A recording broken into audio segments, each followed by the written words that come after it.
What's going on, guys? We're live. Welcome to SNI Saturday Night Incel, episode 64, weekend chat, random discussion. We are here. We're live. As my friend Daniel says, from DC, it's Saturday Night Incel. What's going on, guys? What's going on, buddy boyos? We're here.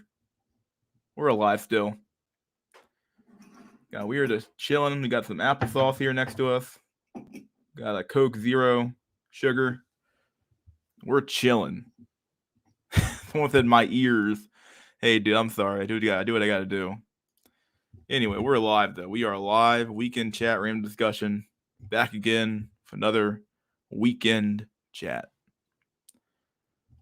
The big news, obviously, has been our maybe not fellow incel, but definitely our dude Sunday.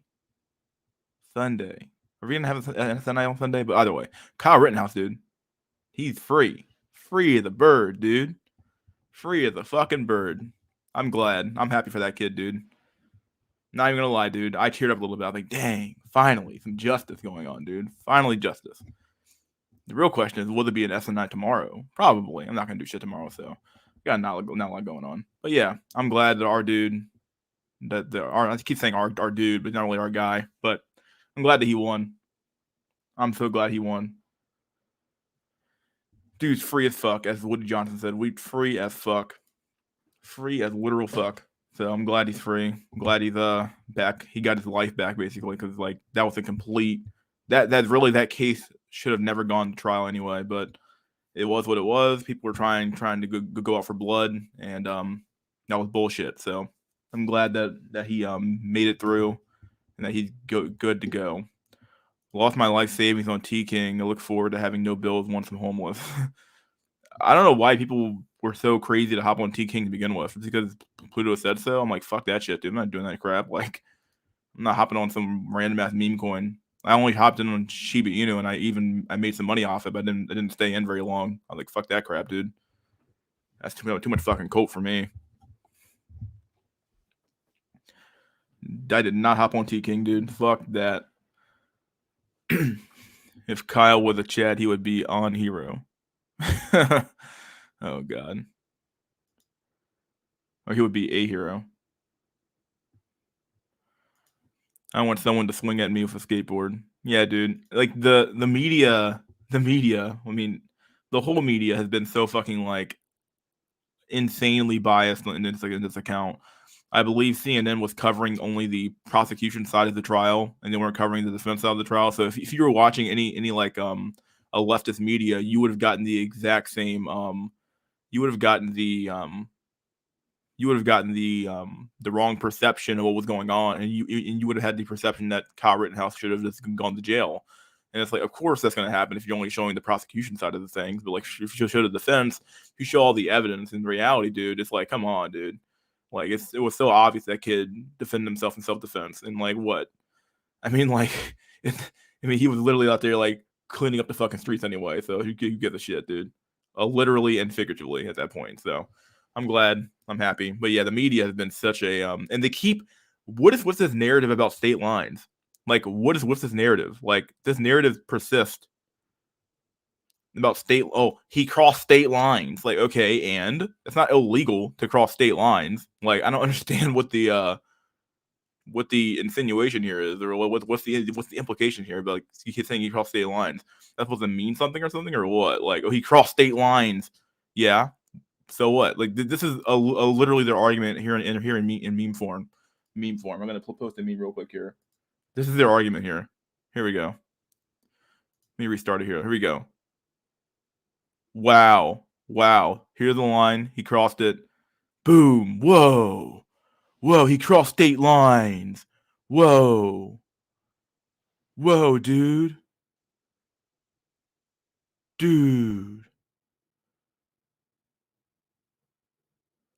I mean, come on.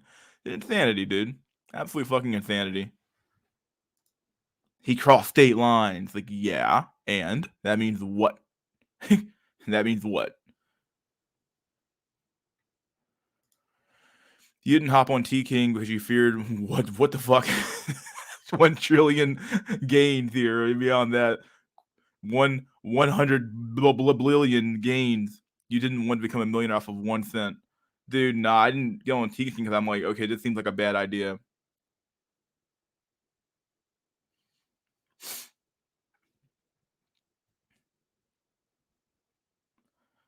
I mean, yeah, that's just insanity. Like, yeah, I didn't want to risk my cash on some like random ass meme coin. Shiba Inu at least had some like meme potential behind it. T King, I'm like, T King? This is gonna be the next meme coin? I don't think it is, dude. No fucking way. I was not that fucking desperate to hop on T King, dude. How much did it tank? I didn't even following T King. How much did it tank? Is it true or is that dude just memeing? I'm not sure how true that is. Is he memeing or is it true? Next year, compulsory vaccination in Austria and then also in Germany, most likely. I'm really scared. What should I do? Heavy fines will come or even prison. Hey, dude, you got to do. I don't know what to tell you. I mean, you either take the vaccine or don't take the vaccine. I don't know what you're gonna do, dude. Definitely in your country, you don't have nearly as much rights, dude. So, no way to avoid it. Yeah. Hype pilled. Hype. Dude, he crossed state lines, dude. Bro, you see him? He walked across. He drove 30 minutes from Antioch to Kenosha, dude. Bro, he did that. Wow. He should go to jail for that, dude. Dude, he crossed state lines, bruh. Dude. That's what it sounds like. I mean, fuck. Only crossing the left once is cross dressing. That's a good one. Oh, so now they care about the law. Yeah, it's crazy how all of a sudden the law matters. Even then, like crossing state lines is not against the law. I don't even know what the problem is. Like, what is the? And they keep they're just either they're so uninformed they have no clue what's going on, which is probably the case, or they're being maliciously or rather intentionally um stupid about this case. Like all the data has been out there for all the information has been out there for fucking weeks now. And the trial had the trial revealed that not only was Kyle allowed to have that weapon, but he also did not cross state lines with that weapon. So even their whole agenda, their whole narrative about him crossing state lines with that weapon is like completely wrong. Like it didn't happen. Just flat out didn't fucking happen. So I don't know what the fuck's going on, dude. The only thing I know is that I will kill if they should force me. Oh, don't do it, dude. Don't go crazy kind of woodlands now. Well, you can't cross state lines as a citizen, but you cannot borders as much as you can. I mean, oh yeah. That's been the big counter narrative now, like, counterpunch for that shit, dude. It's been a big counterpunch for that with yeah, you can hop borders, but you can't. So somehow crossing a border in your own country is illegal, but crossing the national border is perfectly fine, perfectly rational. You can do that as much as you want. And in fact, we should allow that to happen as much as we can, basically. Cheers to whatever Turkish decentralized whales who stole everyone's neat bucks and dreams with T King. Oh boy. Hiding a knife in my trousers and stabbing. Oh god, dude. Don't do it, dog. I no longer care. Dude, don't do it. I'm telling you right now. I'm putting that on the record right now. Don't fucking do it, dog. I think this is the end of the meme coins. I plan to move everything to Ethereum next month before they make the big move sometime in January. Oh, February. I'm sorry, February. If you do not put life into action, life will never be one for you. Can you go to Switzerland? Wouldn't Switzerland be worse? Yeah, crying face emoji. What makes you so confident about Switzerland? He had family in Kenosha. That's been another big thing that's come out as well. He had family. His dad lived in Kenosha. His like aunt lived in Kenosha. His grandmother lived in Kenosha. It's like, okay, well then like obviously the kid has ties to the community. So why the fuck wouldn't he even be allowed to be there? Also, he worked in Kenosha. So like, what's the big deal? Like, oh, he crossed state lines. Well, yeah, apparently he must be doing it a whole lot because like he has family there. He has friends there. Like, yeah, he must be doing that shit a whole lot, dude. A half-hour drive is nothing in reality, dude. Should I hide in the Alps like a goat? You could, dude. Why not? Historically, there have been 3 types of rebellions that would take place: socialist, fascist, and libertarian. Hey, Mystery School, did you used to follow Steve Hoka? I know of him. I watched him on I used to watch him on Incelmatic streams. I didn't necessarily follow him that closely. Why? That's something I need to know about. I know he got married or something like that, or he got a girlfriend or something like that. So he's like kind of left and left the sphere, which makes sense. I feel like if any dude had a girlfriend or wife, they would rightfully leave the sphere too. What's the point of being here, really?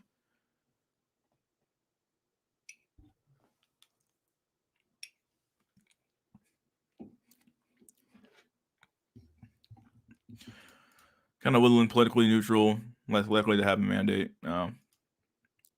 Left don't support Cuban immigration because it disproves their point. And also Cubans vote Republican too. So that's primarily why they hate Cubans, not really because of anything like that. All those illegal state lands.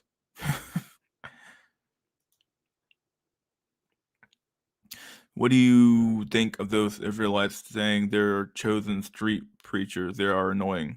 Oh, you're talking about the Hebrew Israelite guys, like those yeah, Hebrew Israelite guys. Yeah, those guys are fucking weird, dude. It's kind of funny because like they're so aggressive. Like there was one who got to the face of this like really LGBT couple. Kind of funny. They're super aggressive though. They really are. Oh boy. As a health professional, I'm pro vaccine, but I'm not pro fuck everybody else who doesn't want to take a shot for a disease that's with very low fertility rate. What the fuck is wrong with these governments? Yeah. Yeah. Yell yell at actual Cuban refugees in Brooklyn who hate socialist Cuba. Maybe hiding in some mountains is an option. Depends on how good your hooves are. Woodard is maxing. Yeah. You watch Low Bear? Nope. Do you have a wife yet? No, not me. Fuck. Otherwise, I wouldn't be here. Exactly. Yeah. Mystery. That's why I see Inkwoodham as a subset of the subset PF black pill. You and still be black pilled. Oh, you can still be black pilled. Yeah. Yeah. I probably would still be black pilled. Right? Would I still post so much content? I don't know. I probably wouldn't have time. But yeah, if I had like a real life, like a life outside the internet, I probably wouldn't have time. So.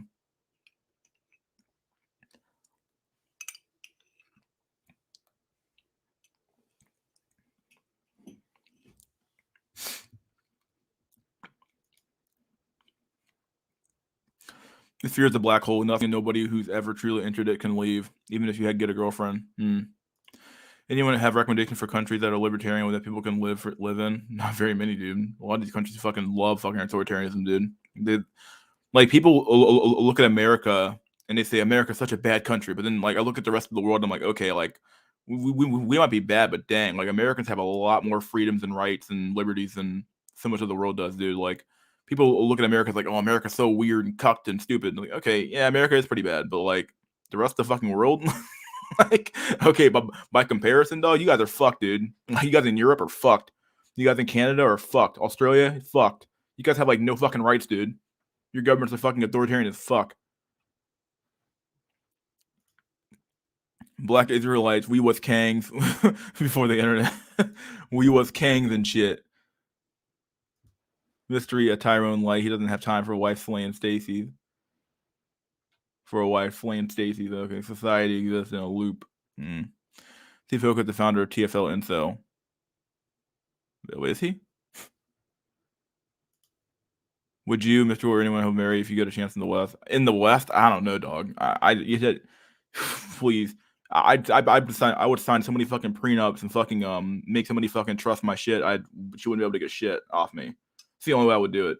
I'd have to have a trust for all my assets before we get married, and then we have to have a prenup for that shit as well. So I guess the only way I'd fucking do it. Even for prenup, it had to be like something like she had to sign it in front of the lawyer, so she can't say it with any sort of like fucking duress or bullshit for her to get rid of it. Yeah, nah, dude, I don't think so.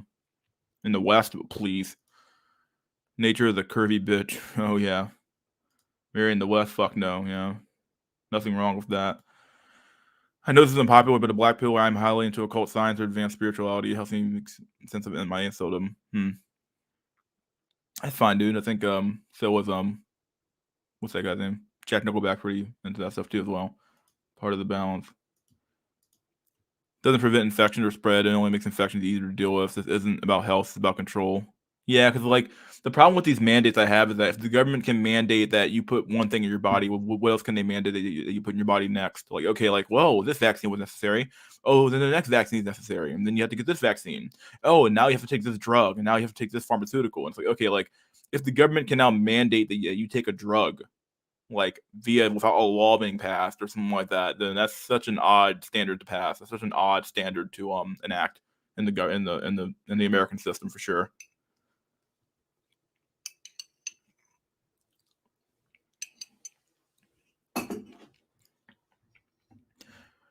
Alistair Crowley Maxon. Europeans say we're ducks. Had to get arrested for fighting terrorists that tried to rape a woman. Yeah. Yep. And you'll have to depend on your wage. What good are rights? What does freedom matter? What does freedom matter? Yeah. Well, one of the few real ways to get freedom is economic freedom as well. You're free, at least from the government's bullshittery to some extent, but past that point, yeah, you're still a slave to the system. So you still need you have to work a job and stuff like that. But it is what it is.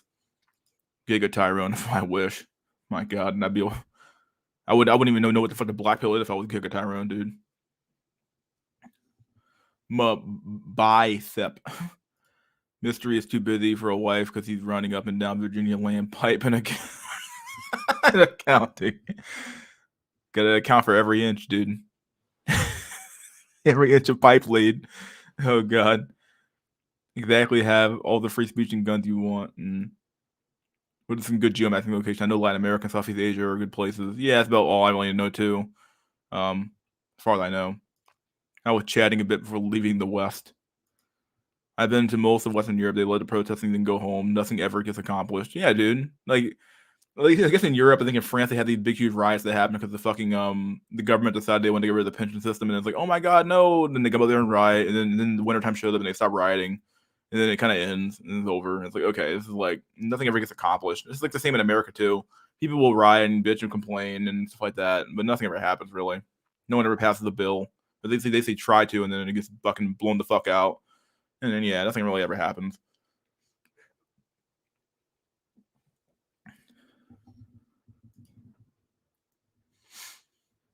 Latin America depends. Argentina, for example, all the chicks are whores. The country is pure feminism. Jesus. We built the pyramids, haha. We was kangs and shit, dude. My bicep. My bicep. Literally bicep. A bicep. Bicep. Got blown the fuck out, dude. And that dude, he ain't getting no fucking money either. He ain't getting that $10 million he had in the fucking line. Fucking feels good, dude. Fucking flawless victory right there.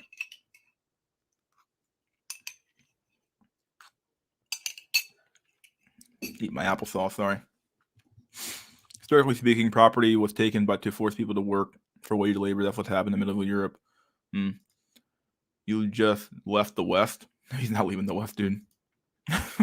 It's setting up a precedent. So the next good thing the government wants to force people to do, yeah. That's what it seems like to me, actually. That's the way I view it anyway. All this stuff seems like a huge overstep and the bounds of what the government should be allowed to do. But I guess no one's fighting against it. So everyone well, this is necessary for today. And that's the problem. As you become more fearful, you give in to the government saying, oh well, we want to do this to protect you and keep you safe. And it's like, okay, and all of a sudden that safety becomes your fucking becomes a chain on your neck when you become a slave to that fucking safety at that point. So yeah, leave the West. Europe is cucked. Europe is cucked, dude. Place is cucked as fuck. Or doesn't matter. Oops. World's a shithole. What form of penetration will be mandated? Oh god. The left claims they hate the state, but literally attack attack innocents instead of police. Yeah, because they know what's gonna happen when they attack the police. It's over. They know what happened, dog. It's over. Be honest, mystery. Is this a cult? What is this fucking area a cult? Probably might be a cult, dude. Cult of personality, as they say. Five felicities, you're right. Why did that take place? Why wasn't closure and forced urbanization necessary? Because of the C word. We can't have one without the other. But I don't know how communism gets us fucking gets us anything better. That's the problem. How did that get us anything better? I know like you're an agrarian kind of guy, so I understand that. But like, okay, we go back to that. Okay, but like, how do we go back from like living in cities and suburbs and stuff like that to going back to living in an agrarian society? How does the communism solve this particular problem of like being a slave to something? Like you're still gonna have to work the field. You're still gonna have to work in the factory. Things still have to be made. Like only thing that changes at that point is that yeah, I said capitalism, and then I brought up communism. I know you're a communist, so that's why I brought up communism. How does it get us? How does it get us this better system? I don't understand what's better about that system, in my opinion. Read that exactly. Political or people are fraudulent sheeps. Yeah. No wonder protests in the West ain't that powerful. It's all due to demographics. Not enough young people with older folks have their best time behind. So why would they really cause some big ass riot? The C word. Jew, Jews, fuck, dude. Since the rate and deaths are typically in combination with other health problems, how did we get forced vaccination passports? Insane. I don't know how we got that, dude. People just got afraid, and no one's fighting against it either. So we'll own nothing and be happy. Yep, you own nothing and you'll be happy, dude. The bunch of dysgenic weirdos reproducing out here. Sad. The apocalypse will happen when Joe Biden takes a little shit in his pants on TV. Oh my god, dude. Oh god, like there's literally rumors about him like farting in the fucking goddamn the fucking royal family's fucking house, some shit. Apparently the Vatican's talking about him shit in his pants. Like what the fuck's going on, dude? Dude has fucking dementia. That's all I gotta say. Like he's got fucking dementia. Libtards and conservatives are both NPCs. Yeah.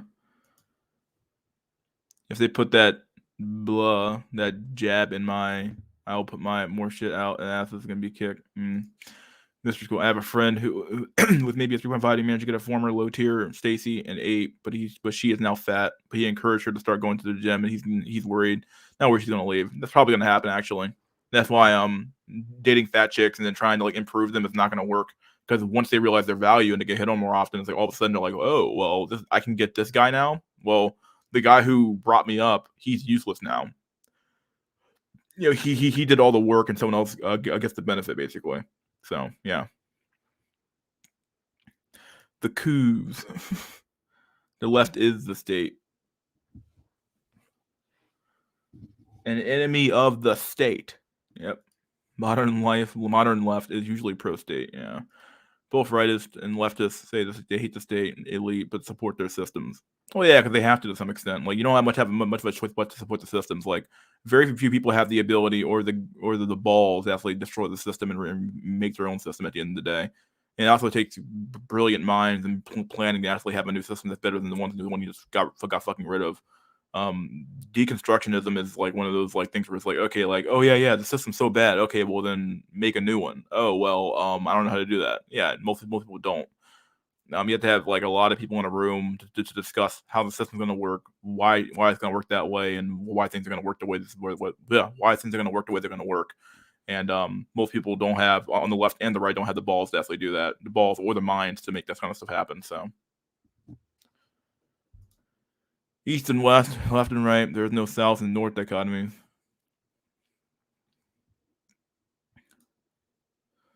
Hey guys, what's up, dude? See where calories says that, yeah. And not really. It's more of a regulation of capitalism, but super class trying to force us into a socialist lifestyle while they can be the only ones that act as capitalists. The C word is the silent Q. Let's go, Brandon. Dude, let's go fucking Brandon, dude. Communism is the endpoint of economic development when commodity production and labor are no longer dependent on one another because of abundance. Will that ever happen? It's another question. Well, yeah. I don't think it will. Okay. I believe we need a system that doesn't use the state to give people opportunities to own an asset that generates them capital. Biden should go to prison. I don't know about that, but he definitely has fucking dementia like that. Definitely seems like he has fucking dementia. Seems like he does. I'll phrase it that way better. To keep you YouTube off my ass, I'll phrase it that way. He seems like he has fucking dementia or some shit, dude. He seems like out of his fucking mind.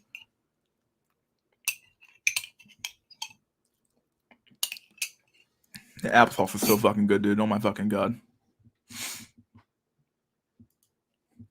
Biden or shit masking like Todd Thundercock with his Tim Hortons coffee, you know it's over. My God.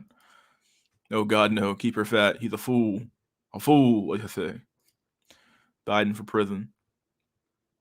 Capital has created more than enough. There's so much waste. There's much waste, yeah. Capitalism depends on population that geographically brought together. Socialism only happens after capitalism has industrialized production. You ignore that point. It's only possible if we can commodify space. Ah, yes. The last frontier. Until we get to the next last frontier, which is going to be interdimensional space. Oh.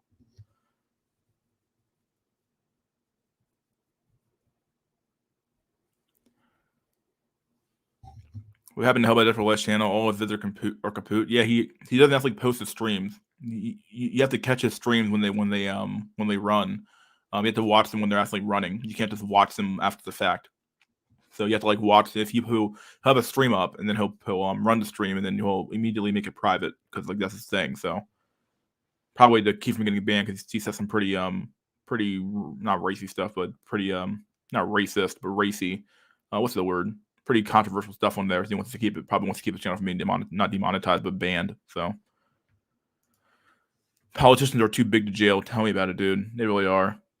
A lot of them have done such crazy ass shit and they still haven't gone to jail yet. I don't know how that's just possible, dude. Other than in a corrupt system, so. Well, the problem is though, is that like with a lot of these guys, is that once you sorry, just applesauce. Is that once you arrest one politician for corruption, you basically have to go after all of them at that point. It'll be a field day out there for the fucking for the Department of Justice, the DOJ, to arrest all the politicians, dude, because they all have corruption charges on them, dude. They would all have a corruption charge. There's no way you can avoid it. You be going after every president, every congressman, every senator, yeah, every representative, every fucking governor. They would all have some random ass shit they did in office that could be arguably corruption. So like you'd be going after all of them, dude. The right any better. The left is bad and not better, no doubt, but that doesn't mean the right is all. Yeah, no one's saying they're all good. No one's saying all good. Like we're just saying better. Like it's like that's what we always call it, the lesser of two evils. Like it's like the reason why it's called that because like oh shit, like we have crap and we have shit. Okay, well I don't know which one to pick. Bitch, what you're asking for here. So yeah, and not puppets too. Yeah, they're all puppets. Just build your own government, bro. Yeah, dude, just make your own government, dude. We're all fuck regardless of place. Both sides are controlled. Gonna be at least 2 to 3 years before I graduate and start working. Won't be able to geomax at least till 5 years. Anyone know any remote jobs where I can work in a different country that make U.S. money? Probably a lot of IT jobs or a lot of engineering jobs, CS jobs probably, dude. Probably have a lot of remote work potential. So you might have to show up like once every 3 weeks. To show up. Or you take a flight in, stay at a hotel, come back out and leave. It also depends though, because some places won't let you work unless you can like prove you're like a resident of the United States. And you can be living in a foreign country. You might have to have either use like a parent's address or use a PO box, something like that to collect mail. Who knows? He said Bill. I know what you meant. What do you mean? Some re-uploads or the Pillow channel? He always deletes the streams as soon as they're finished. He says they're like little messages in bottles or something like that. Something like that. Yeah.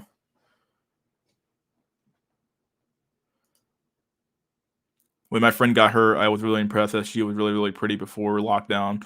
But put on weight now, she's getting a little of attention again due to her big assets and pretty face. Oh, well, yeah. Good luck with that one. Good luck keeping that one, dude. Good luck with that.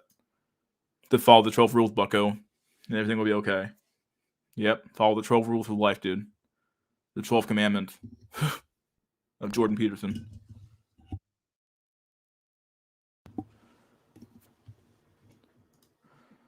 The guy bought her it's a big engagement ring.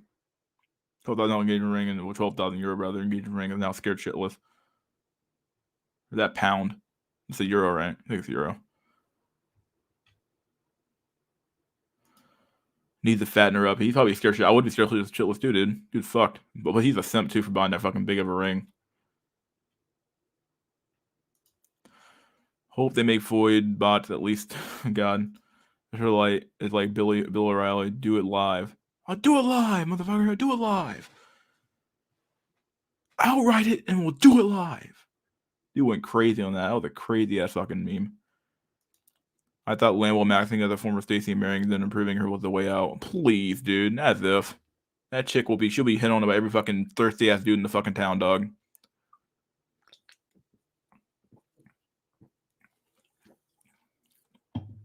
It only takes one slip up, dude, to fuck up your fucking life. It takes one slip up. One big slip up for her to like cheat on you or some shit like that. The moment she fucking loses the weight. Oh, please, dude. What went wrong in our lives to end up here on a Saturday night? Please chime in. You tell me, dog. Doesn't help that I believe in oofy doofy theory. I think he does, yeah. I think he's definitely the biggest proponent of it, I believe. If I don't trust nice fat women, they are using a mating strategy. Yeah. I know that, but what's the point of socialism then? Also, your first point is wrong. Capitalism always ends up selling goods and services to other countries. Keep her fat or you are toast. Software developer. Yeah. My major is in business and you remote job for that. Good luck with that one, dude. Do you watch the base Pluto? Sometimes. Yeah, I watch the channel sometimes. Yeah, what about him? Well, you won't have an elite class that controls all the politics because labor value profits are redistributed. Plus the manga, Pluto the manga. Oh god.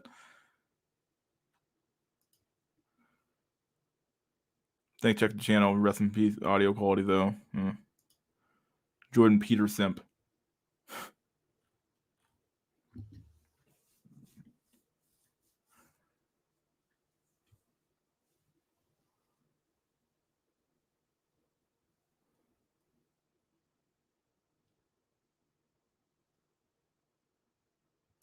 Did Pluto even ever had the stream last night? I have no clue. I never can tell if he's in the stream or not, so I'm not watching it. I watch the restream typically.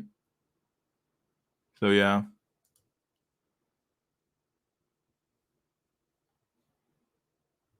Ronan, okay. I don't know where Ronan is. I always see him in the Discord, Incel Discord.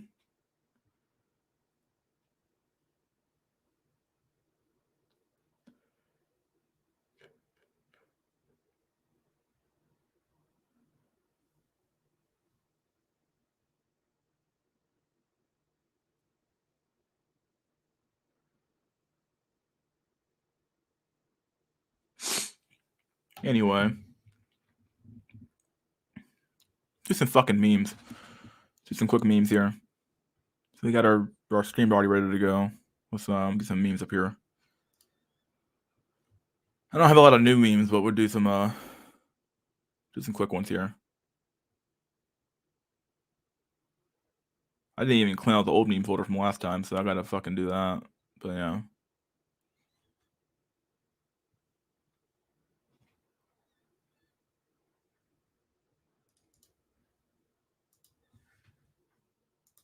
It's gonna be controversial, but we're gonna post it anyway. Fuck it. Walk me. Remember the part he said, shoot me? Like, walk me, nigga. I think I can say a nigga right on screen, right? You can't say the hard ER, right? The N word, right? I gotta say N word, or can I say N word because I'm black? Walk me. Can I say the N word on stream? I'm black, but like I don't know. Like, will YouTube be like, what? You said the N word? Oh no, stream down. Yeah, I don't know. I'll avoid. I'll use the N word. Walk me N word. I'll use that. There you go. It's true, dude. Oh man.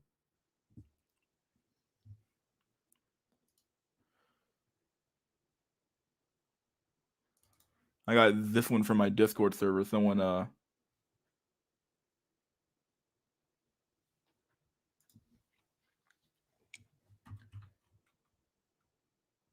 this is very true here for the average incel, the average person living today's world, actually. Here we go.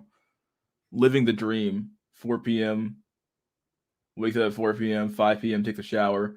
6 p.m. sitting at his desk. 7 p.m. 9 p.m. 2 a.m. 4 a.m. 6 a.m. and in bed sleeping. Oh my god, it's true. It's true, dude. It's damn true. I forgot who posted this meme here, but someone posted it in my Discord, so.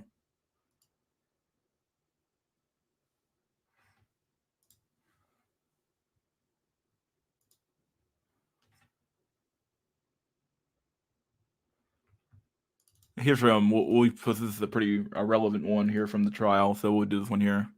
Here we go. Dude, you guys see this? Look at the 4 pixels. He wanted to kill people. Dude, you guys see that? There's 4 pixels here, dude. 4 whole pixels, dude. You see that? Yeah, dude. Dude, we're the prosecution. Dude, you guys see that? There's 4 whole pixels here. 4 literal pixels. Dude. No way, dude. Too much, man. Dude.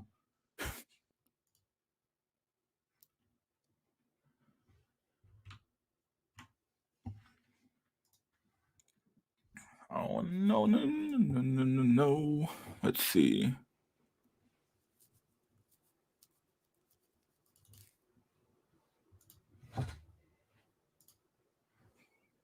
Here we have our next picture here. Have a great weekend, folks. Here's Kyle lifting up a champagne glass to all these butthurt fucking pundits on fucking TV, CNN, MSNBC, politicians, all the guys like, well, he was innocent. Looking butthurt as fuck, dude. Of course, it's Don Jr., but yeah.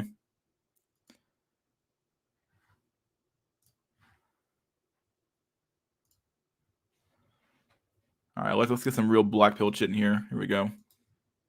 Here's the video. This is gonna be a rope fuel for fucking short sales, dude. Here we go. You guys ready for this? Tall when he's brown, tall when he's tall when he's athletic. Sounds like cologne. Tall when he's tall when he's tall when he's tall. It's always tall, dude. Oh god, bunch of vapid Gen Z roasties, dude. It was nice that it was International Men's Day for the sentence. Yeah, pretty funny. Yeah. Fucking rope fuel.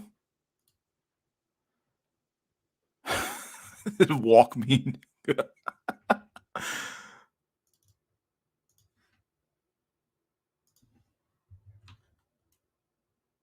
Here's the future that they want for the average incel or the average male in today's world. Here you guys go. This is what they want for you guys. You sitting in a, you'll own nothing and you'll be happy, right? You'll own you won't even own the area you're living in. You own the mattress though, and this little shitty ass PC you own that, and you'll be happy. You'll be sitting in a room screaming into your fucking VR headset as you sit into a corner with a fucking. Look how thin this fucking mattress is. Look how thin the mattress is, dude. What's that? What, like 4 inches of mattress space there? Oh my god, your back's gonna be fucking done, dog. You got what the fuck is this thing? It's not even on the fucking ceiling, dog. Just in the corner, fucking crying.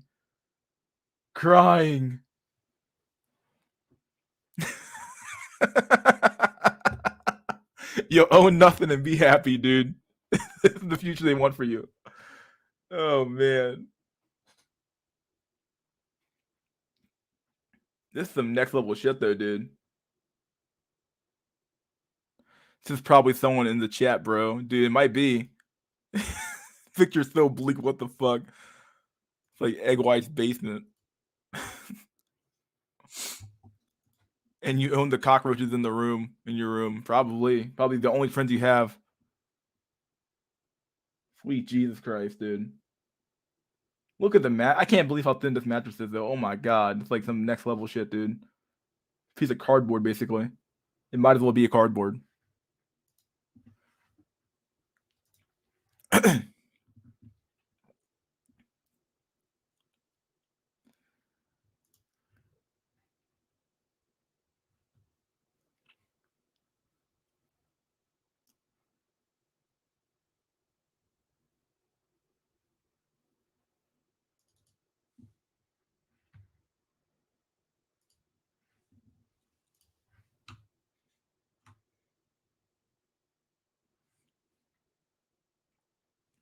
I'll get the quick meme here.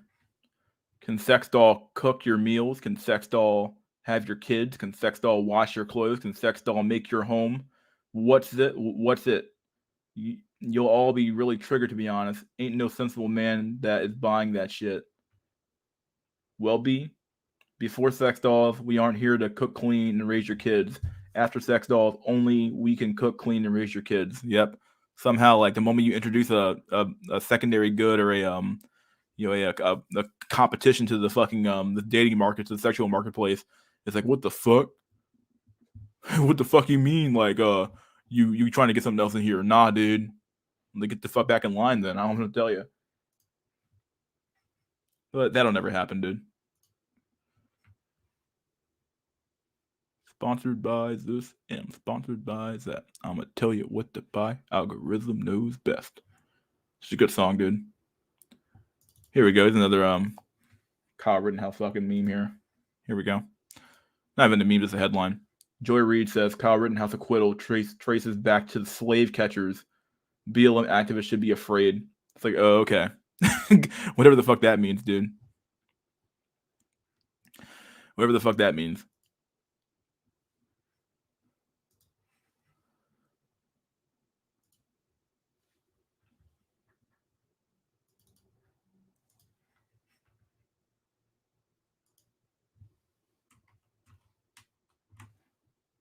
It's gonna be really sad. Lift heavy stone, make sad head voice quiet. This one's so true, dude. When I'm at the gym, dude, the gym's the only place I have like where it quiets my mind, dude. I'm like focused on doing one thing, working out. So like you lift up something big, and your mind's focused on doing that one task, and it feels like, oh, wow, this is really good. Otherwise, doing like mindless fucking work, dude, like doing the fucking mindless fucking office work is killing my soul, dude. But like doing like going to the gym though, that's just like life fuel for me, dude. Like, oh shit, this is like real like legit shit, dude. Like I'm lifting a big stone or lifting up some fucking weights or doing some dumbbell curls or doing some fucking squats or doing the bench, and like you just get in the fucking zone, dog. You're just like pumping out fucking reps and shit, dude. It feels good and like feels legit. And we've probably been doing shit since caveman times, though. Look at this fucking caveman. He's like, lift heavy stone, make sad head voice quiet. It's true, dude. Fucking true. Caveman was right.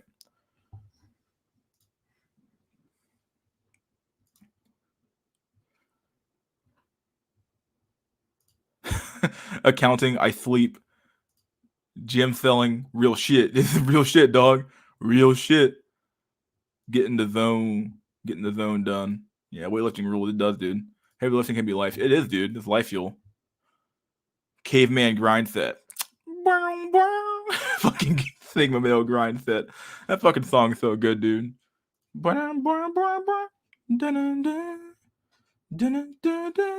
Fucking someone says love my shake weight. Nah, dude. Fuck out with that crap.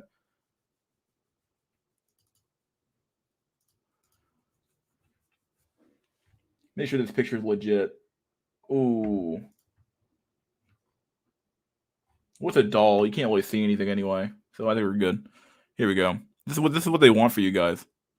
But like, look at this guy. Like these guys here, like 1, 2, 3, and 4, their dolls are shit. What if you're gonna have a doll, dude? If you're gonna have a doll, what's the point of having these like fucking like paper mache fucking face looking dolls, dude? This guy here is like, yeah, I got the fucking top one, dude. Top tier right here. Top tier back here. Top tier. This guy right here is like, man, I can only afford the fucking worst one right here, dog. This one right here, man, I don't give a fuck. I got something. I mean, fuck, dude. This guy back here, I don't know what the fuck he's on. The fuck is this guy's face? Look at this guy. Look at this fuck guy, dude. He like, I'm so unsatisfied with my doll. I wish I had her.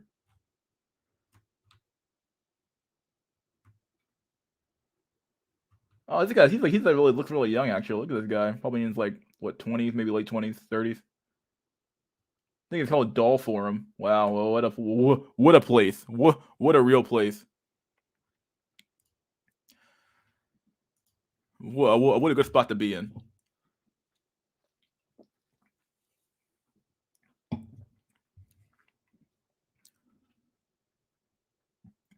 Imagine cucking another man's doll. What the fuck, dude? I'd be like, what the fuck?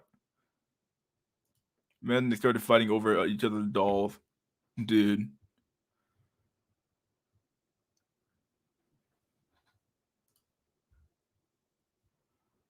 Yeah, I don't want to associate with any commoners and the riffraff dolls. Oh, dude.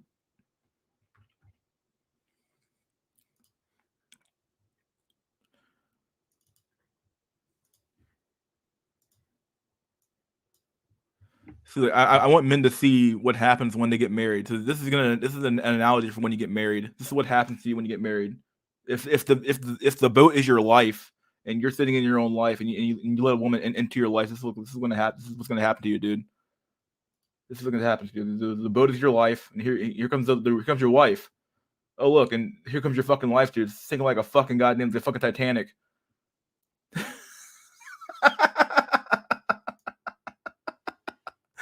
Yep, you let one woman into your life, dude, it's over. You fucking sink like the fucking Titanic. It's over, dude.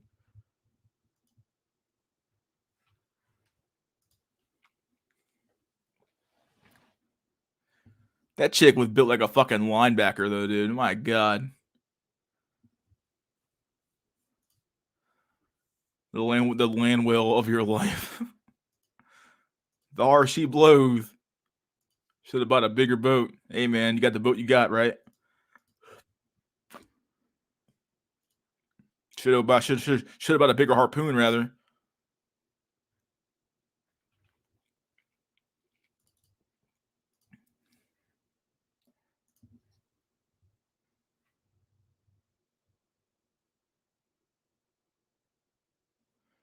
Here we go.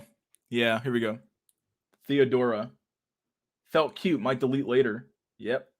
This is definitely a man, by the way. The best way to ask me out is by just asking me out. I don't bite without consent. Yep, it's like fucking Shrek. It's like fucking Shrek, dude.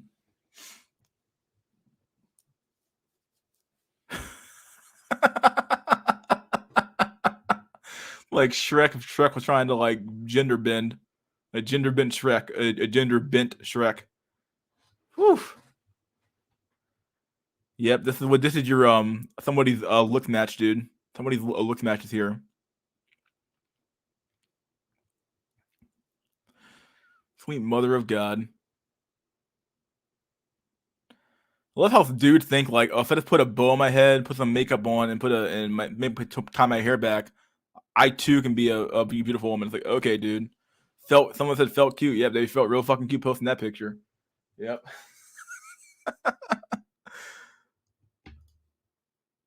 Well, is she or he an all star? Probably an all star, dude. Hey, now you're an all.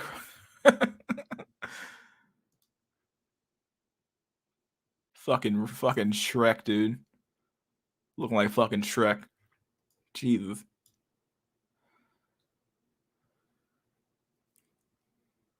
Oh, here's the next batch. I think I'm fucking done with this shit, dude. I'm not done with this shit. Here we go. Here we have Alex. What the fuck? the horrifying to look at. Here we have Alex, 31. What is this thing? What's going on here? Oh my god. Here we have a lesbian. Ah yes. Hello, fellow lesbians.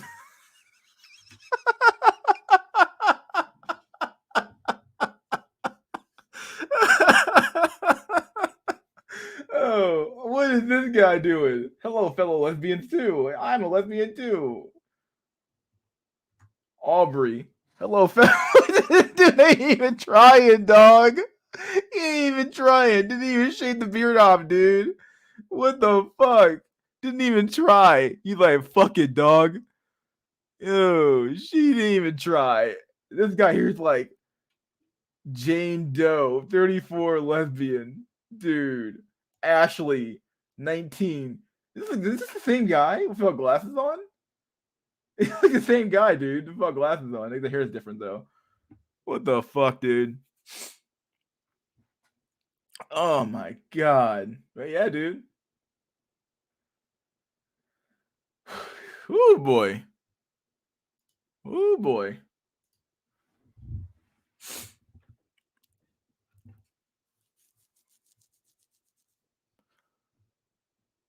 What the fuck, dude? I have an article I want to read too, but I'll read that article later. I'll save it for like midstream. Let's do the invite link. And in there now. In the message. I have a poll I want to ask.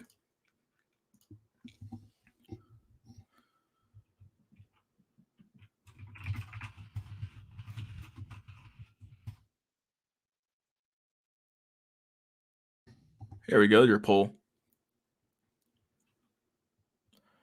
Binger is a smug fuck. He really is. Dude was an asshole. Like if I was in that fucking jail, I'm like, fuck this crap, dude. Yeah, dude's an asshole. I would have like asked for him to fucking lose. They really should have fucking done it with prejudice, but that's my opinion though. But whatever. At least he fucking got freed. Happy with that.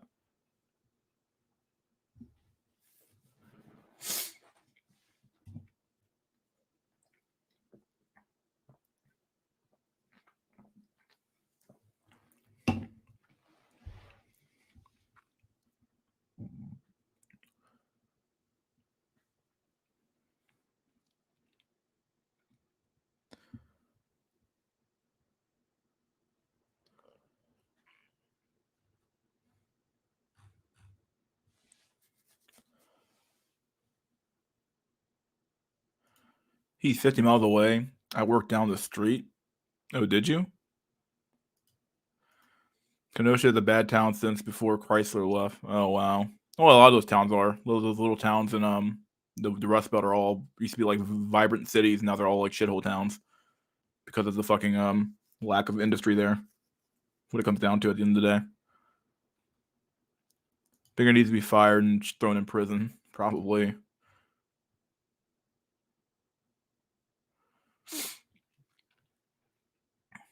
Yeah, the chat is open. We're ready to go.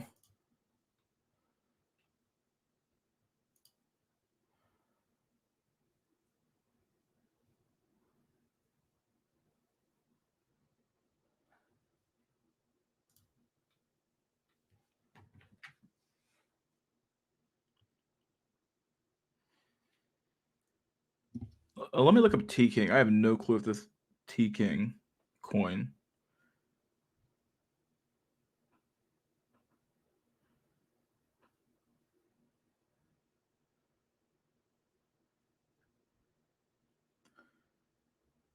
Did it really? I don't know what's going on with T King.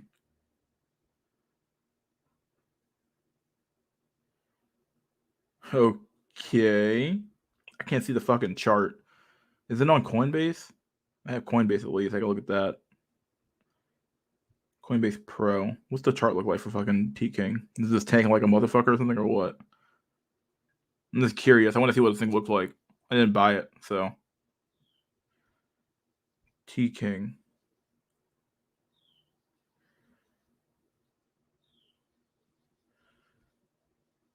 It said T King and T Cub, but I don't know. I don't even see it either. I one of those coins. Let's see. Let me look up a T King chart. What the fuck? Where is it?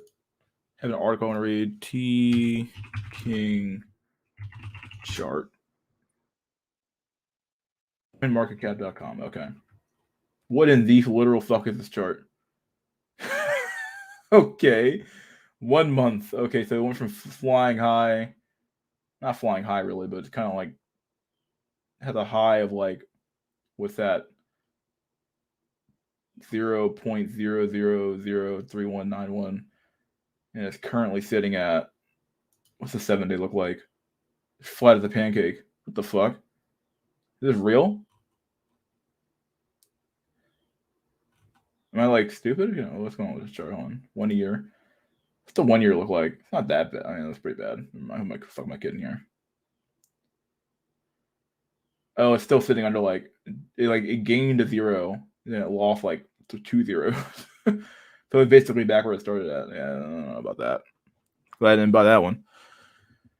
Whew. What's the market cap look like? Trading view. What's the history look like?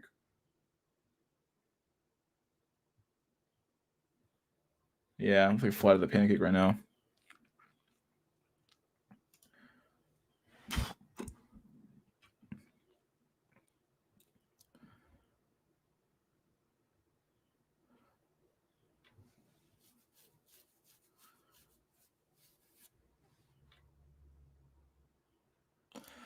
So fuck the road is against men that some people have higher chances of getting laid by pretending to be women. There's this guy in the Incel Discord talking about how he has a bunch of matches. He like cross dresses and shit on his profile. It's like fucking weird as fuck, dude. I think the world's just inverted right now. The world feels so fucking inverted and fucking perverted. Like if it's like a masculine man, you get nothing. If you're like a feminine, like a femboy or some shit, you get like a bunch of fucking matches and shit on fucking Tinder. It's really fucking weird. And maybe it's just like a matter of being comfortable around the guy. So it's like, oh, well, he's not like a meathead, so I can date him because they probably associate being a meathead or being being masculine with automatically being a misogynist or being evil or mean or something like that. So probably has something to do with that. So who knows? Who fucking knows, dude? Mr. Dusty Jones Esquire. What's going on, Dusty? Yo, feeling fancy today. Yeah, you are. You look fancy. Your picture needs a fucking bow tie. How's it going? How's it going, dude? Doing pretty good, dude. Just streaming and chilling and all that shit. Who knows how long I'll go for today? So these streams normally go for either for like 3 to 5 hours, sometimes 7 or 8. Who fucking knows? I don't know how I do it. How'd your date go? Or was that last week? Oh no, I said. Oh yeah, you probably weren't here for the what's it called? I did another random stream for Wednesday. The chick got fucking flaked on, dude. Flaky. Oh, that sucks, man. Chick was flaky, My condolences. Dude. Yeah.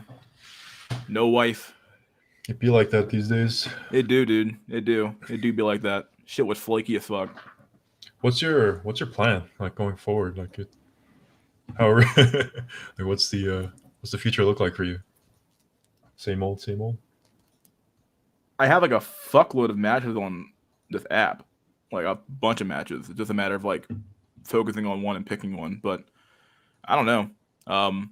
Short run, like I'm getting older. So I figured like by age 33, 34, if nothing happens, I'm just gonna accept my fate.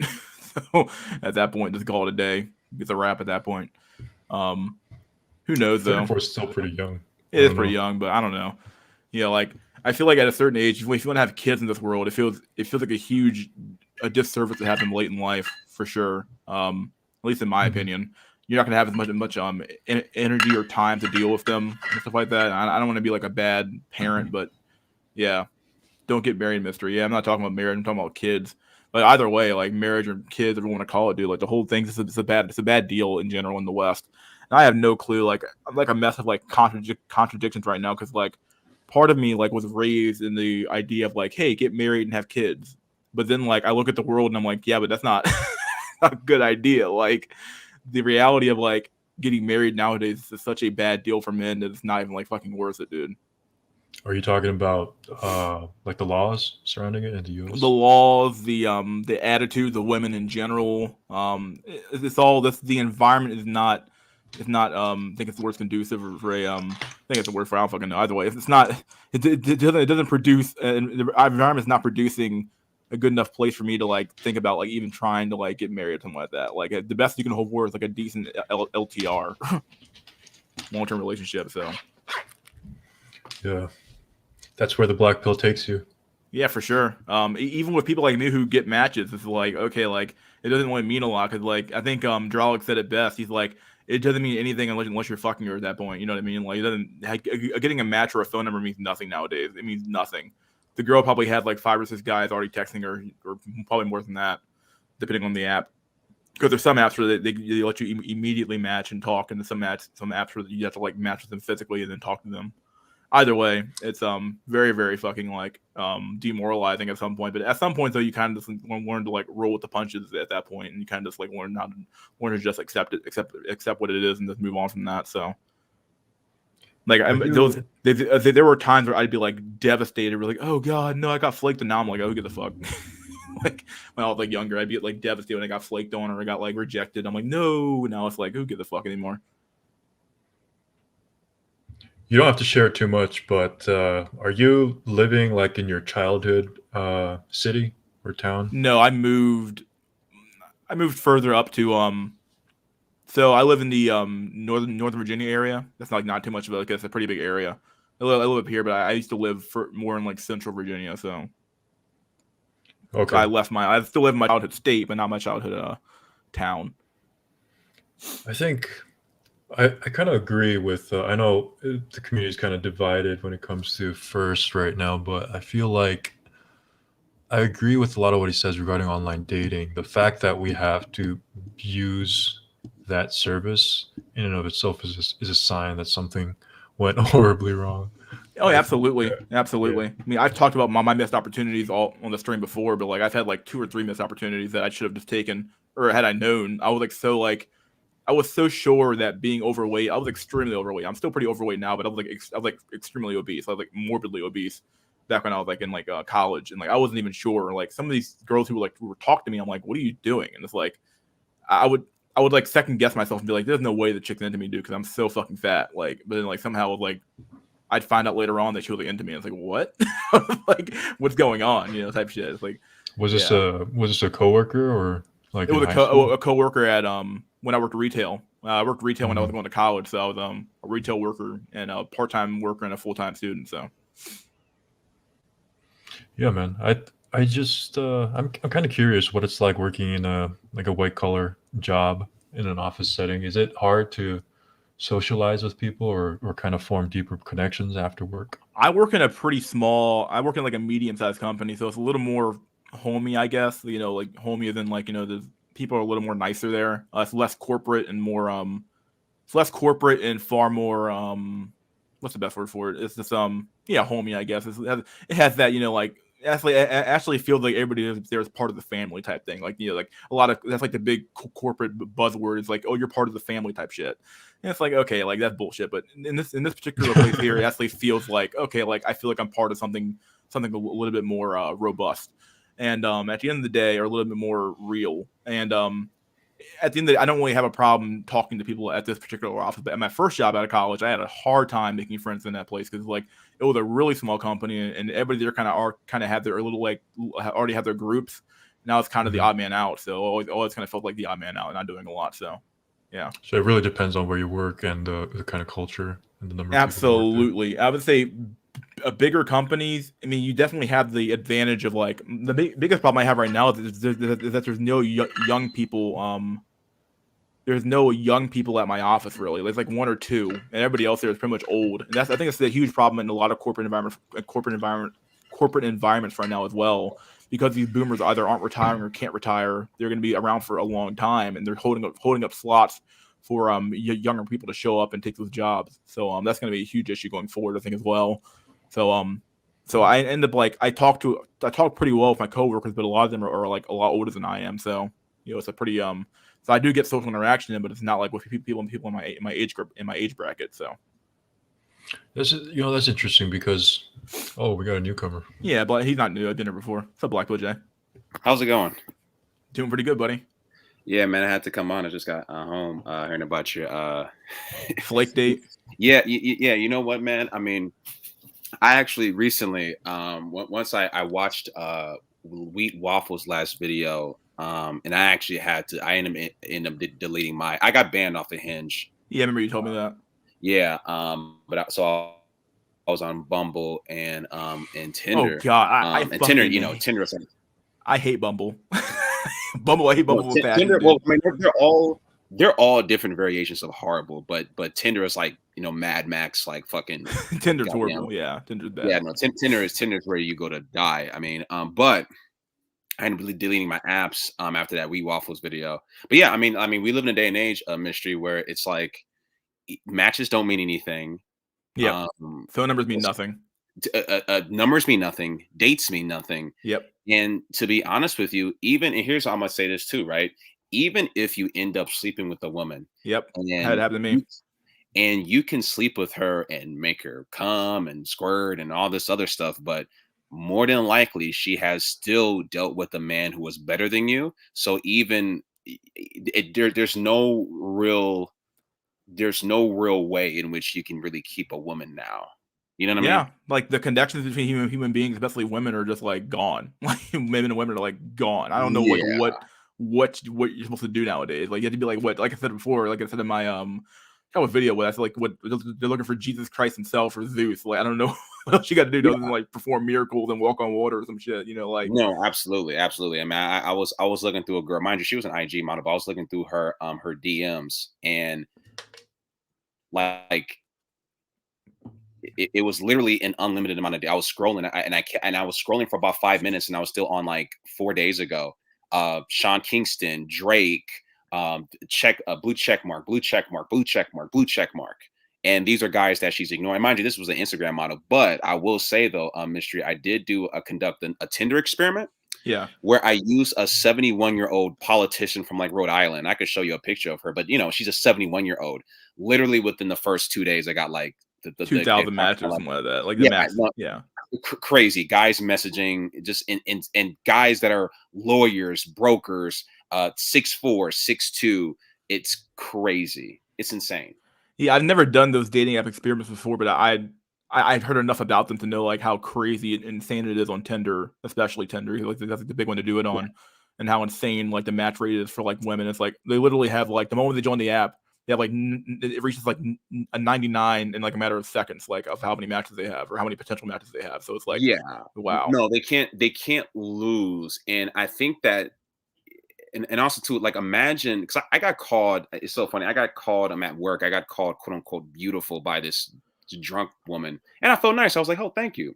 But I can only imagine mystery school. It's like imagine if because men, we don't get called handsome or attractive every day. We don't yeah. even, most of us don't even get called that. Maybe you can point to a few times a year if you're like a normie or a higher tier normie, but most men do not get called attractive. And anything at all, they get Or ignored. handsome. Yeah, Yeah. So, but imagine if you were called that not just every day, but multiple times a day yeah. and what that will do to you. You know what I mean? Well, at some point, those compliments they mean nothing. Like, and honestly, for a lot of women, like I can see their perspective of like those compliments from like an ugly person or from like a unattractive person. It means less to them than from like an attractive person, which makes perfect sense to me. Like, like of course it's gonna mean more from an objectively attractive man than it is from like some like 4 out of 10 looking guy who just matched you and you happen to swipe right on him and you accidentally did it on accident. Of course, it's gonna feel like that. Gonna feel better to hear it from a attractive person. From So. me, Mystery? not from you, Dusty. No. Yeah. But also too, man, because I've been on this other talking app. I won't say which one. Just having discussions and all that. And it's funny. There's a lot of people, even guys that are so-called intelligent, guys in crypto, red pill type dudes. And these dudes still cling on to, because I say that the red pill is now becoming the new blue pill.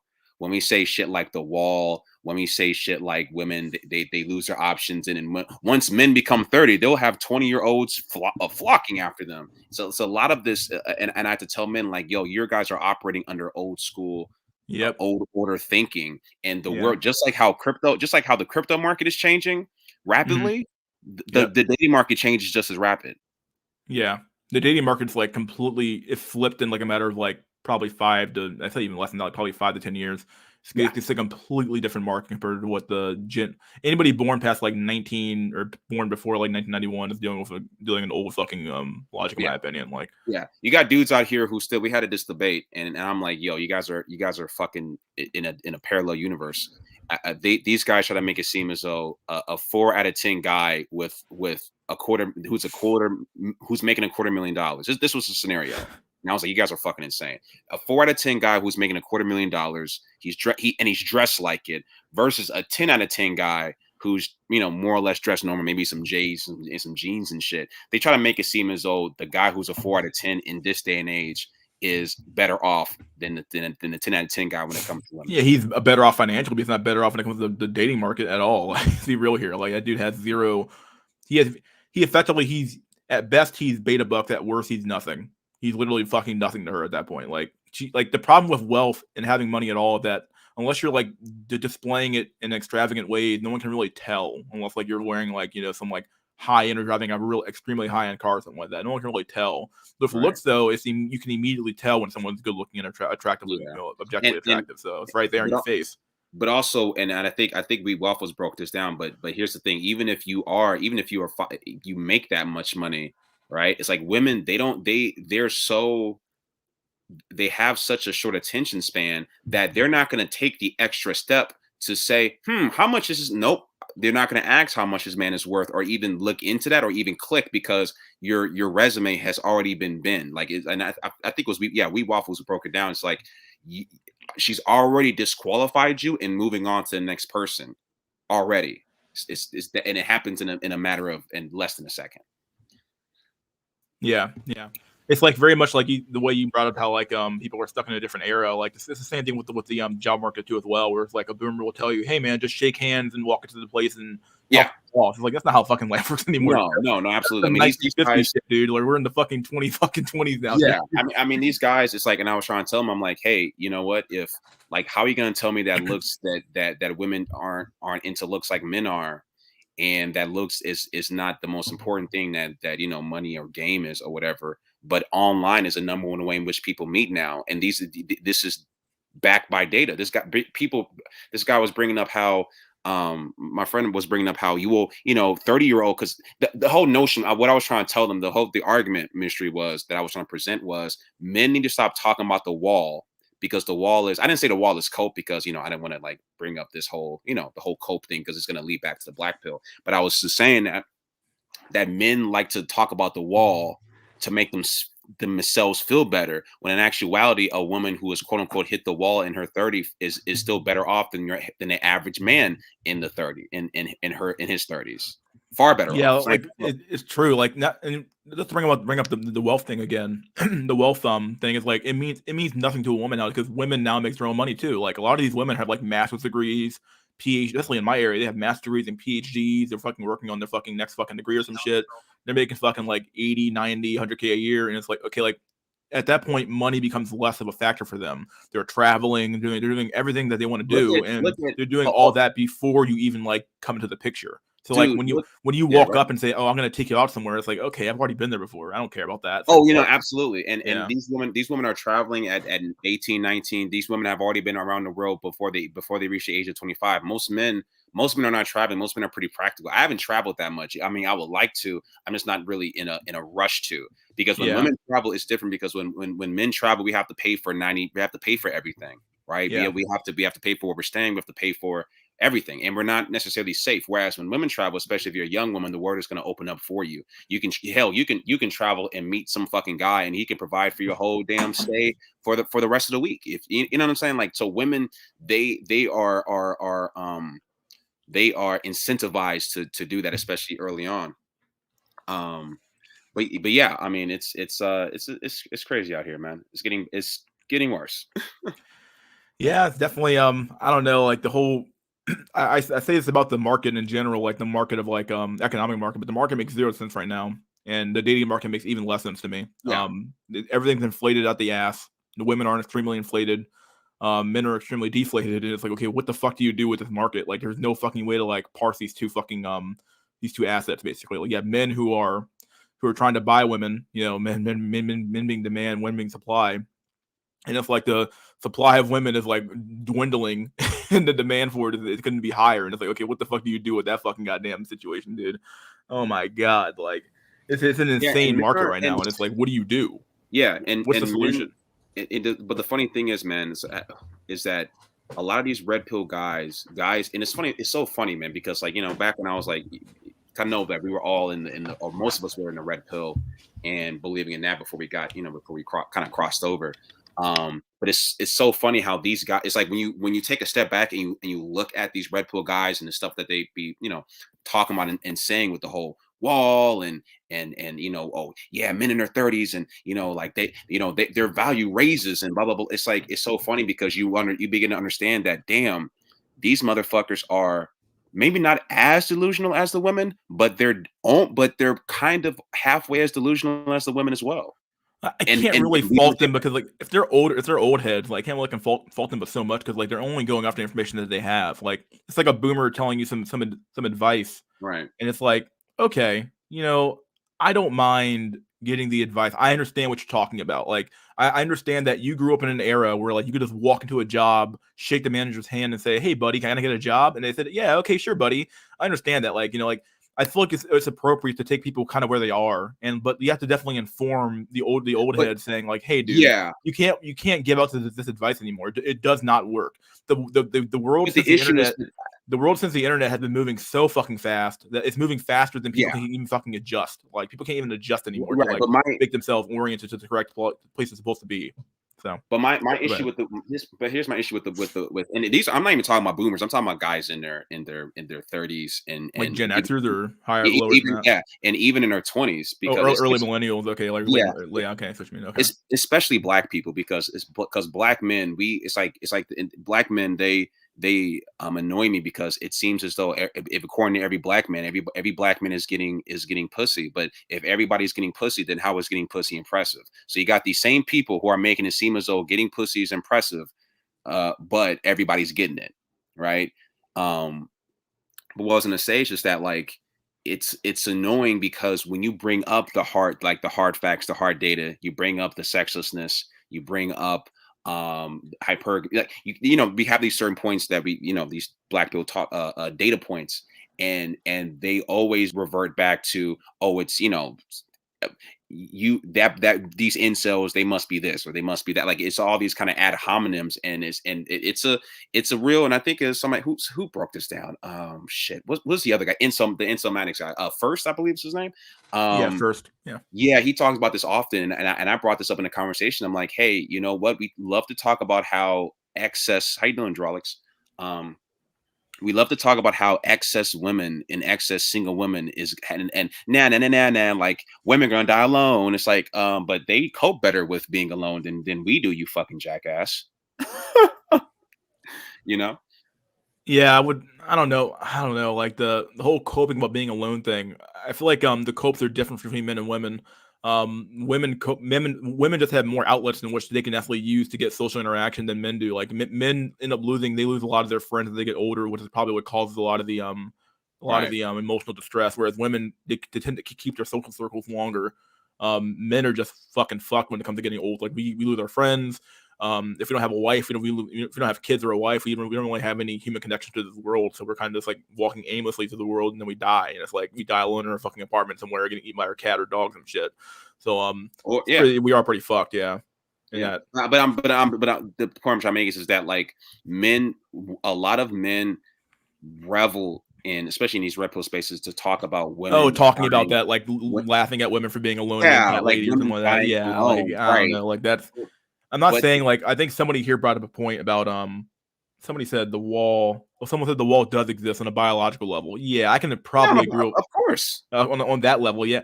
I honestly can't tell you how many women are like talking and saying, oh, they want to have kids, but they're like still working on a PhD, and it's like, what are you doing? Like, you're 28, 29, you still haven't had kids yet, but you want to have kids. What are you doing? And it's like a lot of these chicks are gonna walk into a weird fucking world where it's like you're gonna be fucking like 35, 40 years old trying to have a kid, and you're like, okay, you're gonna be fucking real fucking disappointed. Right. When it comes to kids, absolutely, they're gonna be screwed when it comes to sexual market value, though. That's basically unlimited, though. Yeah. That's what I mean, because and what I was trying to convey, at least in that debate, was, what's the difference? Okay, so a woman, when she's 22 years old, has an abundance of guys from all aspects in her college, athletes, business guys, all of that.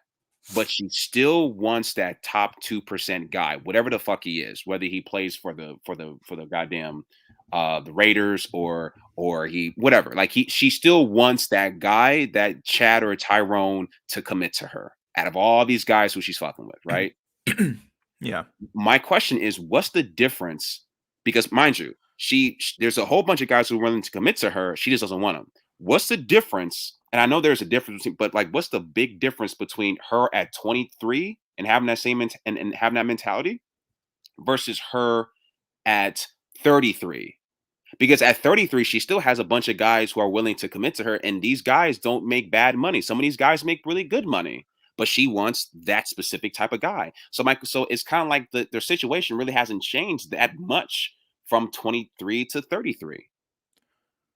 Yeah, and it's really the only thing that's changed is that their clock is ticking now. They might get Right, desperate the if clock they have is if they ticking. have baby Yeah. rabies. They might have might be willing to take whatever they get. But yeah, Right. When it comes to that, but they end up, but 90% of them end up settling anyway with the guy that they don't really like, and then fucking divorcing him. So it's like it's the same shit, whether they do it at 20 or they do it at 33 or whatever. Well, You know what I mean? I do want to let's backtrack real quick here. I do want to push back a little bit against the What's up? notion that women aren't miserable, because like we've seen the Right. data that women are more miserable I than they ever have been in like human history. Like they're on more antidepressants, SSRIs, stuff like that. So like they are more miserable in general. They're just coping with it like maybe better than men do. Yeah, Men tend no, to I like agree. No, men I'm not tend to saying like they're soak up happy. their misery in their own room and Yeah. drink themselves to death, whereas women tend to like take SSRIs, do yoga or some shit, and hang out with friends in order to Right. No, overcome depression. So No, I'm not trying to make it.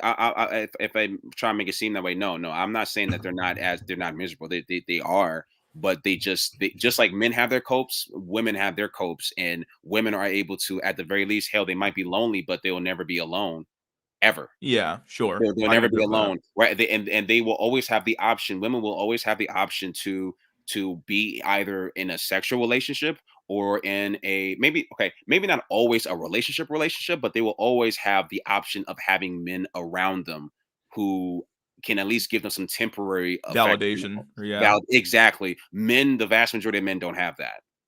Yeah, once we Women get, at like, least have that. You know what I mean? Yeah. And then I forget what was our next topic though. We had something. I My bad. backtracked here, but yeah. I didn't mean to derail. Why is somebody here coming as mystery school? I'm not doing this. Sorry, dude. You got to leave. No. Oh, sorry. You didn't derail Blackboard J. You brought up a topic after I backtracked. Fuck my memory. I'm a memory cell.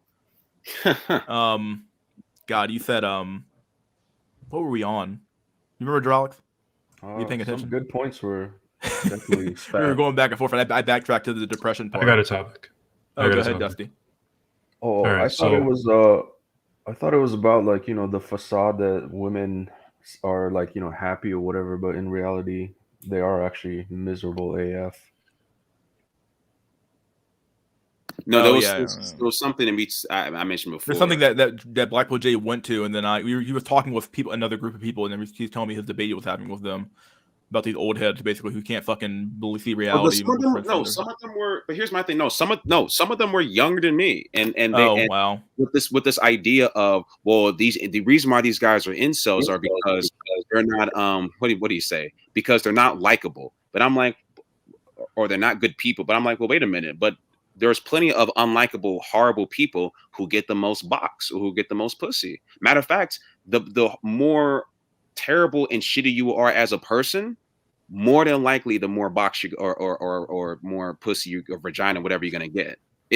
Let's say in the black community, rather, right? Yeah, for sure in the black community, I definitely. Well, you gotta add the caveat. You gotta have high tier normie good looks to afford to be an asshole, essentially. Yeah, absolutely. Yeah. I would say one of the stats that it didn't necessarily surprise me, but I was just like, damn, was the whole your looks is your personality stat, where the better looking you are, the better of a personality women perceive you to have. Yeah, the halo effect. Upward. Yeah, that shit is crazy. Yeah, I've known about a lot of these like psychological phenomena for a while now, and it's like seeing them posted here now. It's like, oh, this is weird. I wanted that back in psychology class like years ago. Here's my question: do men do that? Because I'll be honest with you. Probably do. Like the way you perceive, like you got to catch yourself doing it sometimes. But you got to see like, okay, like you see one chick who's bad and another chick who's not as bad. You might be like a little bit less thirsty about the chick who's like not nearly as bad. Like who's not less bad. Like no. But let me ask you this, mystery. It's not as extreme, but it's still. I think we still do it. No, I'm not gonna say that we don't, but but think about it. Do we really think that? Okay, let's say you put a picture of a chubby, like a fucking Melissa McCarthy type, and you put up a picture of Gal Gadot. Do we really think that Gal Gadot has a better personality than the Melissa McCarthy chick? In fact, I might think the inverse. Actually, I might actually think that's what I'm saying. Yeah, I might think the inverse is true. I don't think that men do. I don't think that Gal she has to do with nearly as much to be a good person or at all. she might have more sterile personality than fucking the other chick. Yeah. I don't think men do that, because we will see a chick who is a 10 out of 10 or like a baddie or a 9 or whatever, and we will automatically go to the assumption that this girl is probably a bitch. I have to agree on that one. When I see hot girls, it's kind of like, yeah, they're pretty, but they probably don't have the personality to follow with it. Yep. I think that men do the inverse, because we understand that at least from our experience, the because you understand, women, they kind of Yeah. So Jay, I have to add to that. It's like, so when I do actually meet a hot girl and she's actually legit nice, it's so like, mind-bendingly throwing me off. Well, I have like 2 experiences with like really hot girls. Either they're extremely bitchy and mean, or they're really, really nice. And like the nice ones are obviously pleasant, extremely pleasant to be around. Those are the ones you kind of want to lock down. Obviously the ones who are entitled and mean and nasty and cruel to you, well, those are the ones you want to completely avoid. But obviously I think that the more nasty or cruel ones are probably in higher numbers than the nice ones are.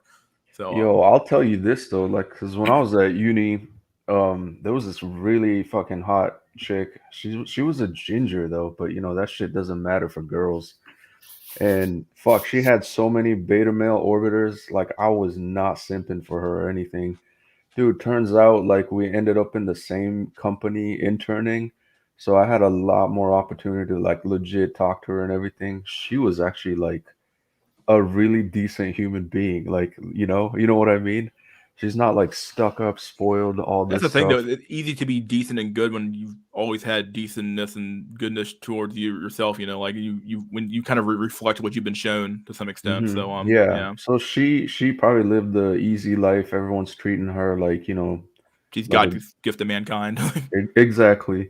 Yeah. And she has no reason to be an asshole like whatsoever. Like, she lives on super easy mode. And so then, yeah, I think I just saw the news that she got married to a Chad. So good for her, I guess. Placido is absolutely correct, and I think here's the reason why. He says that. Wait, can I you put it back up. Yeah, sure. He says, I disagree with that. I think girls in the average range have the worst attitude. He's absolutely right. He's Yeah. absolutely right. Yeah, I'm just where I think we're talking about here, that I think that between the too hot and the uglier girl, the hotter girl is going to have more of a a worse attitude, in my opinion, than the ugly girl. Average women. I dealt with an average woman recently, and she was just a completely average. And I remember being on a date with her, and I'm like, why am I like taking this? Like, she's like a bitch, and she's just plain looking. And it's so weird. And she asked me to, it's so funny, Mystery School. She asked me because I was, to be honest with you, like it was apparent from the way that we were talking that I really didn't like her. And she was like, "Why do you keep talking to me if you don't really like me?" I don't want to be like, well, because you're the only girl that I'm able to like fuck. I didn't want to tell her that. Someone said because the average girl, they're in limbo of, am I hot? Yeah. So because she's in a limbo of getting fucked by Chad every so often, but never getting commitment from Chad. Whereas the woman who's a 9 or a 10 or the hotter chick at least is more likely to get commitment from Chad, and thus not. Or even beyond that, she actually has experience with people who are like Chad. Therefore, she knows, okay, well, in order to lock this guy down, I know exactly what I have to do. Not put out too early, not put out too late, but also still, she knows. Like, that's the thing. You got to be able to play Chad's game too, to some extent. Okay, Chad knows. Okay, well, I'm a hot commodity too. So, and she's a hot commodity. So she's like, I know my value. You know your value. We'll play the game here. Yeah, the average girl is gonna throw the box away immediately. Yeah, that's on point. I just wanted to add like Lord Bogdanov's like recent video, like advice no one asked for. It literally breaks down this average chick. Like, he goes over those Reddit posts, and the first topic was like, the void in this predicament, like why she can't get Chad's commitment. And then it's funny because you're like, yeah, Chad knows the game too, so he throws a bone at her once in a while so he can clap her again. You know what I mean? It's true. Like all the games that get played at the upper tiers of the looks is like extremely like crazy. Like the games they play are like beyond what we're even probably capable of doing. Like, yeah, so she probably gets a bone once in a while from Chad, and she doesn't know that she's just being used for the next clap session. And it's so funny, man. And here's another little bit of a black pill is that is that women, Chads will use average women as practice, so that they stay in shape for the girl that they really like. Yeah, very true. Because because sometimes, I don't know about y'all, but sometimes it's like you get out of, sometimes a man gets out of practice, it's not, it's kind of like, oh man. But Chads, they never get out of practice. Yeah, they're constantly tapping something. So yeah, they're constantly. So I don't know if y'all ever like ran. Imagine it's when people who are able to run marathons or just run in general, they're able to do that because they're running every fucking day. When you run every day, it's kind of like weightlifting in a way. Like you're only able to lift as much as you can because you're lifting every day, not because like you're lifting like once a week or something like that. Yeah. Yeah. So a lot of these guys, I'm just keeping it buck. It's like you have better days when you fucked a couple of days ago. You perform better than if you haven't fucked in like a year, usually. You know what I'm saying? Yeah, I believe it. Yeah. I'm like, fuck. Oh yeah, it's true. That's a black girl right so there. It's and that's another black pill a lot of guys I'm going to talk about, because it's like sometimes it's like you sometimes might lose out because that wasn't a good session. That's like, damn, like had I not been out of practice, I probably would have probably would have put it down a little bit better. But yeah, I was gonna ask you, you watch my streams sometimes, Black J, right? Or you always watch my streams or what? Because I brought this topic up of yeah, I do. About this topic of like, do you think that men overweight the fuck out of women or what? Overrate, yeah. I think probably looks wise. I think probably. I know I probably do, because there's been women who I was like, oh, she looks cute. She's about a 7. She looks like Cameron Diaz, and then base or something be like, oh no, fuck, bro, she's a 4 out of 4 or 5. I'm like, man. So I think so, because I do it. Yeah, I think a lot of men, when they're in their horny phase, they're like, "Oh man, she's got to be like a 7 or an 8, dude." And he's like, "Oh, she's got to be hot." And it's like, "Nah, dog. She's like a 4. She's average, dog. Average at best." Type shit. Yeah, but my whole thing is like, hey man, if a girl is a 5 and another guy thinks she's a 7, just let the motherfucker believe that she's a 7. I suppose so, but all I'm trying to say here is that on an objective scale, dog, we gotta be objective here. Like, that chick is definitely a 4 or 5. Yes, I agree. We can't. That's the problem too. We keep inflating these women, dog. Like, okay, well, she's a 7. Like, a bullshit, dog. Fuck out of here, dude. But come back down to reality. No, it makes sense, but as long as you don't like treat her, as long as you're not like simple. But I you know what, it makes. But also too, you gotta understand, Mystery. Men just have a wider range of what we find attractive. That's true. It's true. So I can look at, for example, like Drew Barrymore. I can look at Drew Barrymore and think she's a 7. You can look at her and thinks that she's a fucking 5 or whatever the fuck, right? Placido was absolutely correct. Big booty makeup, you IG baddie. Yeah, it's true, dude. Yep, it's all it takes nowadays. Absolutely. Would you say that? Would you say that men can actively, or maybe subconsciously, like change what they perceive as attractive, like depending on how desperate they are? Yeah, they have. Yeah, they have to do it. So this is why broke dudes. You ever notice that broke dudes, for whatever reason, just like fat women? I don't mind a little meat around the bone. How much you make? 40,000. Of course you don't. Of course you don't. You have no other way to get anything else, dog. So yeah, nope. Of course you don't. So you broke. It's like when broke people say, "Oh yeah, McDonald's is the shit." You're like, nah, dog. I've had a fucking Rooster Chris steak, dog. I know exactly what. I know what tastes good, what don't taste good, dog. Like, fuck out of here. Like, come on, man. So, Yo, but yeah, that's how guys got to. Unfortunately, it's the unfortunate truth. Yeah, I was gonna add. I say there's 3 ratings, at least for me. So I have to agree that the rating system is always going to be skewed because every man has their, quote unquote, what they find attractive. Like some dudes are interested in feet, some guys interested in fingers, for fuck's sakes. It's like, I don't know how you get attracted to fingers, but they all have their quirks. Right? Hey man, you ever seen a very well-defined slim hand? Personally, I'm a boobs and ass and leg man, so I don't look at like fingers and be like, ass and leg man myself. So yeah, I'm not. That's what I'm in. So yeah. But I like legs, so no. But this discussion is precisely the point. Like everyone has their little quirks or whatever they find attractive. So I would call that a rating in itself, right? So that's always gonna like kind of skew, because you could be like 10 out of 10 Stacy, and then the guy's like, she has terrible feet. I'm not attracted to her. I'm like, you're stupid, but whatever. So that's like one aspect of it. And then the second one is like with makeup and no makeup. And for me, it's like I always just kind of have that like extra intuition. Like if I look at her, she's like, oh, she's just like wearing a cake ton of makeup. Her rating is like her true rating would be like a 6, right? But then if you've been around like actual real pretty women, they don't need that much makeup. They have like nothing to cover up essentially. So when you meet those kind of women, you're like, oh, dude, like she's automatically, she's like at least an 8, and the makeup makes her like almost a 10, basically. So it's like you either know how to distinguish the no makeup with makeup and the whatever quirks, and then whatever the blend of those three decides like how hot a woman is.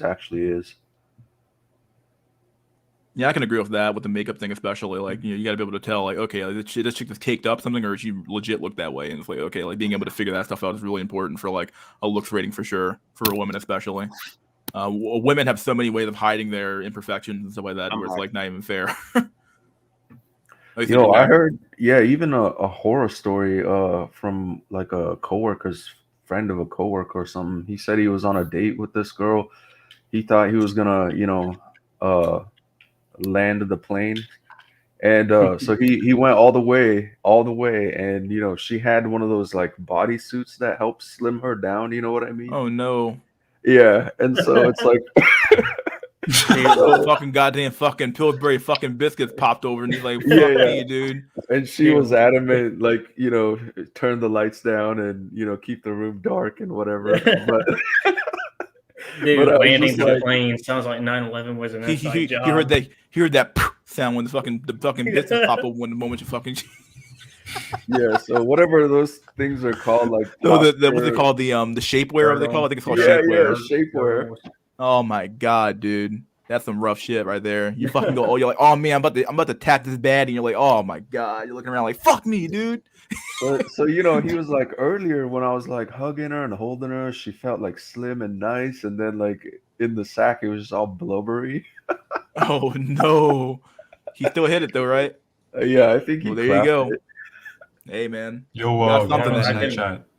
I can only start going for Ronan. Well, I only let 5 people in at a time typically, unless I want to do 6. You want to do 6 or what? No, you can let me off for. Okay, so there you go. We'll do that.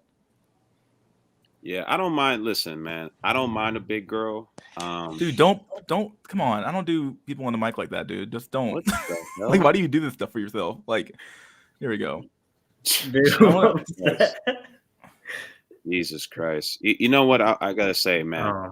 I didn't mind thicker girls, but ever since I got with like an actual slim girl, that's like my preference now, bro. That's my preference now. I see the appeal with skinny, even if she doesn't have a butt. I'm team skinny all the way. Yo, I'm team spinner. Something about that cute little petiteness. Yeah, I'm definitely still. I don't mind a little bit of meat in the bones, but other than that, yeah. I'm TFL. It doesn't matter what I want. I think Dusty had a topic or something like that. Or someone was Black Hole J. So this is basically when I was talking to Mystery early on. The reason why I talked about work is because I think it's true that a lot of the phenomena we see in online dating can, be bypassed. The main issue, if you address the main issue, basically the main issue is that we don't have, a lot of us in the community don't have social circles like people used to back in whatever, like the early aughts or the 90s.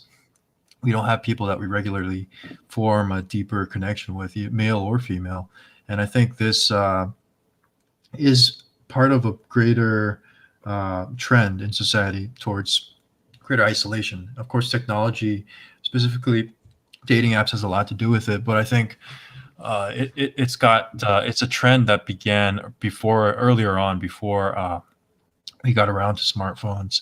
It's in America, especially, things have become gradually more transactional, and you can really see that when you get down to dating. You can argue that it was always kind of transactional, but maybe back in the day there was a broader goal of starting a family or maybe forming a closer relationship, like pair bonding. I think right now a lot of women, like Mister, you brought this up too. Like, what people don't really know, first of all, what they want, but then the things that they think they want, they're not really pursuing effectively, and women end up lonelier as a result, and men just end up frustrated as a result too. It's like it's a system where everybody loses. I don't think women are necessarily having a better time at it per se. If you I really think that think women about it. are they're having more fun, but I think that women. Okay, look, if alpha fucks beta bucks is a woman's Optimal unless remaining strategy. yeah, that's the main strategy. That's what the fuck they're getting. They're getting that. So I would say that women, even though yes, they're more miserable, right? They're still able to get fucked by chads on occasion, depending on their respective SMV, and through various means, they're able to get that beta bucks provisioning as well. I would say argue far more than ever before. Whereas back in the day, every woman, in the Mad Men era, fours got with fours, fives got with fives, sixes got with sixes. Those fives and sixes still wanted fucking John Hamm, but they had to settle for, like a regular Joe. But now they're all able to share John Hamm, and that regular Joe is going to pay for their fucking OnlyFans. Yeah, so it's actually really funny because somebody brought up how it was on the Incel Discord. I think it's gone now, but I think it got remade again. In that Discord, somebody brought up a good point how basically our the sexual behaviors of straight people has basically been the exact same behaviors that you see in the homosexual community. Where like because there's no kids being made here. Exactly. Like, it's all just like pump and dump, have sex for free, blah blah blah blah, contraceptives everywhere. And that's basically what homosexuals do anyway. Like they don't really, obviously they can't have kids, so it's like okay, like you just do what you do and then you're done, and you do it for pleasure. There's no responsibility involved in the action at all, and it just mimics the exact same behavior. And it's like okay, that's scary because like I think first brings this stuff up, huh? I was just Go gonna ahead, kind of make an observation, like Good. like with ancient Rome, ancient Greece, like with pedestry becoming more, I guess, normalized. Would you say that that's like a trend that can happen in a more advancing society?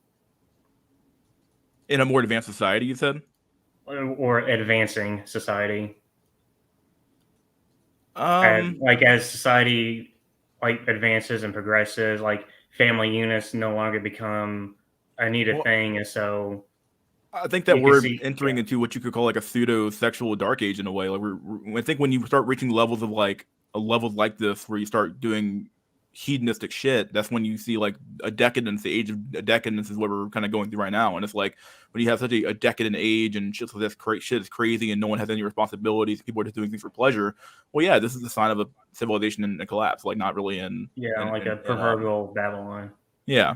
There you go. That's Mystery. That's exactly what I was trying to say in kind of a clumsy fashion. Basically, it started before technology. It's a technology accelerated the process, but it really began when the act of having sex and getting together with a woman just essentially started to become about the pleasure. And I think this was like during the 60s, early 70s. This was already becoming a trend, and this is kind of the fruits, the late fruits, so to speak, of what the boomers essentially sowed.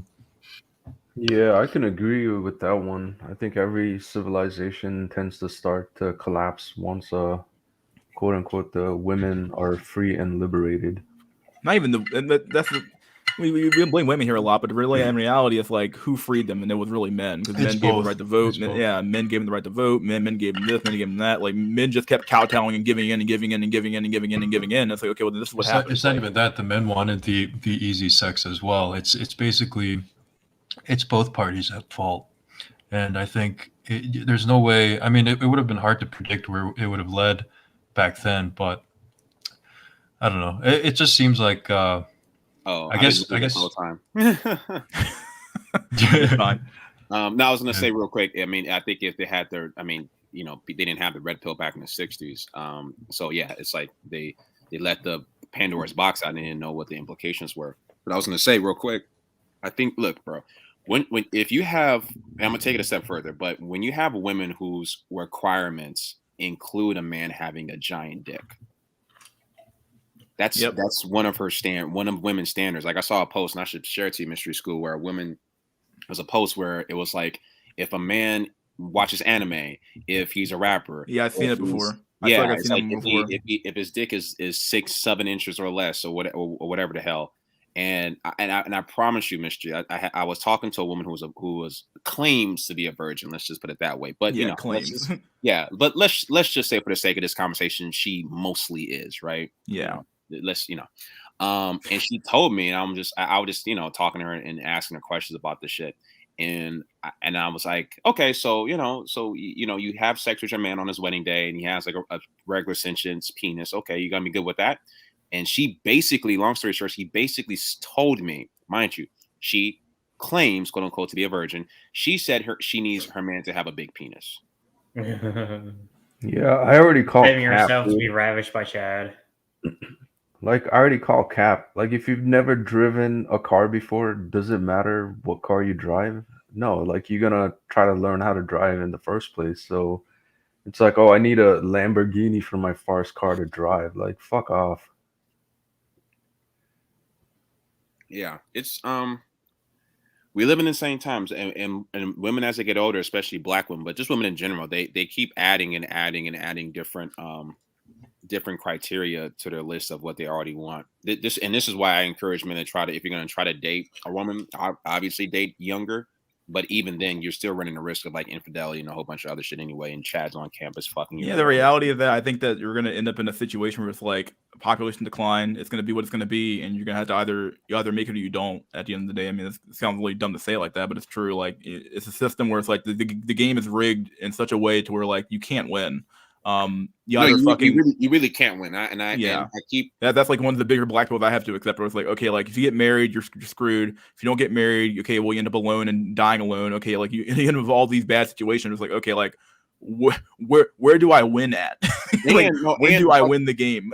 And the funny thing is, when you look back at when I Instagram this guy who was a major Tyrone back in college, and it's like, even the dudes that were killing it, and these type more, especially they're black, but more times than not, these dudes got 1 or 2 kids already. So it's just, and they might be happy or what have you, but yeah, that might be a good scenario for at least you fucking procreated, but there is no route that leads, when you're dealing with women, that leads to like a true victory. You know what I mean? You only get victories in the short term of you smashed her, but even then, that, trust me, because even that victory can turn into a potential danger down the line if with a Me Too or things like that. Yeah. Like I said, any dealings with women nowadays, like the well has been poisoned to so much to like that drinking the water is so like you're basically going to die if you drink more than 2 cups of that water, cups of the well that is women. Basically, like you walk into that well and it's like, okay, like you know the risk, what the risks are, right? Like, yeah, sure, you want a drink of that sweet nectar, but good luck, buddy. Like, you're not gonna make it. Like, you might not make it. I don't get the notion that sex has ever been okay. I don't know why you always do this weird thing where it's like either or. No one's ever argued that it's entirely utilitarian, dog. Get the fuck out of here. Can't do it anymore. Like, there's an element of play to sex. Of course there is. Come on. What we're saying here is that when society at large forgets its duty to society in general, that's when you have issues. Okay, like, it's not meant to be entirely utilitarian. It's not meant to be a sterile action where you're supposed to just not have fun. People have fun with sex all the goddamn time. You can do what you want. The reality is that having a hedonistic shithole society is not what you want to have productive people in it. Like, when the game is so rigged that the only fucking out is to be a fucking blind hedonist jerking off to a fucking pocket pussy, then you have problems in your fucking society, dude. Especially society where... Oh, go ahead, Last. No, I was just gonna make a point, like going back to like ancient societies like Greece, Rome, Tuscany, and Egypt. Like, yeah, these were societies that were heavily sexualized, and yet they still like had a thriving society early on. Yeah, because like society started off on, I think you said it before. I think it was Epicurean. Was that what it was? You said they started off with this, and you said it before last. Oh yeah, Epicurus. Yeah, I was gonna say it starts off Stoic and Stoic and Epicurean. Yeah. I was gonna say that was Will Durant. Okay. Especially when the hedonistic, and I know you mentioned the pocket pussy, but especially hedonistic society where only 20% of the men are able to participate in the activities, in the fun. So if you have 20% of men, fuck it, let's just really about 10% of men that are able to actually participate in the fun and having a goddamn ball on these apps. You got another 10% where mystery school probably falls into, where you're kind of here and there, You're kind of playing. You're kind of playing. I mean, that's where I was kind of at one point, and up until very recently, you know. And then you have the rest of 80% that are basically getting fucking scraps. Like I literally saw at work, I saw a fucking 40, like he had to have been maybe no older than 45-year-old Mexican dude with like some 71-year-old like hag. Mind you, she had a body on her for a 71-year-old, but I was just like, what the fuck, you know? And just normal, and hugging on her, kissing on her. It's some crazy shit. One thing I am seeing more in mystery school, I ain't gonna lie, I am seeing a lot. I am seeing a lot more white guys Asian maxing, bro. I'd believe it. Yeah, there's a guy I know I used to work with who Asian Max, and he got not a attractive one, but he definitely got something. I'll give him that. He got something. These white boys, they be, even the movie. Look, bro, even the movie The Eternals. I don't know if y'all. I didn't watch it, but I saw the scene. That. Yeah, I saw the that. Asian movie with the Asian woman having two white boyfriends, directed by an Asian woman who has a white husband. You get gum on. Yeah, they're pushing that fucking Asian or Asian female white male fucking thing like a fucking goddamn, like it's fucking like, you know, God's gift to mankind at this point, dude. Yeah, and worse than that, did y'all see Shang-Chi? I didn't watch that one, no. In Shang-Chi, he doesn't even have. It's the only Marvel movie where the main character doesn't have a love interest. Oh no! Oh, no! Every single Marvel movie, the main character has. Even Black Panther had a love interest. Yeah, in Nuwango. He did. Yeah, he's the only character where they conveniently decided not to have a love interest. Dude, what the man? That's some rope for fucking Asian cells, dog. What the fuck? Not even in fucking a fictional fucking Marvel universe where they let you have a boy. Yeah, man. I fucking hate how the fucking media narrative pushes that bullshit. Oh, fucking Incel cinematic universe bullshit. Incel cinematic universe. Oh my god. I didn't know that. I didn't even watch that movie though. Like it wasn't even on my fucking radar to watch. Holy shit. Oh wait, he said Shang-Chi homegirl is a love interest, is it? No, they're just friends. They have her in the movie. She's played by Awkwafina. They have her in a movie. They're just friends. There's nothing romantic. He doesn't kiss the girl. There's nothing. She's not the love interest. She's just a friend. Yeah, this shit stems all the way back from Jet Li, ask anybody who watched. Wait, hold on, really quick. Ask anybody who watched the movie. She's Awkwafina's in it. It's just a friend. Friend zone. Damn. Yeah, like it goes all the way back as early as 90s, where Jet Li was pretty popular. Like before, what's that singer? Aaliyah died in the plane crash or whatever. So they had a test audience where, like Jet Li was the actual love interest. And they had a kissing scene at the end, and like it didn't score well or some shit, and they just cut it out. So it's like it ends up with like a handshake and a hug or some shit like that. Handshake and a hug. Yeah. Wow. I'm like, get the fuck out of here, dude. Love right there. Oh, we're gonna shake hands and hug. What the fuck? So yeah, the emasculization of like Asian men is by the media is just kind of garbage, if you ask me. I mean, I don't blame them. It's kind of like the only notable example of them making, I'm not a conscious effort, but in The Walking Dead, the Asian guy. Oh yeah, The Walking Dead did have an Asian male, white female. Yeah, but that I would say is 100% bullshit. Like, it's the end of the world. It's not like whatever her character is, not Lori, but whatever. But it's not like she can go shop for Chad. You know what I mean? So it's like she's in like literal fucking apocalypse land. So yeah. The pickings are kind of slim for a man of your age. We just have to hold out. The apocalypse, the zombie apocalypse. The only way a white woman would get with an Asian guy is if there's a literal fucking end of the world. Exactly. That was my whole point. Like there was one God dude that damn. brought that shit up as Damn, like some Alex, sort of man, I example. was, I was like, but dude, she had no choice. It's either no dick or damn. the Asian dick. I don't think it's necessarily media portrayal alone. I think it's cultural for sure. I think they did a study, didn't they? Like in order for a white guy and an Asian guy to be rated equally, you needed like a $200,000 premium or something in Yep, terms of it's in income. it's exactly in Incel TV Black Pill 101, The Plight of Asian Men, Yeah. right around I think it was like 8 minute mark. See, I Oh, got that's what I this was gonna shit bring. down to a T, motherfuckers. Oh, that's what I was gonna bring up earlier, Mystery School. Did you hear about the whole Kim K? I'm not to get all tabloidy, but the whole Kim K fucking what's that fucking guy? Pete Davidson thing dating. Yeah, I heard of it. I didn't actually look into it at all. What's going on? Yeah, apparently Pete Davidson is dating Kim Kardashian now, and it's so funny because I looked up some stats on Kanye West. Kanye West is a billionaire, obviously. You know, he like 1.8 billion. Guess how? And Pete Davidson's net worth is like 6 to 8 million. Yeah.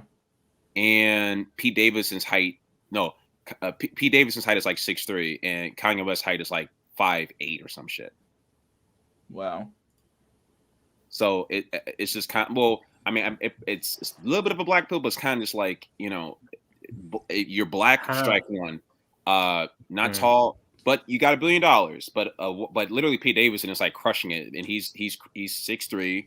He's not a horrible looking guy. He got that, that tats and all this other stuff, but like, I don't know, it's just like weird. Like white guys can literally like don't have to be extraordinary at all and can get like white men, they're the best able to get their looks match based on them just, and I know that we're talking about celebrities, but just in general, it's easier for a white seven to get himself a white girl seven than a black male seven to get himself a black female seven. I can agree with that. Yeah. I saw a meme. It's like was it black women trying to get a Tyrone? You need to be like a 8 or a 9 Tyrone. But then a regular 6 out of 10 normie white guy, boom, he'll trump the Tyrone. That part is though. Like I've seen there's some videos about white women just being used by black women being used by white men as pump and dumps, and like these black women are fucking like getting blown the fuck out. But like, oh my god, he just used me, and it's like, well, yeah, like that's because like I think black women are still rated like the least attractive out of like all the races as far as like women go. So like they definitely aren't. They don't have nearly as much of the ability to date out as the black men do oftentimes, which I think you even see that in the stats data as well. So. But we gotta keep this a buck though, and this was another point that they were trying to fucking cope on because really in the conversation where they were saying that yeah, white men are at the top, but black men, we're one. If white men, he was trying to make it seem as if black men were like right second. Just the power gap. There's a pretty big power gap between the white male and the. That's exactly what I'm saying. So it's a really big gap. It's a big power gap there. Yeah. Yeah. Yep. It's not like some like small, like little tiny like blip on the radar. No, it's like if the white man's a 10, the black man's like, well, I think at a 4 down there. It's like, if there was like a shootout, it's like, okay, if a white man scores 100, if the white man scored 50 points, black men are scoring like 20 points. I get maybe Hispanic or like 19, Asian guys like 5 or whatever the fuck, right? Yeah. White guys still smashing black women in the low, even enough to make them think they have a. Yeah, that does happen a lot. Go ahead. Sorry, and that's why. And first, and I got a lot of pushback on First Extreme because I said, hey, white incels, just go find yourself black women. I actually gave that advice to even an Asian guy recently. I saw Jesus Christ. I saw an Asian guy literally at my job, like pick up or try to pick up an Asian woman. Like I literally saw him, an Asian girl walk past this Asian dude. Kind of hustled over towards him. I'm thinking that the Asian guy was her boyfriend, but in actuality, it was like a pickup. So I'm like, oh man, like this dude is literally a fucking wannabe PUA. He obviously got blown out. I mean, she's an Asian woman, they don't fuck with Asian guys. I called him over and I was talking to him and I was just like, hey man, you know what? If you want to kill it, not kill it, but like if you want to like increase your chances, get yourself a chain. Mind you, this guy was like 6 foot, so he wasn't that good looking of a guy. I just told him like, hey, get yourself a chain, go after black women. Your chances, if you was approach 10 black women, at least maybe 4 of them will give you their number, just based on the fact that Asian guys don't even approach black women like that. Yeah, I got 2 points on that, if you don't mind. Yeah, go ahead, buddy. No, I actually have tried going for black women in the past before, but it didn't work out so well. Are you what are you? I am a 5'5", 4 out of 10. Oh well, I mean that's This Yeah, this guy it's was this over. guy It's was done. 6 It's done. Yeah, no, this guy was 6 foot. So like I wouldn't have given if he was like 5'5", I wouldn't have told him that. But kind of dovetails onto this point. One of the black chicks I was actually talking to, or trying to talk to at least, actually pretty much brought it up every time we talked, how much she was into Asian men. And I actually looked up, like, there's actually kind of like a niche culture of black women who are into like Asian, Chinese, Japanese. I guess it's the K-pop thing, but it's there. We're just into them because they're not black men. They just want to be Yeah, fucked I by just- somebody who's not they just see like it's just different. It's not really. They call black men. They say they want to Blackistan's the new term now. They're divesting from Blackistan, saying that Blakistan's so bad, or Yeah. black men are so evil and bad that That's they all don't it have is. anything But- stuff like that. So yeah. But in actuality, most women that are divestors, it's like they get fucked and shucked by either Thug Tyrone's, Thuggo, Pookie, Ray Ray, or athletes, because that's really, if you want to break down like what the average black woman's type is, it's one of those guys, right? Yeah. So they only deal with those type of guys, either a Thug, a Pookie, Ray Ray, an Ultra Tyrone, the football star, the basketball star, what have you. They get fucked and chucked or whatever by those guys. Those are the guys who fuck them over, right? They pass by all of the, because black women, there's no one who is more stereotypical about black men than a black woman. Because you have to be a stereotype as a black man to get yourself a black woman more times than not. Like if you don't fit the stereotype, if you're into anime or if you're a little A little goofy or weird or corny, you're fucked, like dude. Yeah, one of my black friends from a few years ago, he was tall, he was actually pretty good looking, athletic, but he was into like all the anime stuff that I was into. Dude, he's been in 2 relationships since I've known him. The first one was with like a Hispanic chick, and his current one is with a white chick. Yeah.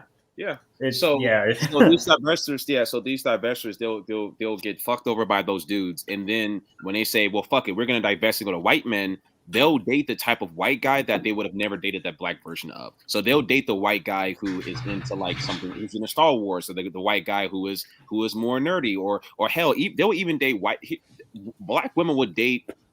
There are black women who won't date a black dude under 6 feet, but would date a 5'9" white guy. That same woman.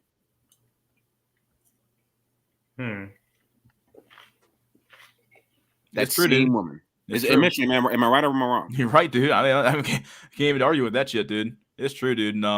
They do not want the well-to-do black man. They want the stereotype. They literally thrive for the stereotype. But the sad part is that the stereotype is like they want the stereotype, but also they want him to be like this like controllable man they can just like have on tap. You know what I mean? Like that's what Sergeant Willie Pete always says. That they want a masculinity on tap. So they want that strong, thugged out black man, but they only want him to be thugged out when when she wants him to be thugged out. Other than that, he has to be this like relatively well-to-do man. So she wants like both. He wants to have both things in one package. It very, very rarely happens, So would you say black women are more controlling than white women? No, it's not. To me, not for control. I don't think it's about control at all. It's a little bit, but black women, they just want men that a lot of times just aren't good people. Like, it's sort of weird, but honestly, the worst of and obviously, like, if you're a man who's tall, attractive, you have that thug, tattoos, whatever, like you can afford to be a shitty person as opposed to somebody who's shorter and not so I get that. But unfortunately, and one reason why the black community is so fucked up is because black women reward bad behavior with pussy. If black women just said, hey, you know what? And Tommy Sotomayor talks about this. If black women just all together just said, hey, let's just like not fuck drug dealers. Let's like not fuck like dudes that are like fucking up our community, the black community would turn around in like a couple of years. Well, it's like what I say with like gynogenics, you know, female sexual selection determines male behavior. Absolutely. But white women will, but here's the difference with white women. White women will, at the very least, sure, they'll get fucked by chads and shit. Cool. But at the very least, they'll still are more likely to. Here's what black women would just don't fucking do. Black women won't fuck with a black dude who is on his way to making 6 figures with his STEM degree until he's making 6 figures. They'll just wait at the finish line. Like they'll get fucked by all the thugs and shit until, you know, Stevie or whatever is now making 6 figures, and now they want to. White women are really strategic. I think Black Jade going here. They're strategic. They at least know, okay, I can't fuck Chad until I'm like age 28. Okay, exactly. I have to hop the carousel probably at age 25. Find Beta Billy at age 26. Settle down by age 28, and I'm done. I have 2 kids at 30, and I'm done. Black women are like, oh shit, I'm gonna keep riding that carousel and be in college. And I'm like 28, 29. I'm gonna fucking try to find somebody at 35 and then have a kid at 40. It's like, because black don't crack, y'all. I mean, look at Angela. They always look at the fucking exception. Look at Angela Bassett. They always talk about this bullshit. But you know what, Mystery School? One reason why, here's the fucked up thing. One reason why white women don't mind doing that is because they know once they get with Beta Billy, they're still gonna fuck Chad anyway. Yeah. On the side. They're not, it's not like they're saying goodbye, Chad. They're still fucking Chad when they're married. Yep. Obviously. So the strategies are completely different. And I think that Asian women they're kind of have like a similar strategy. You know, Mexican women, they pair off a lot sooner, you know, but. Hey, Dusty, you said something earlier. You want to chime in here or what? Can't tell if you're here or not still. Dusty? I think I don't know. I just didn't want to chime in because I don't really know much about the black community. Oh, sure. No, that's fine. Well, you had to get it earlier, right? I will say, I think it depends where you are in terms of whether or not you'll have success with women in comparison to white women. I was saying in the chat that in a lot of cultures that it's seen as taboo to kind of be seen dating as a woman, dating like a black man by your family. I think in like a lot of East Asian cultures, it's like a big deal. Hey, Dusty, you want to know what the best part about dating, or no, I should say, you want to know what the best part about a black man fucking a white woman, like for that black man, want to know what the best part is? What? Best part is that you ain't never have to worry about her getting pregnant, ever, ever. Yeah, exactly. Unless you're playing in the NFL, the NBA, or you're like you never really have to worry about that. It goes back to what we were talking about earlier. We got to figure out even for men, like black men, Asian men, white men. It doesn't. We need to figure out what we want as well. I think that's Mystery has a video about this. But it's an issue on both sides of the spectrum, like women and men. I think if we're looking for stable relationships, if we're constantly seeking out the opposite in women, where they're very attractive and sexually appealing, etc., then we're obviously going to lead down a frustrating path constantly. Right. I gotta head out, you guys. But I appreciate the talk. I didn't want to stay for too long, and I just appreciate listening to. Oh yeah. So Black Pillow J, did you Leslie make it? Did you ascend or what? You made it out, or are you in a relationship now? Are you like officially? No. You just smashing and passing still. Yeah, no. I'm dealing with some physical stuff. So no. I actually taken a little bit of a step back, man. But it's okay. All good. Yeah, it's all good, man. I hear you, dude. I mean, I understand that shit's fucking rough, dog. So wait, do you actually have luck on Bumble? Or I never had any fucking luck on Bumble. I mean, dog. Bumble fucking sucked for me. Ever so often, but it's just like, okay, what really is luck? Like shooting fucking 4% versus shooting 1%. Like, you know what I mean? It's that's literally like the fucking difference. So honestly, man, like after I did that Tinder experiment. And I showed it to people. Like I showed it to people at work, and I was like, "Oh my goodness! Like what the fuck? Like she's got all those matches. Like who does the chick looks like?" And I showed them the chick. It's like the 71-year-old grandma, and they're like, "What the fuck? Like I can't believe it." But honestly, look, man, I deleted the apps.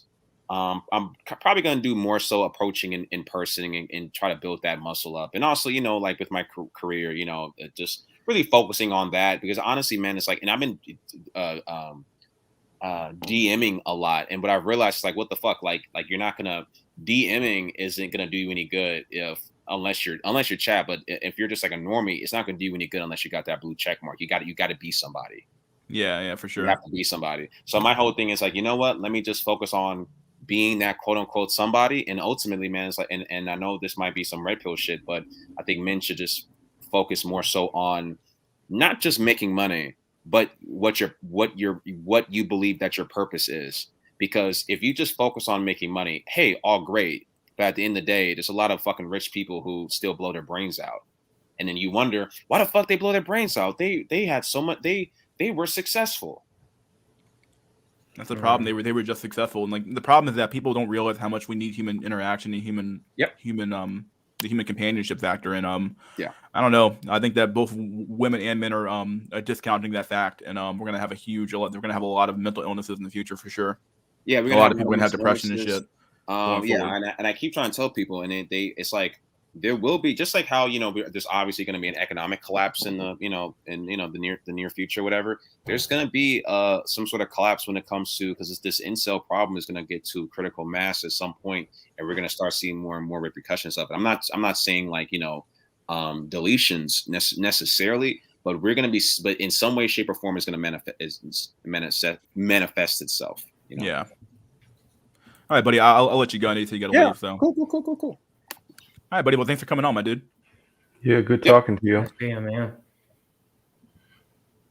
We got fucking Ronald fucking McDonald in the fucking chat. What the fuck, dude? we have ascended past a new level of fucking meme fucking shit here, dude. Just get a STEM degree, bro. That STEM degree still work, dude. They still fucking make a lot of money, I can attest to that. God, yeah, I laugh every time they say it's a cope, because I'm laughing all the way to the bank. Feels good, man. Well, here we are again. My God. Coping. So anybody have a topic? Should I read this article? Wait, Go ahead. Before you move on, though, I just want to comment on what you said last. I was actually going to offer that as a suggestion to a solution, possibly for a lot of people to focus not just on making money, but also and your purpose, of course, but also it kind of expanding your social network outside of the internet. I think a lot of the problem, this goes back to something I touched on earlier. A lot of the problem that we face is that there's increasing isolation, and that's like the path of least resistance, where you don't really have to go out of the house to do anything, and like this sort of conversation can happen in anonymity.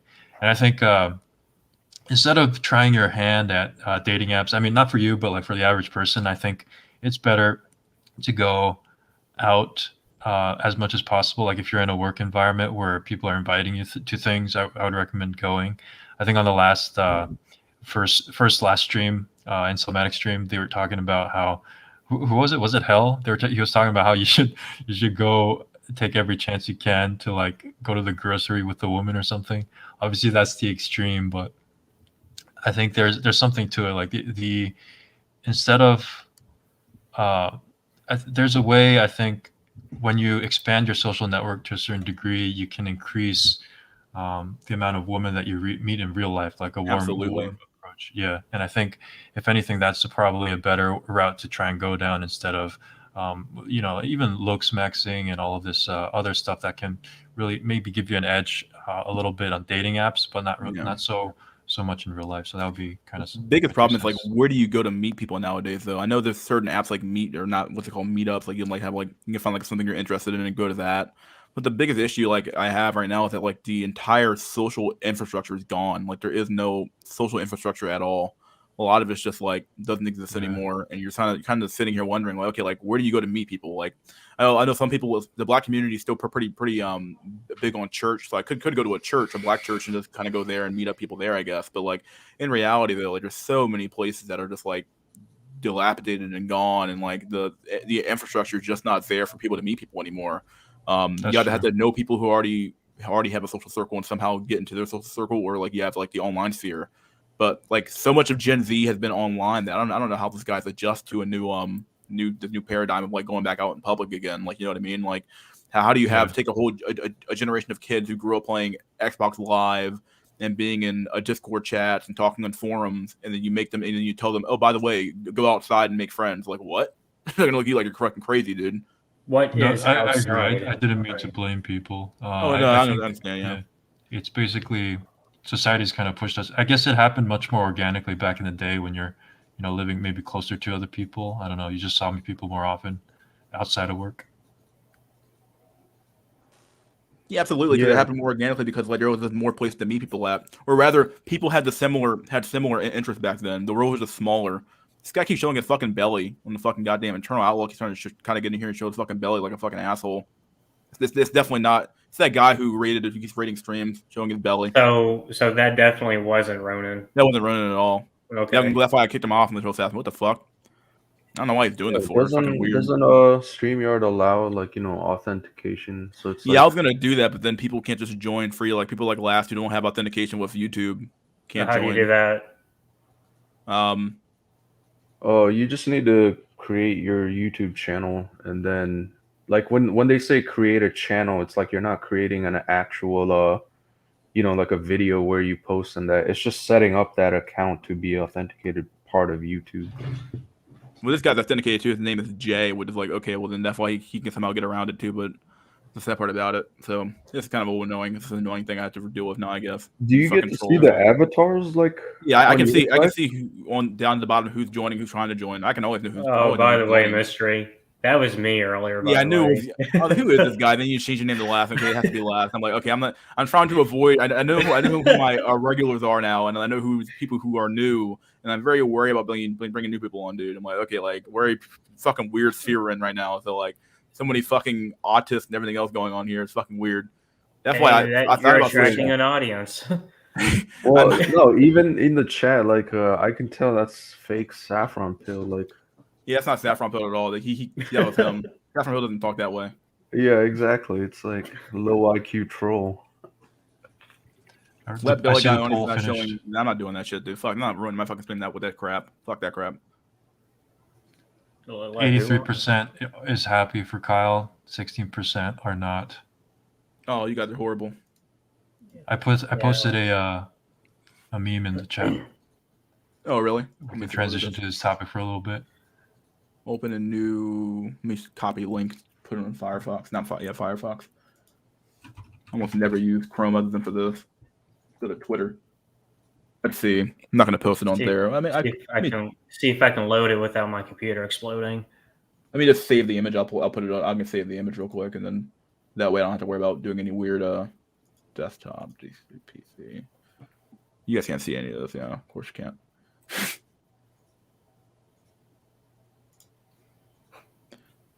Documents. Private chat privilege. Yeah. You guys can't see anything for streams. I see everything now. Oh no. I just want to point out the incredible diversity we have here today in the voice chat. We do, dude. My stream has always been fucking diverse, dude. I don't know what the fuck it is. Here we go. Got your AR-15. Written gets cleared of all charges.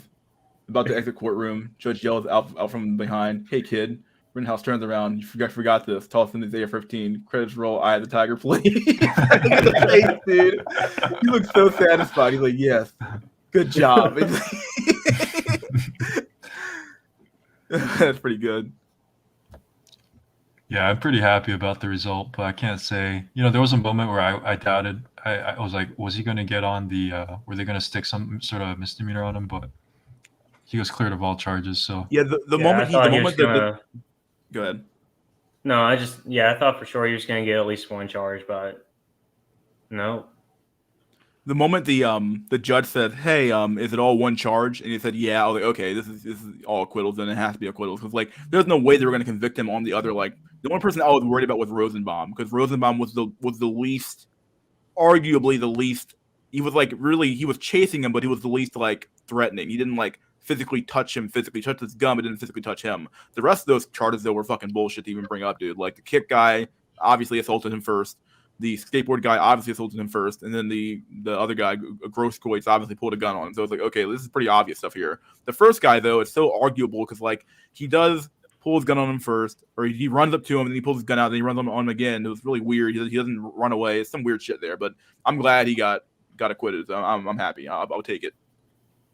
Absolutely. I think but it just goes to show you, though, I think in a lot of cases, when you bring guns to these sorts of events as security, the idea isn't that you're going to be using that gun. Like, that'd be the absolute worst case scenario, but you're essentially a show of force. And the fact that he got isolated like that, the fact that, things just went not according to plan, per se. And I think that was a problem that many people pointed out. But in any case, it was self-defense, regardless of whether or not it was wise for him to be there. If people are like hounding you and threatening your life, then you do have a right to self-defense. But I think it's an important lesson going forward. If you're going to bring a gun like that, it's important that you keep in mind you will be under legal scrutiny for every shot you take, and it's a life or death decision. Absolutely, you got to be careful when you pull the trigger for sure. Don't be that guy. Well, you're always, as a gun owner, you're always responsible for every bullet that comes out of your gun. Yeah.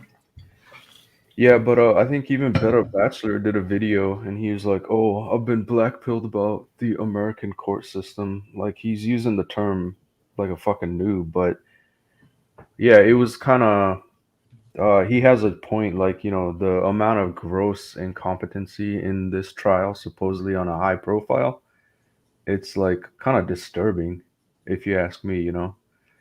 It's like there was that stream where I think it was like a bunch of 10 lawyers, prosecutors, like all these law experts, like, watching the trial real time, and they're like, no, you can't do that, or that violates like the Fifth Amendment. It's like, dude, even the judge was like, yeah, and including the judge is like, the fuck you giving him a doing? spanking.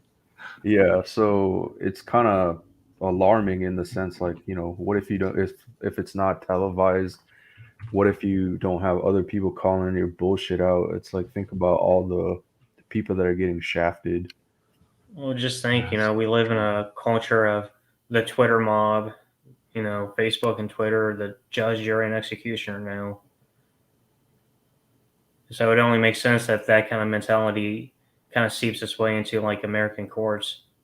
Yeah, I feel like there's gonna be a reckoning. Like the Rittenhouse case was a battle won. It's not like, the end all be all. Like, it's definitely a victory. And then, I think a lot of the media are probably sweating bullets now because they know they could get sued.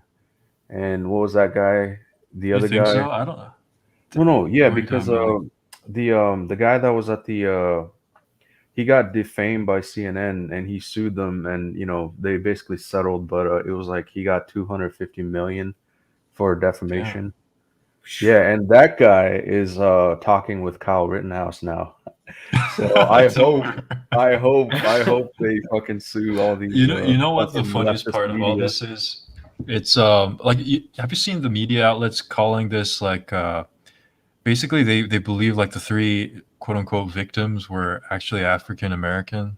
Yeah, it's MSNBC. It's just and totally they're asinine. bullshit. Like they haven't followed any of this.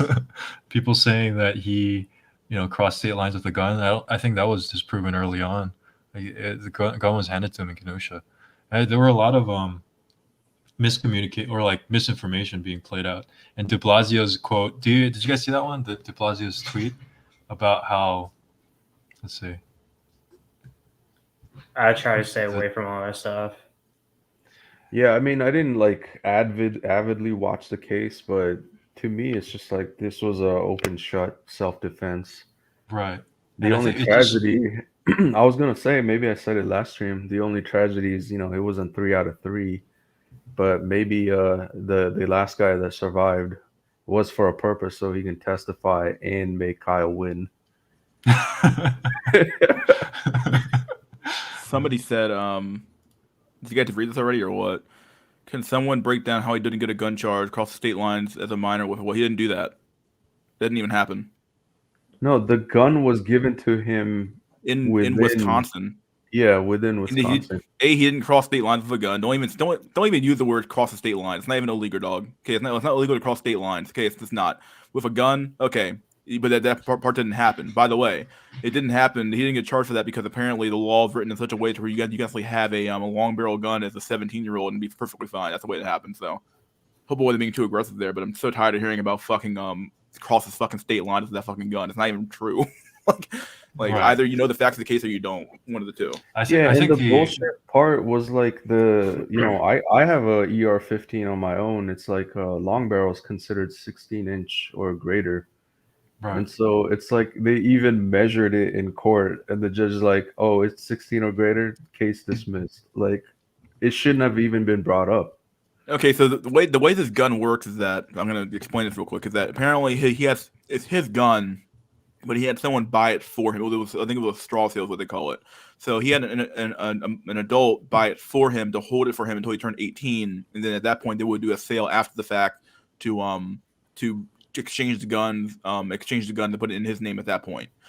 So the gun was always in Wisconsin. He never even had possession of the gun until he was 18, and then that's when he would get the gun. It wasn't a random gun though. It was a gun it was definitely his gun. It just he doesn't officially own it legally. So he can't legally own a gun, but you can possess a gun to go hunting or something like that. And I think that's the law that they use to throw out the case, basically. So basically, kind of like a technicality. It's sort of a technicality, but the way the law is written is more like, okay, like the law, it said, I forgot exactly what the stipulation was, but it says something about it can't be a short barrel gun, and it also can't be you have to be hunting or something. You have to be hunting, but it only applies. It's basically a technicality. We'll say that's a technicality. I can't explain the whole thing, but yeah, yeah, this right here. Oh no, he's 17. He crossed state lines. Oh no, he needs to go to prison. Like I'm like, what's going on? Like yeah. Yes, if you aren't the lawful owner of the gun and cross state lines, you can be charged with trafficking. But he's okay. Are you still using? I can't tell. Okay, I can't tell. I can't tell if did I get to the cross T or not. He did not cross state lines. He didn't cross state lines with a gun. That part never happened. It didn't happen. It didn't happen. It just flat out didn't happen. Okay, don't even bring it up anymore. It didn't happen. Here's a better way. The gun was waiting for him at his destination. He never brought it with him. The gun was in Wisconsin. He got dropped off, I think, by his mom. From Antioch, which is a half-hour drive to get the fucking Kenosha. It's a half-hour drive. So he did in fact cross state lines, but not with a gun. Wait, the gun was waiting for him across state lines? Is that what you're saying? Yes, the gun was in Wisconsin. State lines. We'll do that. Yes. There you go. Across state lines. Yeah, he crossed state lines. He crossed state lines. Arrest him for that. Like, okay, like, dude. I'm like killing me, dude. Oh no. Honestly, I think Charlie, you mentioned a good thing about the prosecutorial misconduct. I think it just really shows how prosecutors a lot of time are just outright liars and scumbags. I think they really go after people without, not necessarily for justice, but to like put another notch on their belt. I think. Oh yeah, big time. I think a good case of this also was back in the day. Whatever you think about Reddit, there was a really like a genius co-founder of Reddit, and I think he invented other stuff too, like the RSS feed and the Creative Commons and stuff like that. He was going to MIT, and he basically believed in free information. So he like hacked into the MIT library and like downloaded all their books or whatever, and he got caught. And they were trying to put terrorism charges on this kid, and he ended up committing suicide in a federal prison. Like he was facing like 35 years in jail, and it was just I will tell this to any stem cell. Yeah, I was gonna say before I get distracted again. I was gonna say even for all the stem cells out there, like refrain from any kind of thing that might be misconstrued as illegal. Like especially in that kid's case, like you tend to quote unquote, like when you learn coding and you find this new power, it's like you're exploring all this shit, and you may unwittingly get into some trouble, right? And so the simple fact is, like, if you get basically, a felony or any kind of IT hacking or whatever, like basically cyber criminal kind of thing, it's like it's over. Your career is done before you even started. So like before you Yeah. even think about working at Fang, like you need to have a clean background record. Otherwise, you'll never be able to work at some of these reputable companies. Yeah, don't hack into the Vatican secret library where they're keeping the UFO that crashed at Roswell. Don't do it. He's the unknown co-founder of Reddit. Huh. Unknown. And I guess now he's known. Yeah, I think he probably self checkout because he realizes like, yeah, it's over, and that's probably what he wanted to do as a career too. Would be a hacker. Not Yeah, I mean, necessarily hacking, but working in the tech industry, I guess. Yeah. hmm. Yeah, actually, even one of my professors warned me about this too. Like, it's like you gotta be able to be bonded and insured and verified or whatever. Like, that's another thing. If they're gonna pay you six figures, like 150K salary, they're not gonna like hire you. If you got a criminal background record, especially like in cybercrime or whatever. Yeah, it's the same thing in a government contracting. If you have anything like major on your record that will stop you from getting a clearance, you're fucked, dude. Like Yeah, you are fucked. yeah. So Drawlex Mystery, do you guys do any like spy networking? Like with Uh, all like what do you mean by spy networking? no, I'm just like do you have like government contracts like with very how would you say confidential. Yeah, but then if you're like usually an employee of a company contracted out to work for the government or that kind of thing, like you're required to sign, NDAs and all these legal terms. Yeah.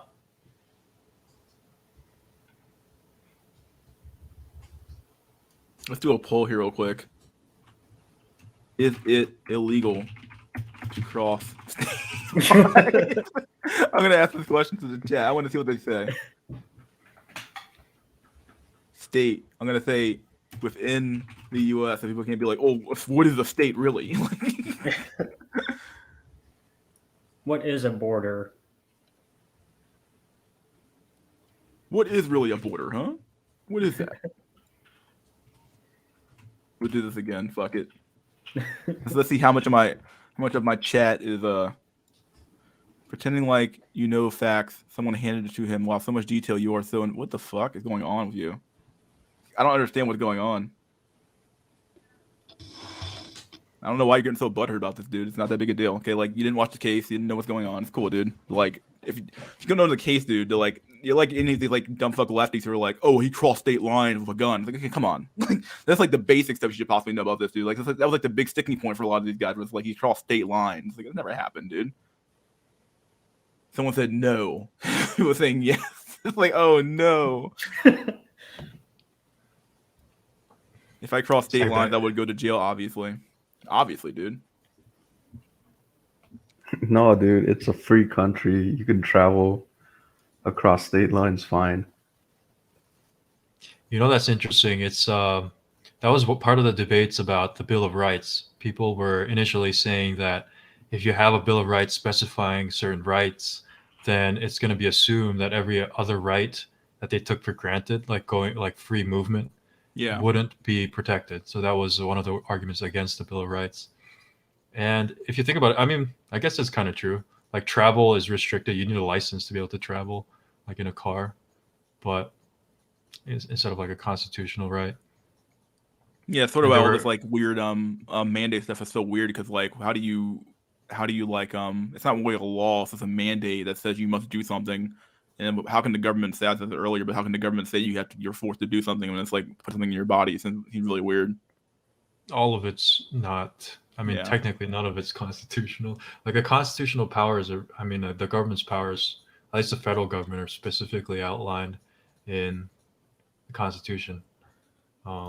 Yes, buddy. I think they're just. You're so not worked up that you left me like 2 basically snide, half-ass comments here that being not worked up. Okay, dude. Like, you're so not worked up. You left me 2 snide comments saying, pretending like you know the facts. Like, come on, dude. You think I can't read subtext here? Like, come on. Like you can't read between the lines. I'm sorry. Go ahead, Dusty Jones. Forgot what I was saying. Oh, the Constitution and yeah. And it's an interesting quandary about like what the government said you can and can't do. Oh yeah, no. Basically, the powers of the government are very very specifically laid out. I forgot what it was. It's like you're allowed to create taxes or tariffs or something, and like a couple other powers. But they're basically using the necessary and proper clause to be able to expand the government, to be able to do whatever it wants. And it could be said, but one thing I will say is I'm so grateful that the U.S. at least has a pretense of holding true to the Constitution in terms of like freedom of speech. Because if you look at other countries around the world, I think did you mention this at the beginning of the stream? Like other countries are horrible. Fuck, like, dude. They have like no rights. They have like nothing. Like even Canada, which is basically right upstairs, it's just insane what the government's allowed to do. Like, no, man, I lived in third world, dude. Police is just there to hassle you if you're rich. You know what I mean? It's at like least here you have that pretense of like, oh, we can't do certain things because of the Constitution, even though they might have their ways, but like they'll pull you over just because you look rich and they just want to extort some beer money for their shift ends. It's like here you gotta, when you get pulled over, you have to actually have a legit reason, like your tail light was out, therefore you're violating traffic rules and regulations. It's like they just can't pull you over for whatever reason. Yeah, and then it's like you're guilty until proven innocent is the motto. Wow. So yeah, a lot of people don't understand like US is actually pretty damn good when it comes to like policing and the interactions with the law. I hear you, my dude. Conflict has been resolved. We're good. Anyway, yeah, I agree though. Like people look at America like America's so bad and racist and horrible. Like, dude, I don't know, dog. Like, yeah, the whole idea, places, dude. Like, yeah, the whole idea of innocent until proven guilty. Like, just go to another country and you get locked up in jail for no reason.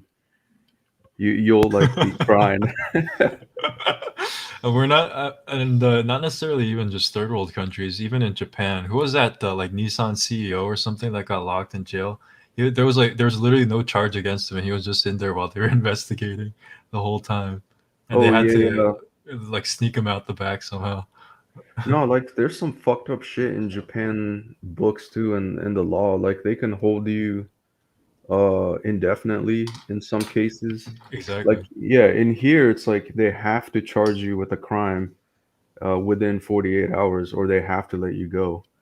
And in Japan it's like we'll hold you for a week until you confess. So a lot of the convictions and all that bullshit is like it's easier to just plead guilty and get the hell out of jail, pay a fine or do this or do that, than it is to just like hold out 2 days in jail or something. Yeah, it's just unthinkable for me to go to like in Germany. If you say certain things that are politically incorrect, you can go to jail. Like no matter what you think of people like that, like it's just unthinkable for Americans that you would go to jail for something you say. That it's just, I mean, I would be worried about getting fired and whatever, but it just seems like we take it so much for granted that the government isn't hovering over us for everything we say necessarily, as long as it's not something crazy, of course. Yeah, very true. Seething cope dilate. What the fuck? UK has hate speech laws, or UK hate speech laws are terrible. Yeah, I always hear that, or they're pretty bad actually. Yeah. Well, they're trying to pass like anti-incel laws now, like making inceldom a terroristic act or some stuff. That's just what I've heard. I have an article about that actually. I was going to read it. I'll probably save it for tomorrow. We're having a pretty good chat, so I'm not going to ruin it by that. But yeah, I mean, they're trying to do a lot of stuff to stop this. What they know is coming, basically. Winter is coming. Winter, something's coming, dude. Some big collapse is coming. I don't know what the fuck's going on, dude. Like I said earlier, the market feels so detached from reality. It's not even funny. Like nothing makes any sense anymore. Like we're in fucking clown world right now. Clown fucking market. Ugly walls. Do you guys follow Shadow Stats at all? Do you guys know what Shadow Stats is? No. John Williams started that. Basically, the way our government reports inflation has changed throughout the years. Not just inflation, but a lot of other metrics like the money supply and the velocity and unemployment. And since the 80s, it's changed like every year basically, so the politicians look good. For example, one of the things they have is something called a consumer price index that tracks a basket of goods and how expensive they are from year to year.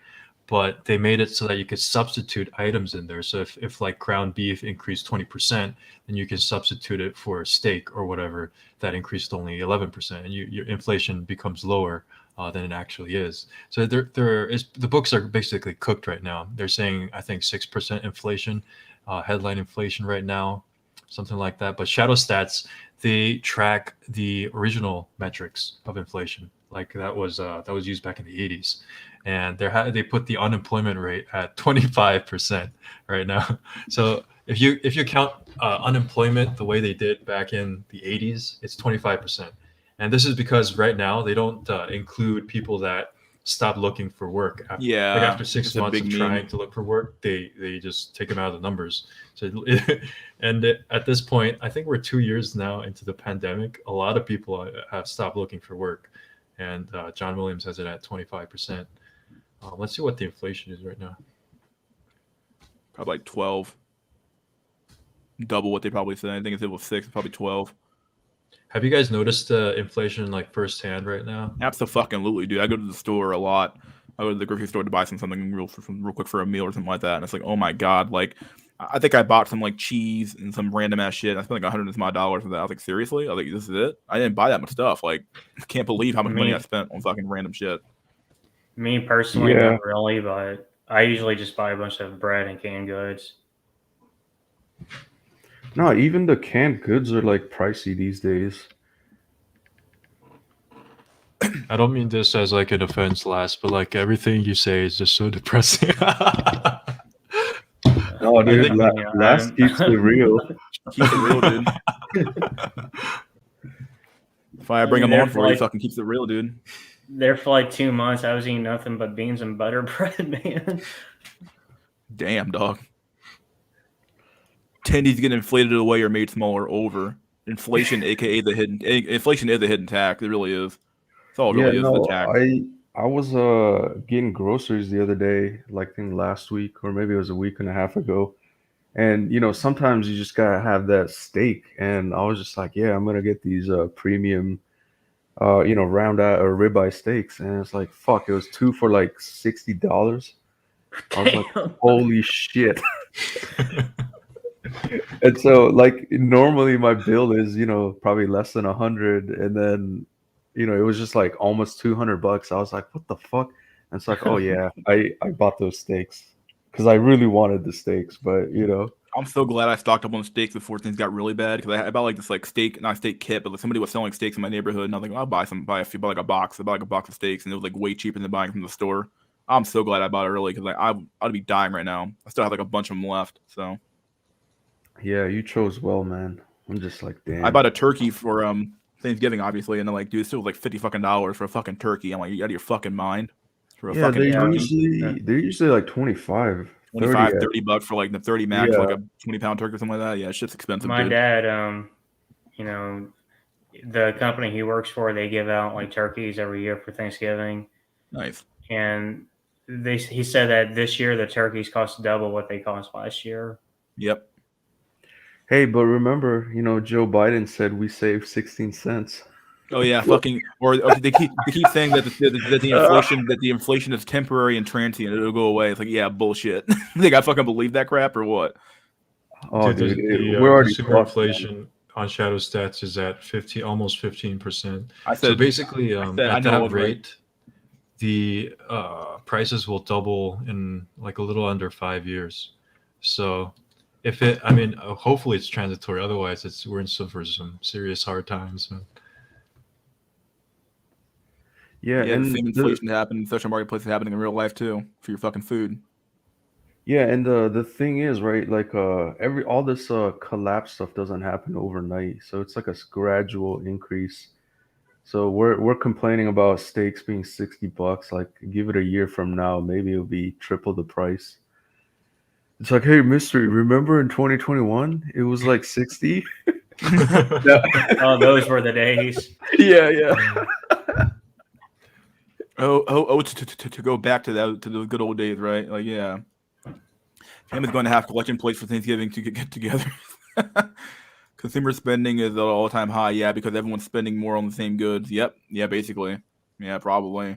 We probably need we probably do, in reality. Where'd you get those stats from again? It's called Shadow Stats, I believe.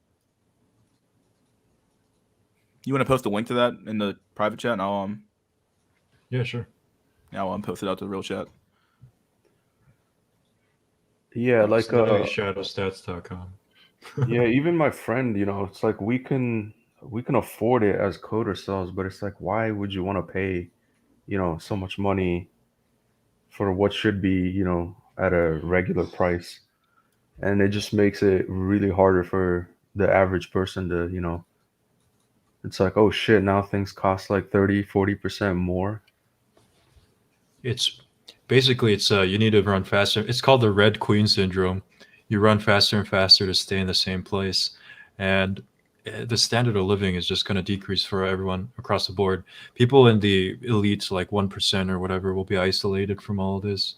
I think actually even more than that, like top 10%, the coastal elite, people in STEM like hydraulics, I think will be fine. People making six figures, but they'll be struggling. If you ever have a wife and kids, it'll be a struggle, depending on where you live too, of course. But things will just Yeah. become more expensive. Actually, no, I was having a good conversation on, Discord last night with the, what is it, Stoic Action, but then it's like what were we even talking about? Yeah, it was like money maxing, and I make a lot, and to me it doesn't feel like I make a lot, right? Like a lot of people are like, "Oh, you make more than six figures."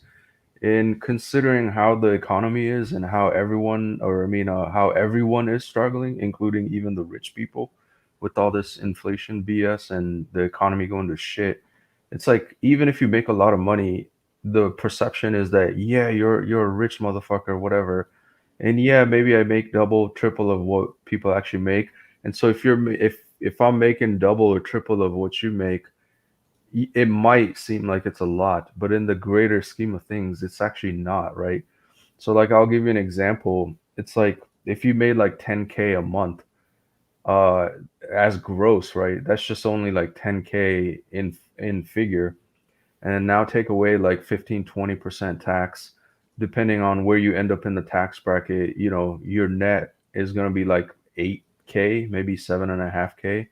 Like Uncle Sam takes out a big chunk out of your gross pay.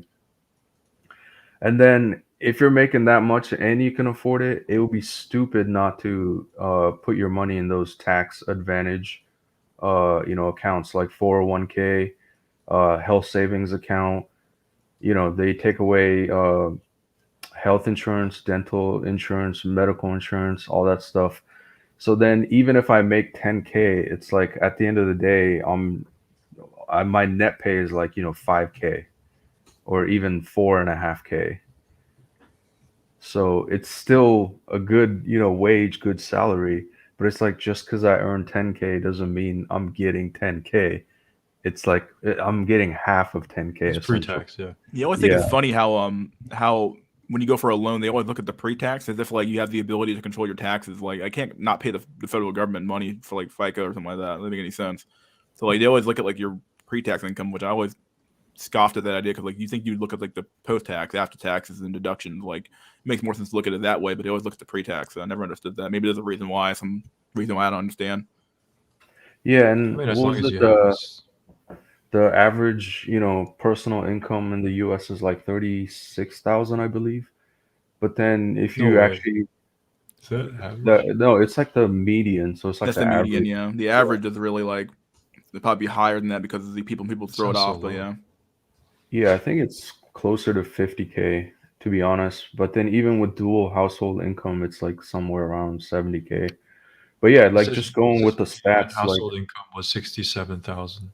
yeah, yeah. So, but I'm talking single person. And Oh, so so even if you made 36K on average, like your net pay is only like, 27, 28K after dude, how do taxes. people live on that? That's crazy. That's That's estimated. what I'm saying. So even if I make 100K, it's like I'm not actually quote unquote all that rich. Like the rich motherfuckers are like, Hollywood movie stars like making 20 mil per picture or per film. It's like even after they pay their share of taxes or whatever. Like was it Robert Downey Jr. makes like 20 mil per film and his net pay is probably close to, $12 million per picture.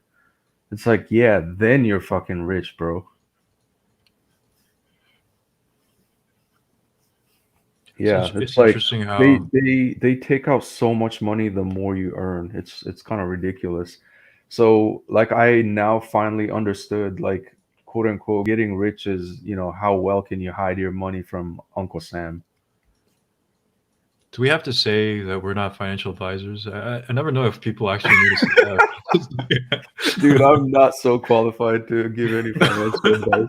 Like I I'm always say figuring, it, dude. I'm like, fuck that yeah, shit. I'm not fucking hitting my ass up. Fuck that.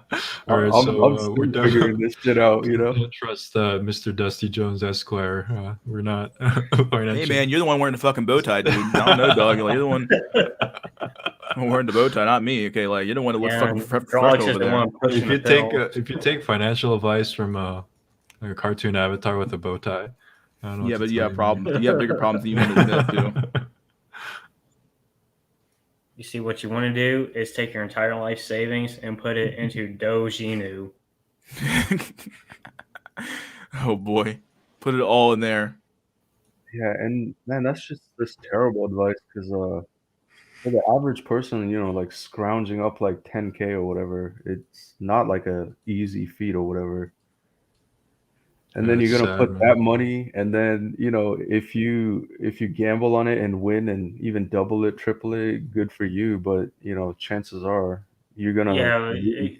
you have to ask yourself, is the risk alone worth it? Yeah, Me on the fucking Because, taxes after that fact too. If it's like the short term, my god. yeah, but more to the point, because when I was doing that, or I guess I still am, like the stress and wondering and checking it every day is like, dude, I would be so much happier if I never even did this. Definitely helps not to look at it that much. Really, if you're gonna ride long term, just ride long term. Don't look at it very often. Yeah. What it takes.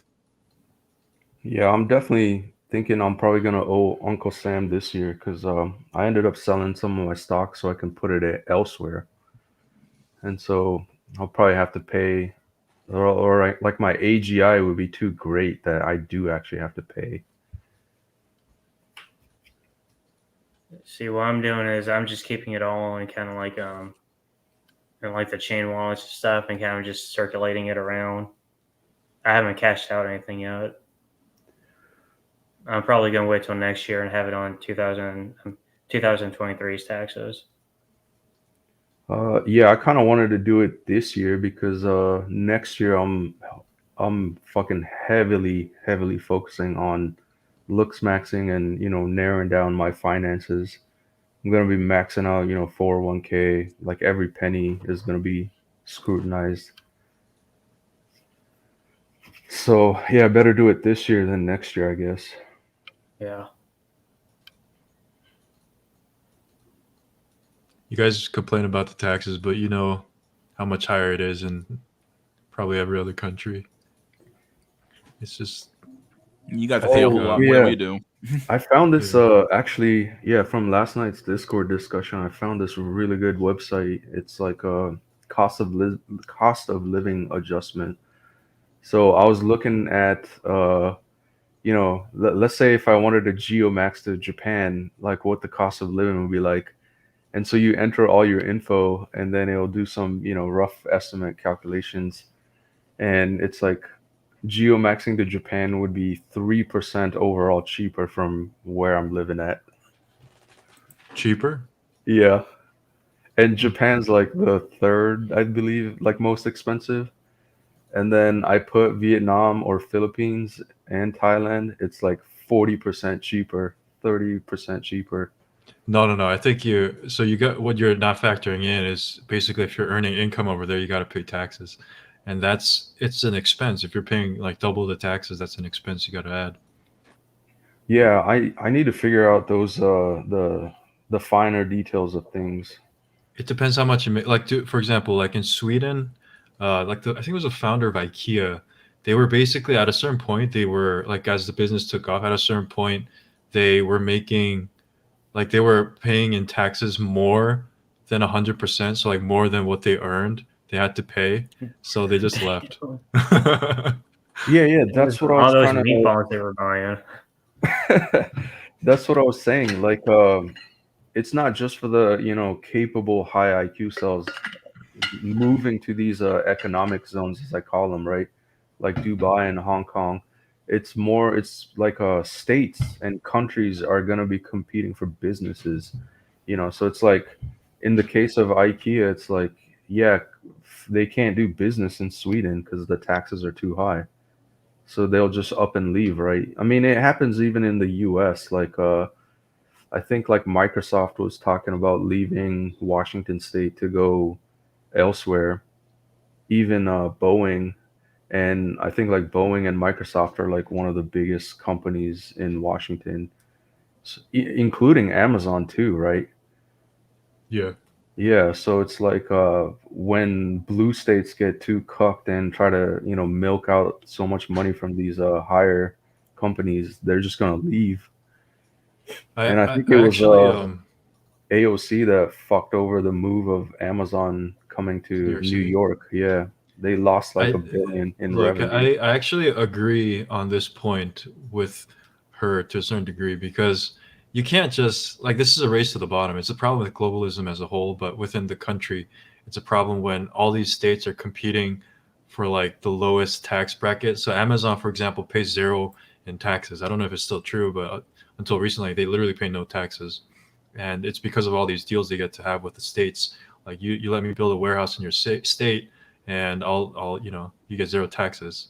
And I just don't think there's got to be some boundaries placed on something like this. Otherwise, you just end up with absolute crap conditions for people that are working there, for people that are living there. I just think there has to be a balance between these two. I don't know. What do you guys think? Same No, with globalism as a whole. yeah, like Chicago and Kenosha and all those places. When the car manufacturing industry left, like that's why they call it Chirac, or super dilapidated third world within first world areas.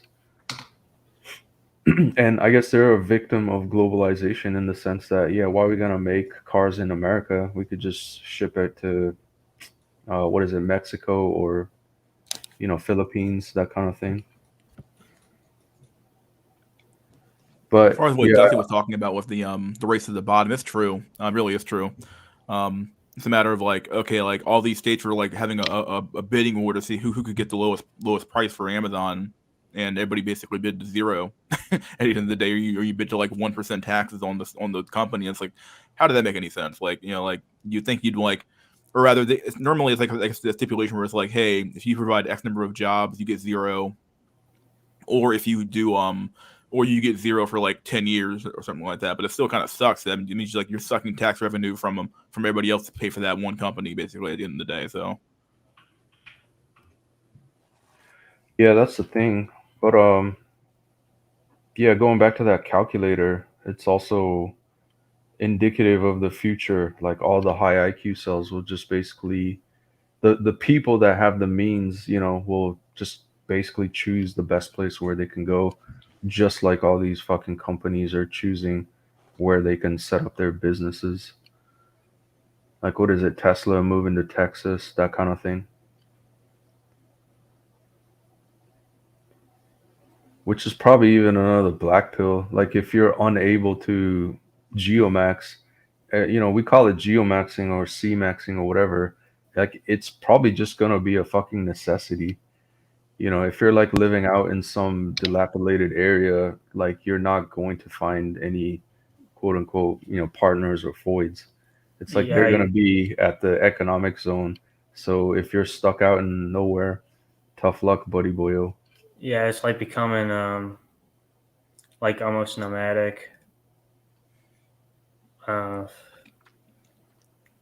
I don't know, man. That's a good way to say it. Actually, it's true. I think the whole society is really becoming extremely nomadic in general. Actually, nobody's really tied down to anything at this point. So nobody has families. No one's tied down to the community they live in. Men and women aren't really tied to each other anymore because they're having transient sex and leaving each other. Kids are barely in school anyway. They're mostly online now. So it's like the whole world's become very transient and very very nomadic. This is probably a very good term for this generation. It's like a nomad. Like I think they're already called they're called digital natives, I believe, but probably the Yo, most like yeah, yeah. nomadic It's generation we probably ever had. digital. Really, The term is a digital nomad. is it nomad? I thought it was digital. Is it nomad? Really? Okay, never mind. Yeah, I was wrong it's on that. digital nomad. I was actually looking at the Thai embassy consulate website on what geomaxing it would take to go to Thailand. They have a digital nomad visa. I think you got to prove that you have a high IQ skill, more than 50K income, and then like I think 30K at least in savings, and they'll give you a 5-year visa, free to work and travel within the country. And Yeah. Wait, so which Alex? that would be like an ideal visa to like say geomax for a while to Southeast Asia. But I mean, what's that guy, Base and LMS or whatever? Like one of his videos was like, talking about geomaxing and it's not accessible. Like the Overton window's shifting fast. So if you don't have like, high IQ cell or Pluto puts a good, global skill set and a passport, it's like you've already been left behind. Geomaxing Even is if you always don't just a matter realize of it. time. Yeah. Oh, sorry, I interrupt. No, you're right. I think a lot of well, going back to what you were saying about the conditions mystery that we find ourselves in, I think I do agree with some people that are saying it was a deliberate action in some part. The policymakers, for whatever reason, decided to treat, at least in America, like this country, decided to treat it not as a country, but like basically an economic zone where people can come and do whatever they want, and then it doesn't matter. Everything just goes to the lowest bidder, and it doesn't matter if your entire city doesn't have any jobs anymore. Like we're just shipping it to China. Like people, I think to a certain degree, like people had to have expected the outcome that comes out of this, like all this, the dissolution that's coming out of all these jobs disappearing and society, connections falling apart. And I wonder, like, to what extent do you think? I guess it's all speculation, but that this was planned, or was that just? I go back and forth between like it being planned and it just being an accident. I have a hard time like I know that in some circles or some it's not some circles but some in some minds like if you know the conditions, if you know enough of the conditions going on in a system, you can figure out where the outcome's going to end up at. In which case, okay, you could probably figure out that this is going to end in absolute fucking disaster and misery. But you could also figure out how to profit off of that misery as well. So in that respect, there's probably some people who knew what was happening and they let it happen, and then they just profited off of it. And then I think in some spaces, like in these like idiotic like the news media or the Hollywood, some of them might have an agenda to push, and they don't really look at the and the agenda is being pushed. But I don't think that they look at the long term effect of the actions of the stuff they've been pushing, because I don't think they view it that way.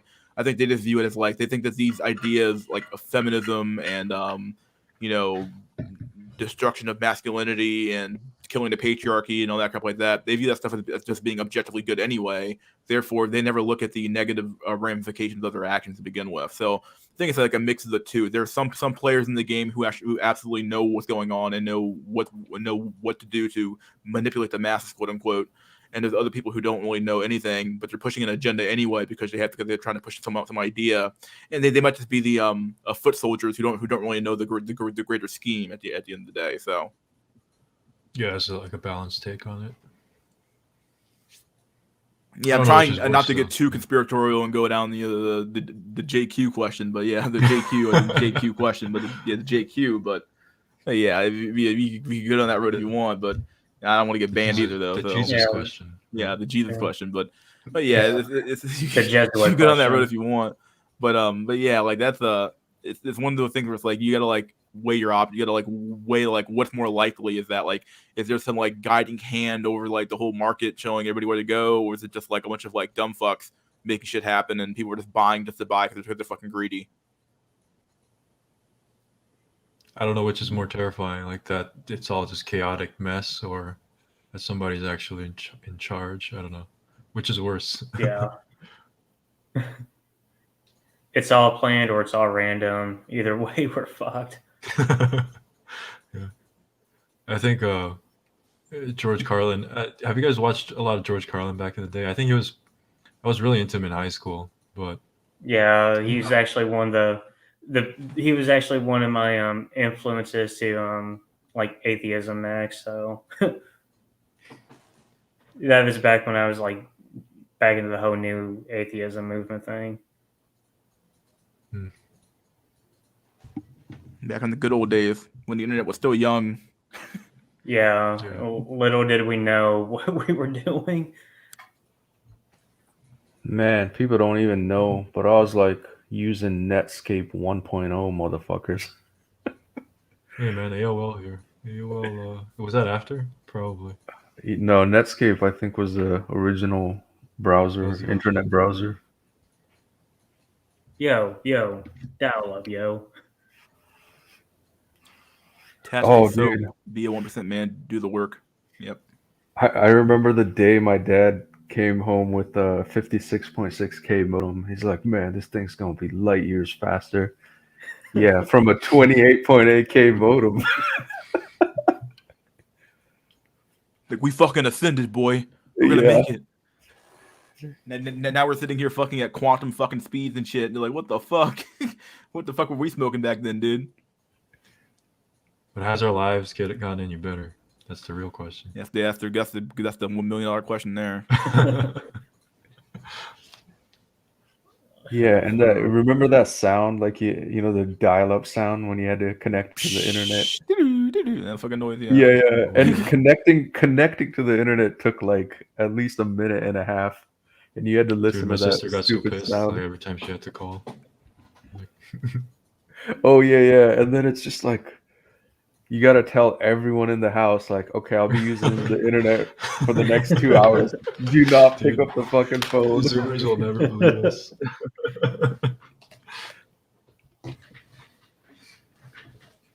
Do you think? I think. I wonder if, like the younger generation that has nostalgia about the early whenever they.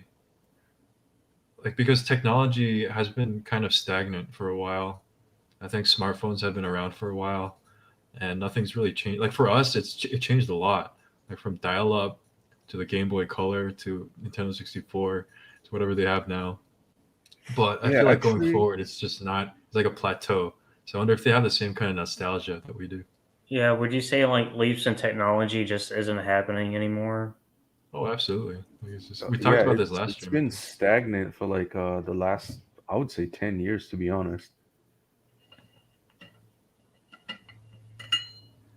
Yeah, but that's kind of a scary thought, right? Like, because I know how bad it was, or you know the dawn of the internet age, and like the Zoomers and what is it, Gen Alpha being born now. It's like, what are their quote unquote nostalgia gonna be?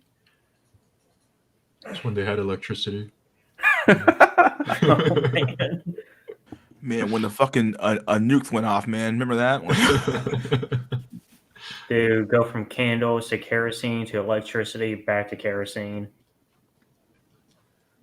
We're going back, boys. You got to go back to go forward, right? You know, it's interesting.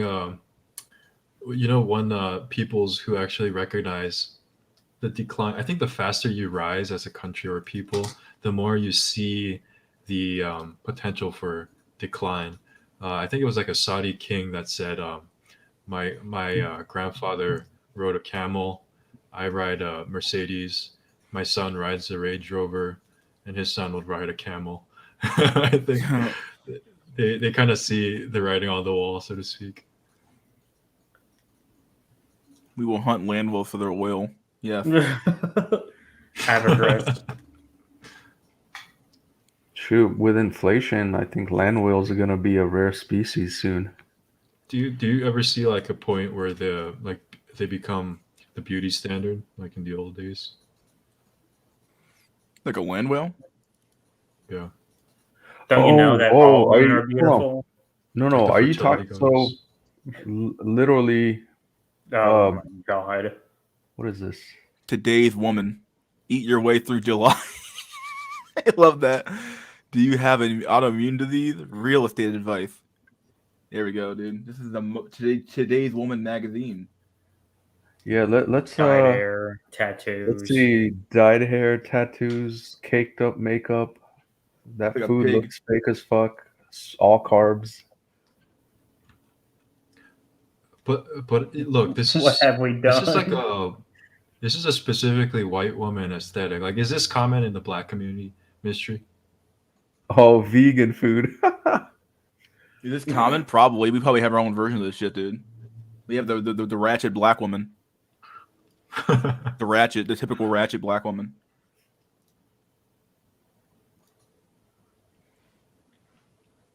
Cross state lines again, once again. So yeah, we went from having this depiction of the woman to this.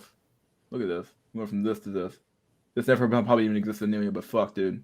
Look, this thing is Yeah, I'm gonna say like Renaissance art is highly idealistic. This one here though. No. I actually legit did some homework on this, right? So, like I would say, obesity and morbid obesity is only it's a modern problem, right?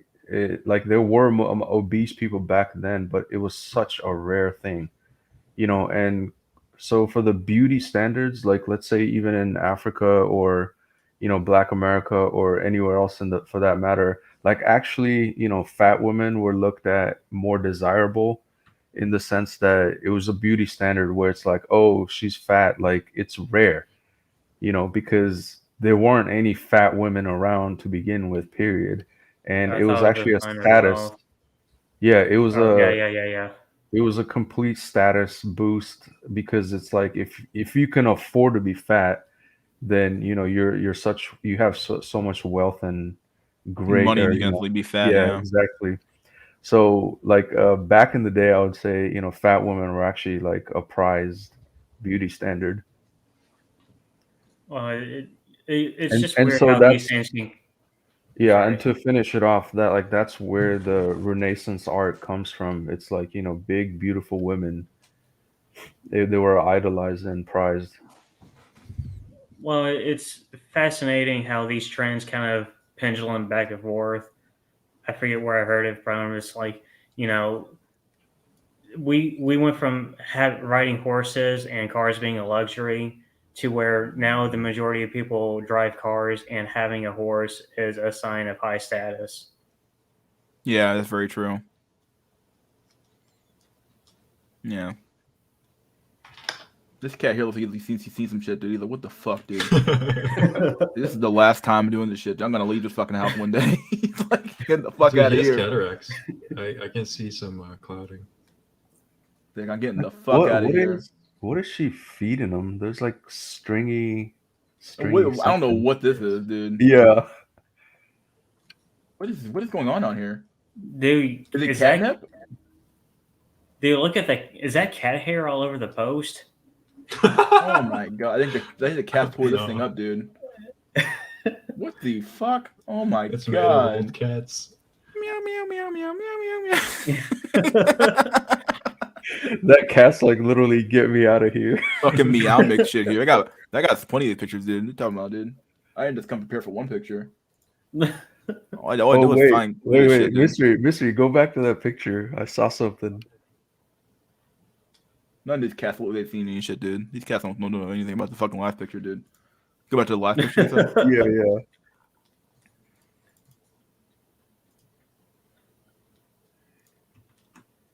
I think it was like the amount of alcohol on that shelf. Over here. The fuck is this filled with cat food? I thought it was a bunch of alcohol, like her cope. It's her wine. It probably looks like just a bunch of cat supplies. My God, this chick's been hitting the fucking Mickey D's too often, not the fucking buffet. She's been hitting the Mickey D's and buffet. Bumble account wants kids. Oh God, can't even see that picture very well. It's like fucking blurry as fuck. What is this? Oh, all these cats. I have to say, I'm always surprised when, like, how fast a white woman in particular age. I don't know if it's a coke, but I feel like every time I see, like, women, especially as they age after children, it just becomes exponential. I don't know if it's the sun damage or the alcohol. It just, there's no controlling it. The fuck is this thing? It looks like a fucking goddamn the thing off a fucking. Look at that. It's like a fucking fish. With the fucking hook in her fucking nose. We got her. Hey, I'll be honest, man. Take away the green hair, take away the bull ring. Don't say it loud. Make the glasses smaller. You're taking it, dude. I'll take Don't it. say it last. Look, dude, she's only 64 miles away, my dude. It's the green Yeah, hair. from you. For me, it's this fucking. What is this double? It's like a triple nose ring. It's like this thing, and then this thing here. I don't know what's going on here, dude. I don't know. Dude, why I didn't you even brought notice it. that second one. Yeah, one here, one here, one here. I'm like, what? And these glasses are like literally unbelievably huge. It's like he's trying to look unattractive. Like, It giant just magnifying glasses. screams like finding Tori. That's a good one, dude. Oh boy, that's a good one. Finding Tori. Perfect. Oh fuck. I feel like if you do this to yourself, I feel like it's okay to make fun of ugly people. I don't know. If it's like something you're born with, I don't like making fun of them. I've never understood why people do this. Like, I've never understood tattoos. I don't understand why people get them. I don't understand piercings. I don't know why people get them. I've just never got that. Yeah, because all of this stuff is deliberate. You know, it's like you have to consciously choose to put a nose ring. And I don't want to hear, well, it's like it has a religious meaning. Like, do you live in a culture where that's a religious meaning? I don't know. A life fuel for white cells, though. Here we go. Life fuel for white cells. Brittany, 26. Yeah, this is life fuel for you guys. Single mama to a beautiful little girl. Aw, fully vaccinated. Okay. Biggest flex. I make cute ass babies. Orthodontic dental assistant. So she's an assistant, not an orthodontist. You know, by the way. Don't have time for your fuckboy bullshit. Just trying to find my spicy white man, dude. Right here. This line right here. Life fuel. I'm sorry. Life fuel for you guys, dude. This is life fuel. Yeah, just trying to find my spicy white man. Brittany, single age 20. mom already though. She looks busted, dog. You can see it in her eyes. Look at the eyes. Nose ring. Eyes, dude. It's like the 1,000 Tyrone. That's the 10 million cock stare, dog. Yeah, Tyrone. 1,000 cock stare, dog. Nah, she's in the next fucking dimension with that shit, dude. Dude, like 2001 Space Odyssey. She's like, bruh. So much makeup too. It's just caked on, dog. And even then, even with the makeup, dog, I mean, it looks fucking horrible. That fucking Shrek.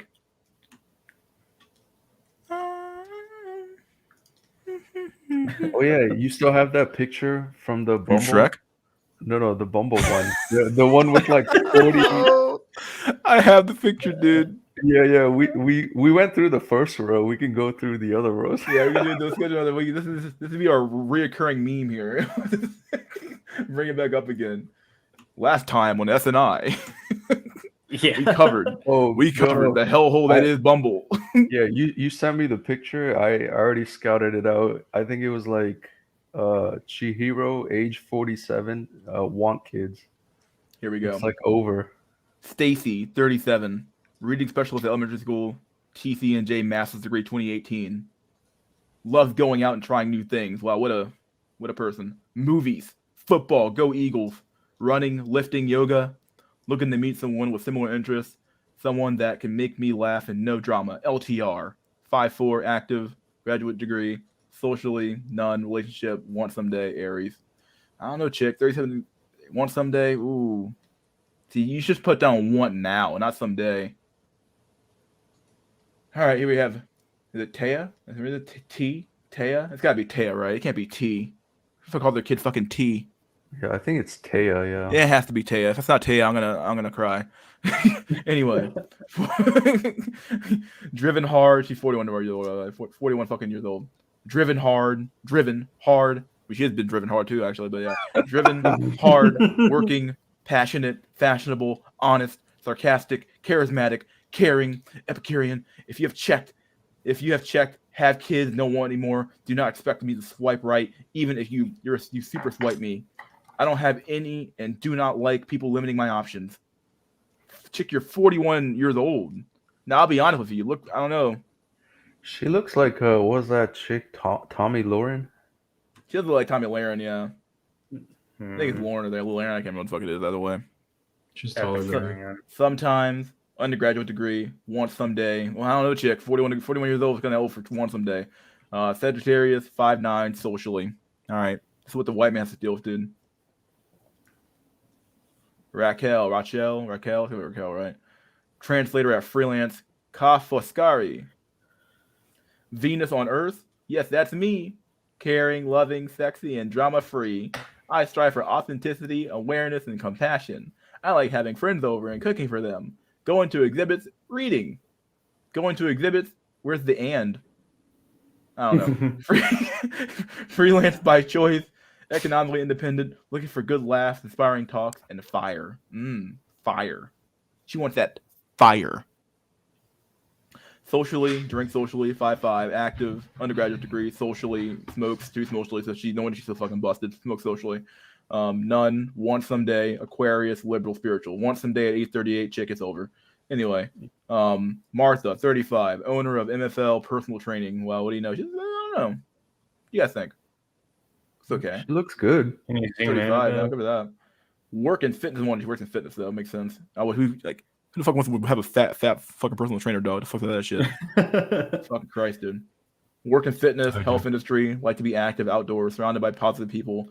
Friends describe me as loyal, honest, and fun. Music and dance are my straight passions. Looking for a meaningful relationship. Originally from Europe, guess my country. Looks like Netherlands. Probably Bongland. Marta? What is Marta? I don't know. 5'5", active, graduate degree, socially, never, no pets, relationship, want someday. 35. She might make it. Leo, Christian. I think I'm still blue pilled, guys. I feel bad for these people. I don't know. So do I to some extent, but they let it happen themselves. So someone tried to save these women before. They tried to. No, I don't feel bad. So? They have options. Like I said, someone tried to save them back when they were like age 21 or something like that, and they didn't take it. So Meredith, 41. My God. Broadway stagehand at Local 1, IATSE, Montclair State University, 2001. No hookups. Okay? I'm looking for a best friend to grow and evolve into love, heart with. Someone nice, caring, and willing to put in the effort in getting to know each other. I don't know, chick. You're looking kind of busted. Yeah, usually no hookups mean if you're Chad, she'll make an exception. Yeah, basically. Active, socially, never. Spiritual, rather. Undergraduate degree, 5 foot. Dogs, want someday. Chick, you're 41. It's over. It's over, girl.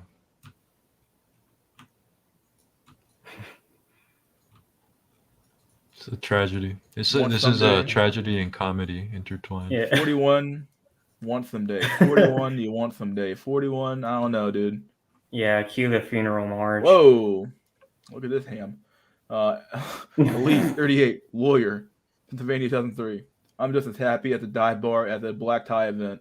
I've been told I'm a fantastic hostess at parties I throw. Yeah, you eat the fucking the guests too or what? Here to help me. Here to help me plan. Oh, look at that winky face, dog. She's trying to kill us. Nah, not going to that party. Sorry, dude. I also enjoy travel, golf, and cooking. Oh, I can tell. And I'm an NY sports fan. Giants, Nets, Rangers, NY, Philly, San Francisco, New York, UEF, LI, working in NYC. Graduate degree, socially, never, relationship, want someday, 5'4", Christian. My God, 38, a lawyer. She ain't gonna find nobody, dog. And she wants someday too. I don't know, chick. You're gonna have a hard fucking hill to climb. Okay. Yeah. What's Her Rosie on? standards are up the roof. Yeah, for being a lawyer, especially, dude, she's fucked. Like, she literally, well, she probably has been fucked too, but yeah, she's fucked. Just on here for a short while before some big life plans. Happy, successful, and well-traveled European. Yeah, you're busted, chick. Yeah, well traveled, right? Yeah, you're Road well to used 60. too. I love both quiet and getting out and about. 6 foot. She's 6 feet. Foot. Jesus. Look at this giant. Good. I actually feel bad for her. Never, in that none, case. want someday, liberal. Yeah, she's 40 years old, executive producer at advertising. Who the fuck's she gonna find to marry, dog? Who the fuck's she gonna find to marry? Jesus, dude. I don't know, Mystery. The real black pill is that all these women will find somebody. That's the real black pill. 28, because she's like the most like. Who else is young here? Any young people here? The youngest I've seen so far? 28, 39, 39, 36, 40. She's like the youngest I've seen here so far. 28. Well, we're over here. 37, 37, 38. This is the youngest one here, probably. That's pretty sad. What app is this? This is Bumble. Okay, here we go. Sarah, 28. Look at the wine glass and what the wine. Yeah, one wine glass. Anyway, I am not about your games. Okay, I gotta read this in the next North Smoky. I am not about your games. You want to just hook up? Keep it moving. I'm straightforward. Animals are better than people. Looking for my Ryan Reynolds. Yeah, it ain't gonna happen. Mostly his humor. If you make me laugh, you already got a point. I have a kid. I can't keep it up. I got the kid, and I'm like, fuck. Single mom. That's why she's 28 on here, dog. I'm like, what the fuck's going on? 28? You should have made it by now. Like, okay, you have time. Then I realized, oh wait, you have a kid. I have a kid. In all I caps. truly do not want to deal with someone immature. Oh, I don't know, lady. Where's her details at? Let me see if I can find her details. But she wants Ryan Reynolds humor. Nah, there's no details here. But I guess all you really need to know about her is that she has a kid. So you are funny, not generic, and absolutely love animals, especially pit bulls. Pit bulls? My God. Fucking dogs. Fucking pit bulls, dude. My God, dog. In the chat says, "Do I have to make the kid laugh too?" Oh my God! Look at the memes. I had to zoom out to look at the whole picture, but look at the memes here. Is this is this like a white people app? Where's all the There's People no of color? diversity. Diversity. There's only white. There's a lot of white women on both that dating apps actually, but a lot of them tend to be on like a Bumble or something like that. I hate Bumble so much, so we'll do one more. Why not, for good measure? I already did Taya. What the fuck? There's two? Yeah, I think some of them are repeating. This has to be a repeat. This is the exact same profile. Look at her. Look at the fucking eye. You can see it. You see it. No fucking eggs. Anyway, She'll definitely sue you for alimony. I think. Let's Here, do the we'll- Asian girl on we'll the do bottom. Jessica, senior manager, new media, A&E television network. Wow, she's probably not gonna marry anybody because she's too successful, probably. So, hi everyone. I am an outgoing girl, and I am a good blend of traditional and modern values. Why the fuck are you not married if you're fucking traditional then? Anyway, TV expert by day. I enjoy learning to cook. Oh, learning to cook, not cooking, but learning to cook. Okay, spending time with my family and keeping active. Well, okay. What do you guys think? Busted? It's busted. Anyway, 5'5", active, undergraduate degree, socially, never, none, no pets. Relationship, want someday. I don't know, chick, 38 fucking years old, want someday. Okay, Aries, Christian. Oh my god, this is a fucking goddamn. Hey, Mystery, do the Asian chick at the bottom right from that row. Asian chick. Yeah, center, go right one, go right one. Oh right. Oh here. No, you're on the right row. Go right, yeah. One more. Yeah. Oh her. That one, that yeah. one. I didn't even. Chiharu. Oh, Chiharu-sama. I'm sorry. 47. So fucking racist. 47. I want kids someday. Oh my god. Originally from Japan. Oh yeah, I guess I used the right word. Sama. Chiharu-sama. Desu Ozaimasu, all that shit. Whatever. Anyway, originally from Japan. I live in Connecticut now. I think it's Connecticut, right? I used to live in Manhattan for 11 years and still go there a lot on weekends. Yeah, I can see why. And go ride to CC, right? Anyway, looking for someone I can spend some time with in NYC or Connecticut for some things like let's see what here. We got picture, dinosaurs, Oh, that's popcorn, museum, the beach, movie. fucking taking a boat ride, camping, watching the fucking the nebula, Stargate. wine, some cheese, some sushi, some ramen, some fucking flan, and some tea. Is that tea again? No tea only. Yeah. What the fuck is this shit? This flan, right? Never Yeah, tea. that's flan and tea. Love to travel to new places. I love Europe. 1227 to 112 and 72 to 719 in Japan. Line IG Chiharu Nai CT.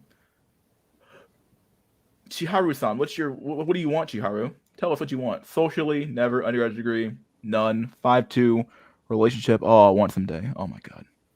Libra, Christian. My god. Chiharu, look at the age. 47. It's over. It's. Yeah. I mean, don't get me wrong now. Your Last match, God probably has not. abandoned you. She doesn't look that bad. No, she looks pretty bad. She looks pretty busted. You can see the age on her face right here, like right here. You can see right here, dude, right in the face. You can just see her age. But like, I don't know, dude. Anyway, 47. Want someday. I don't know, dude. It's a pretty bad match here. Is that Negative a 2 out of training negative whistle? 2 out of 10 would not swipe right on. Sorry, can't do it. Huh. Would you smash? I'd probably smash, yeah, but long-term relationship, nah. Dude, you can see the barren wasteland in her eyes, dude. It's like fucking that fucking scene out of fucking Akira where the fucking nuke goes off and the fucking word fucking and some shit like that. The fucking scene, yeah. That's the scene I see in her eyes. I think Asian foid in general probably age most gracefully, but I think like once they hit that certain age, damn, they just become not good. Look at this chick. My god. She's hiding that all. She's hiding all the fucking bad stuff right here. You can see like the lines. You can see everything, dog. You can see the age on this chick here. This is like one of those cars you buy like at like the last car you see in the lot. You're like, what the fuck is that thing? Like the car that never fucking moves from the lot. You're like, what the You fuck know, is this thing? if you took the blonde hair and everything away, she could pass for like a man. Oh shit! Look at this. It's right here. We all know what this means. Dude, you're gonna get banned. Allison, 37, business development manager, University of Arizona. I love wine. Well, what do you fucking know? Intelligent conversation at new restaurants, big dogs. Ooh, ooh boy, oh boy, The big dog dogs. tail. Live music, books, skiing, and exploring the far-reaching corners of the earth, of the world rather, of this world, can often be found at Equinox, looking for something real. Jewish, okay. Active, undergraduate degree, socially, never, relationship, 5'3", none, wants someday. Ooh, she wants someday. Aquarius, moderate. Oh, star people. Look at the fucking nose, dude. You fucking scouts the fucking thing. Or if I flip the photo around, you go like that. Anyway, my god, dude. You can just see from the nose though. The nose never lies, dog. The nose knows. Fucking Christ. Let's see what we got here. Catherine, 41. My god, this is a hard looking 41. Look at her eyes though. I don't know. Do I think she has a stare or not? Can't really tell. I don't think so. It's not as bad as some of the thousand stare D. Like I can see like the no eggs, but I can't see like the 1,000 cock stare in her eyes. You know what I mean? Like where it's like, oh shit, I've seen some shit. That's still some like life lessons, like some soul lesson that in the eyes there for sure.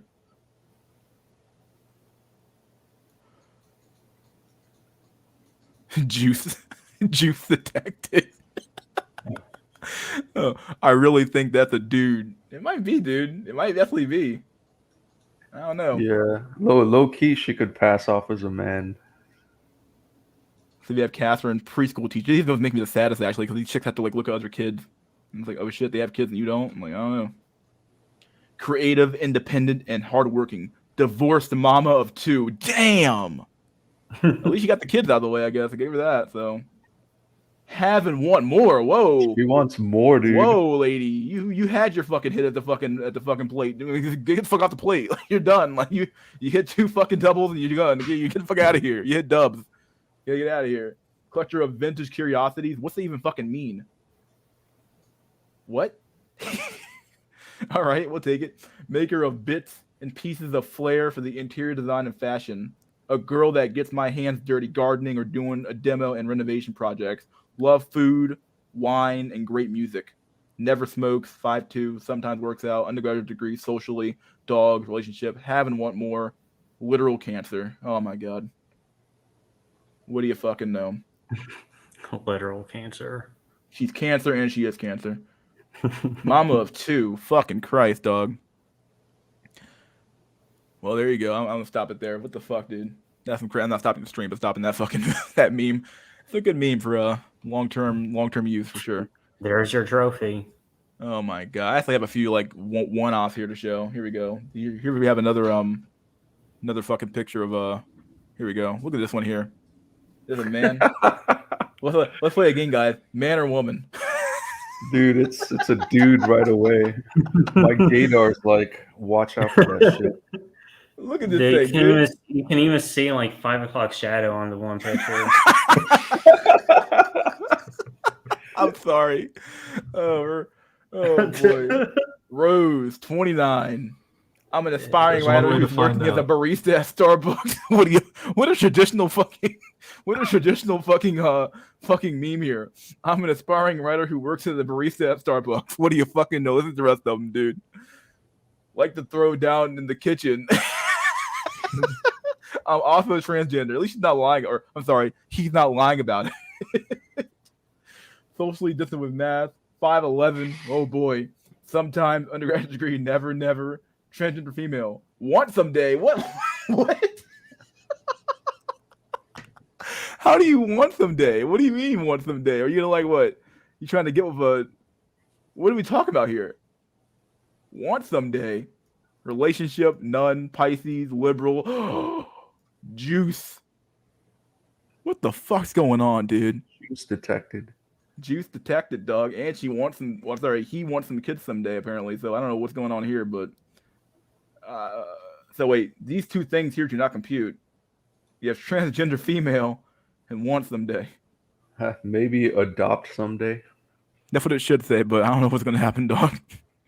Here we go. He's actually pretty good looking. I think it's kind of sad. It goes to show you it's really not. I mean, despite our status right now, I feel like it could be way worse. At least, yeah, you could be fucking LARPing as a fucking woman on fucking Bumble right now, like literal fucking LARPing. Worse, guys. What in the literal fuck is going on with the world? I've seen some shit. Yeah, the kids be born out of pain. Oh no! Oh man! Don't put that mental image in my mind, dog. Don't do that to me. Someone said Death Smash, man. You can go ahead and have that one. You can take him for the team, my dude. Hey, the name. He looks like a fucking gay Spartan. Star people. What the fuck, dude? Oh man. What the fuck is going on, dude? Oh my god. Someone posting what's this video of? Dusty. 7-Eleven, you posted that video? 7-Eleven? Oh, it's a wholesome archival footage of New York City in 1911. Oh Oh, yeah, really? I watched it. It's nostalgia of how the world was great back then. You hit the. We're now in a world of chaos and destruction. There's actually a funny scene I saw. I'll try to find it. Like these two guys pass by like a hot woman, and then they turn around to check her out. Some things are timeless. Yeah, dude. Some things never fucking change, dude. The more things change, the more things stay the same, as they say in that one game. Anyway, here's some more degeneracy for you guys. I don't know what the hell this is. Make sure there's nothing crazy in this picture. Doesn't look too bad. All right, here's some more just a sign of the fucking times we have here. Here's the sign of the times. What the fuck is this shit? What on God's green earth is this thing? What is going on in this picture? What is this? Dude, man. It's some next level shit right here. So is the person on the right a dude? It looks this- like it. This thing here? No, the one on like in the The full one in, like, like the horse, latex. looking leather. Oh, you mean this thing here? I believe that's Satan himself actually showed up in the in the middle of the Pride parade to celebrate with them. So Dude. the fuck's going on? It's always these like unattractive chicks too. Yep, they're always there. Break down the barriers. I watched Stronger your together. old video on the Juggernaut theory recently, Mystery. That was pretty good. Oh, did you? You started off with a bang, man. Very nice. I did. One of my favorite videos I ever made was the neat wage slaves and incels video. Oh yeah, I love that too. Favorite video. You broke it down like a freaking Like, dude, look, science, just tell how shit works, dude. Okay, that's how you fucking neat. Like, You broke down like the tiers of neats or something, like the Yeah. like wage cuck, neat. I forgot the other one. Like different types of neat. yeah, dude, the wage slave. Here we go. Let's do this quick one here.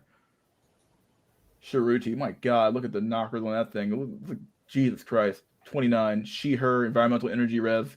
Carnegie Mellon 2014. So ready to paint the town. Let's grab drinks at your favorite bar. Yeah, I don't think you need the drinks. You look like you need to be fucking working at the fucking barmaid. Anyway, mystery. Oh shit, she's into me, dude. Oh boy, foodie. Yeah, you look like a foodie. LGBTQ. What the fuck is this? What? Why are they getting longer? What's an IA? I think I is like intersex. And And A is A is, asexual or something like that. I think. I know what The Q I is. is It's incel. queer or something like that. Black Q Lives is, Matter. queer. Yeah, this is what you guys want, right? This is. All right. Here's the real question, dude. Would you guys hit it? Would you Damn. smash? I'm a boobs man, but that doesn't look good. Come on, Doesn't look Drelix. good, dude. Drelix, take one for the team, dude. Come on, you on gotta do it. behalf of the Asian community, we would like to. I respectfully Pass decline. this on. I No, pass this on to The black community community. already declined from the Asians, you're stuck with it, dude. Freaking Yeah, I love gotta that. take it, dude. You see, I don't have to. I can rest assured that chat only, so I don't Look, have to last, say anything. dude, you have to do it, dude. Take it for the team. We will okay. sing your praises for the next 2,000 years. You'll be the Okay. national hero. We'll have a fucking bust of your fucking face in the middle of the fucking White House somewhere. This Yeah, man yeah. took one for the Build team. me a monument. Build me a monument at Red Square. Okay. We'll build it there, Is dude. that You'll do it. the blue I'll do it. shield on the star? Is that like a the blue check mark essentially? Yeah, that's like the check mark to think you're verified. You took a picture of yourself being a cock and then verified yourself. I mean, it's not that bad. I guess I could do it. There you go, buddy. We'll make a statue of you in Red Square. Fuck it. Last slay of Sharuti. My God, what is this thing here? This thing, oh god. Here we go. Here's another one. This one's pretty. She's young, but she's pretty homely look. I like her eyes. Eyes look really good.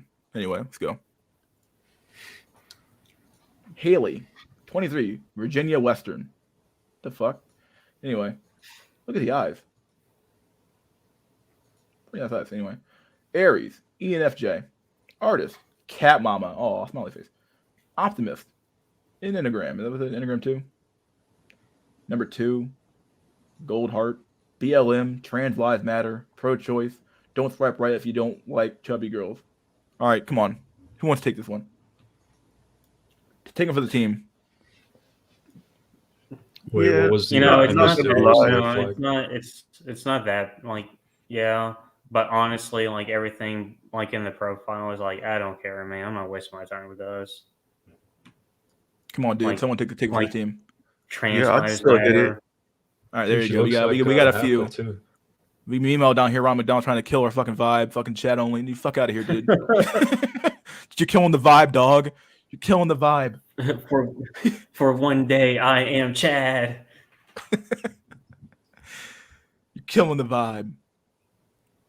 It's just how It's like how Haley from chubby are we American talking Dad. about? Oh yeah, that chick from American Dad. I got a It's hit. like how- I take the head. Dang.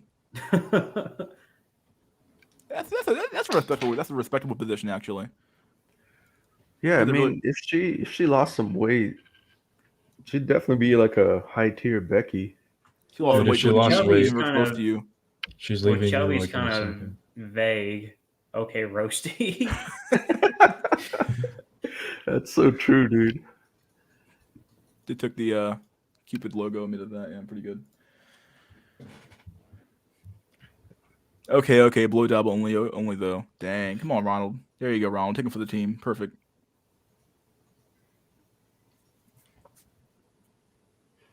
This is unrelated, but have you guys seen?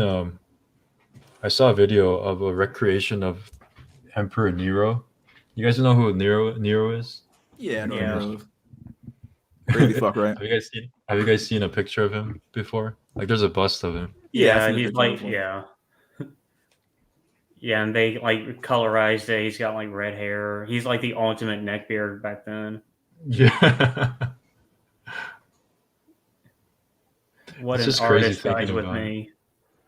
I'm just I'm afraid of what I might do if I had ultimate power. I don't want it. I mean, based on what I've read, you know, going through Will Durant's books and all, I mean, he was actually pretty okay. He was passable.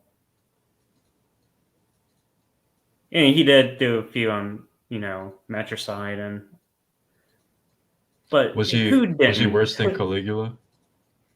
No. There's like a I wouldn't think he was. Caligula was actually pretty okay, like in the first couple years, but something did. Like I remember reading, like something happened.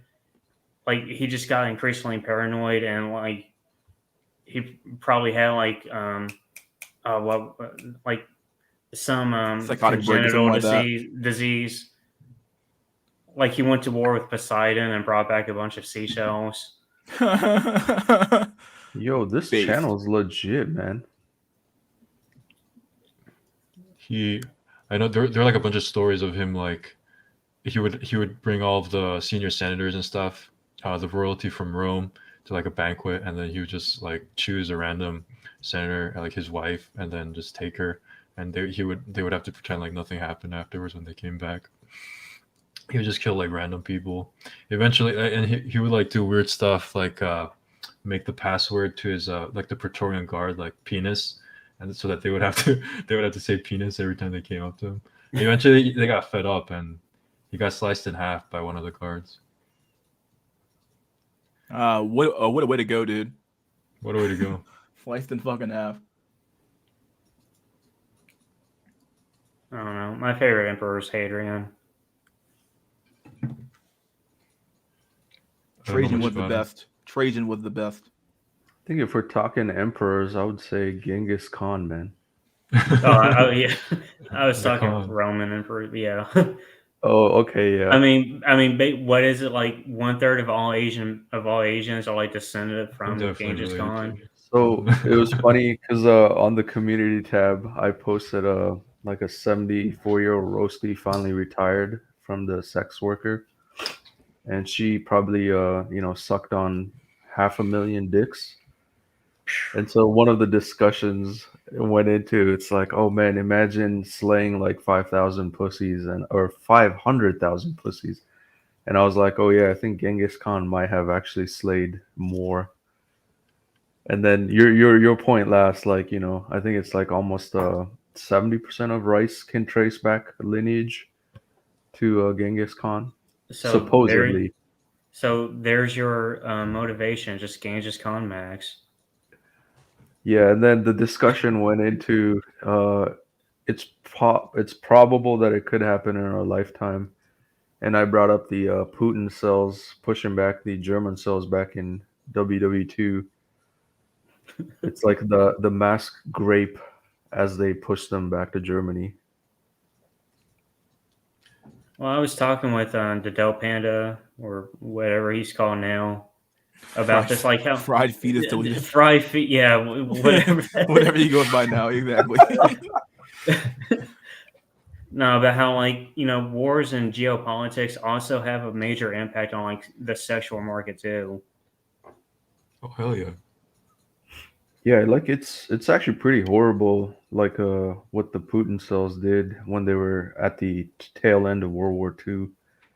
It's like basically any walking void was a liability to get, snuggle struggled, including, You mean in Germany? grandmas. Yeah, so like, when the Eastern Front Russians pushed back the Germans back the Rhine River, it's like Yeah, I mean I basically don't they blame them. They like the Germans were trying to genocide them. So it was a fight for. I mean, it wasn't my fight, but I could see where the emotions came from. yeah, but the point is it's like when there's no consequence, you know what I mean? It's like a free for all, Mad Max style. Yeah, it's scary, and that wasn't that long ago. I think the crazier stuff happened in Japan. Just the types of experiments they do. What was that place in Mongolia they had like a experimental site that was just so What's it called? evil. Like Like even maturing. the it was like Site 500 or something. Can somebody look I it up? think it It's was like site 243. yeah, it Let me was look just it some. up. Yeah. It was just so evil that even the Nazis were like, "What the fuck are you guys doing?" And they were just all sorts of crazy experiments where they were like, for example, they would freeze somebody's arm in a block of ice to see what would happen, Oh, like how it's and it's then called like hammer it. it's the infamous unit 731. Yeah, they did some sick stuff. So let me see. Human experiments carried out back in 1937 to 1945. They actually got a pass. Like they weren't executed after the Geneva trials. Like some of the No, findings that they did through the human experiment, although like, completely effed up and, immoral, it's like we learned so much about our own body based on those experiments. yeah, they got a waiver for in exchange for the data. They got immunity, like the Yeah, leaders yeah. that were. It's So just I think a lot of it had to do with like hypothermia and altitude sickness. The Air Force was really interested in that, but they just all sorts of crazy like the way they would train combat surgery like trauma surgery was they would shoot prisoners and they would basically have different teams of surgeons working to like amputate arms and like repair the damage and amputate like another team would be amputating the leg and then they would just be practicing on the same person at the same time. It's like a weird. yeah, I posted a link in the chat. It's not But for the yeah, faint of heart, guys. that's some sick read. Like get ready for, It's lose faith in humanity. I already have, dude. Talking about. I seriously I don't know what went wrong with Japan, man. Like they really went off the fritz. I think they really needed to get nuked at some point, like just to reset everything. Something just like the entire society just went crazy. They did get nuked though. Nah, I don't wish, the atomic bomb and nukes on anyone. It's like it would have been a costly war had they, had to put American GI in actual Japanese mainland shore. But yeah, the horrors of nuclear war, I don't wish it upon anyone. Mhm. The horror. Yep. What was God, I that can't article believe- you're saving, Mystery? You want to read it? The article is about, it's definitely an old article from a while ago. I think I might have read it before, but maybe I didn't. It says how to de-radicalize an incel. Oh, we need that. Yeah, let us hear from the normies on how to fix us. Yeah, let's do it because then. we're the problem. Let's fucking do it. We're here. It's right here, dude. On Hey, August 12th. I can already answer this. You want to de-radicalize an incel? Give him a girlfriend. It's not hard. It's not a hard thing. All right, let's do this shit. Let's see. I don't want to do this. There we go. On August 12th, 2021, 22-year-old Jake D, JD, killed his mother with a shotgun before going on a rampage in his hometown of Plymouth. Over the course of 12 minutes, he murdered 4 more people, including 3-year-old Sophie Martin and her father, Lee, and injured 2 others before turning the gun on himself. It was the worst mass shooting in the UK in over a decade. He left no video, no manifesto, no explanation for his actions. But in the aftermath of the attack, his digital presence went some way to explaining his mental state. Davidson was an active subscriber to a variety of YouTube channels specific to incels, the involuntarily celibate. The term incel first dates in 1993 and a woman named Alana, who built a text-only website for people who were virgins against their will. She called it Alana's Involuntarily Celibacy Project. The rise of the incel ideology came much later, though fueled largely through communities on sites such as 4chan and Reddit, where self-dubbed incels dabbled in extremist right-wing content. It's always right-wing content. It's weird.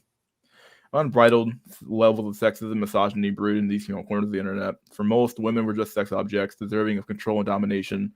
The system was rigged in the favor of conventionally attractive men, dubbed chads. Notice how they never actually attacked his central thesis here, though. They never actually attacked his thesis. They never say it's wrong. Yeah. They always just say what it is, in which case it's okay, maybe they will later on, but who knows? What they say is us pointing out the double standards and hypocrisy in their society is wrong. Let's see. Central to these beliefs is the concept of being blackpilled. The nihilistic idea that the game of sex and attraction is rigged from birth by genetic lottery and there's nothing you can do about it. Was very true. If you can't pick your genes, by definition, there's nothing you can do about it. Not much you can do. So in the years leading up to this attack, Davidson posted his own videos talking about his weightlifting and how he had been ignored by women. As months went on, the videos became more nihilistic and sexist. He recorded himself saying women are very simple-minded and they ain't all that bright. He had nothing more to look forward to in life than getting fucking uglier every passing year. And his final YouTube video uploaded. Do you want to read through the whole thing at once, or do you want to pause for comments as well?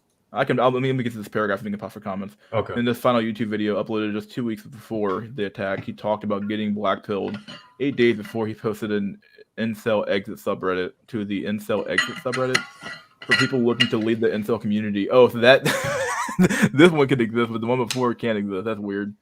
To leave the Incel community, saying he felt he had been permanently corrupted. I personally don't think once you live this life, you can really ever change the damage done. Go ahead.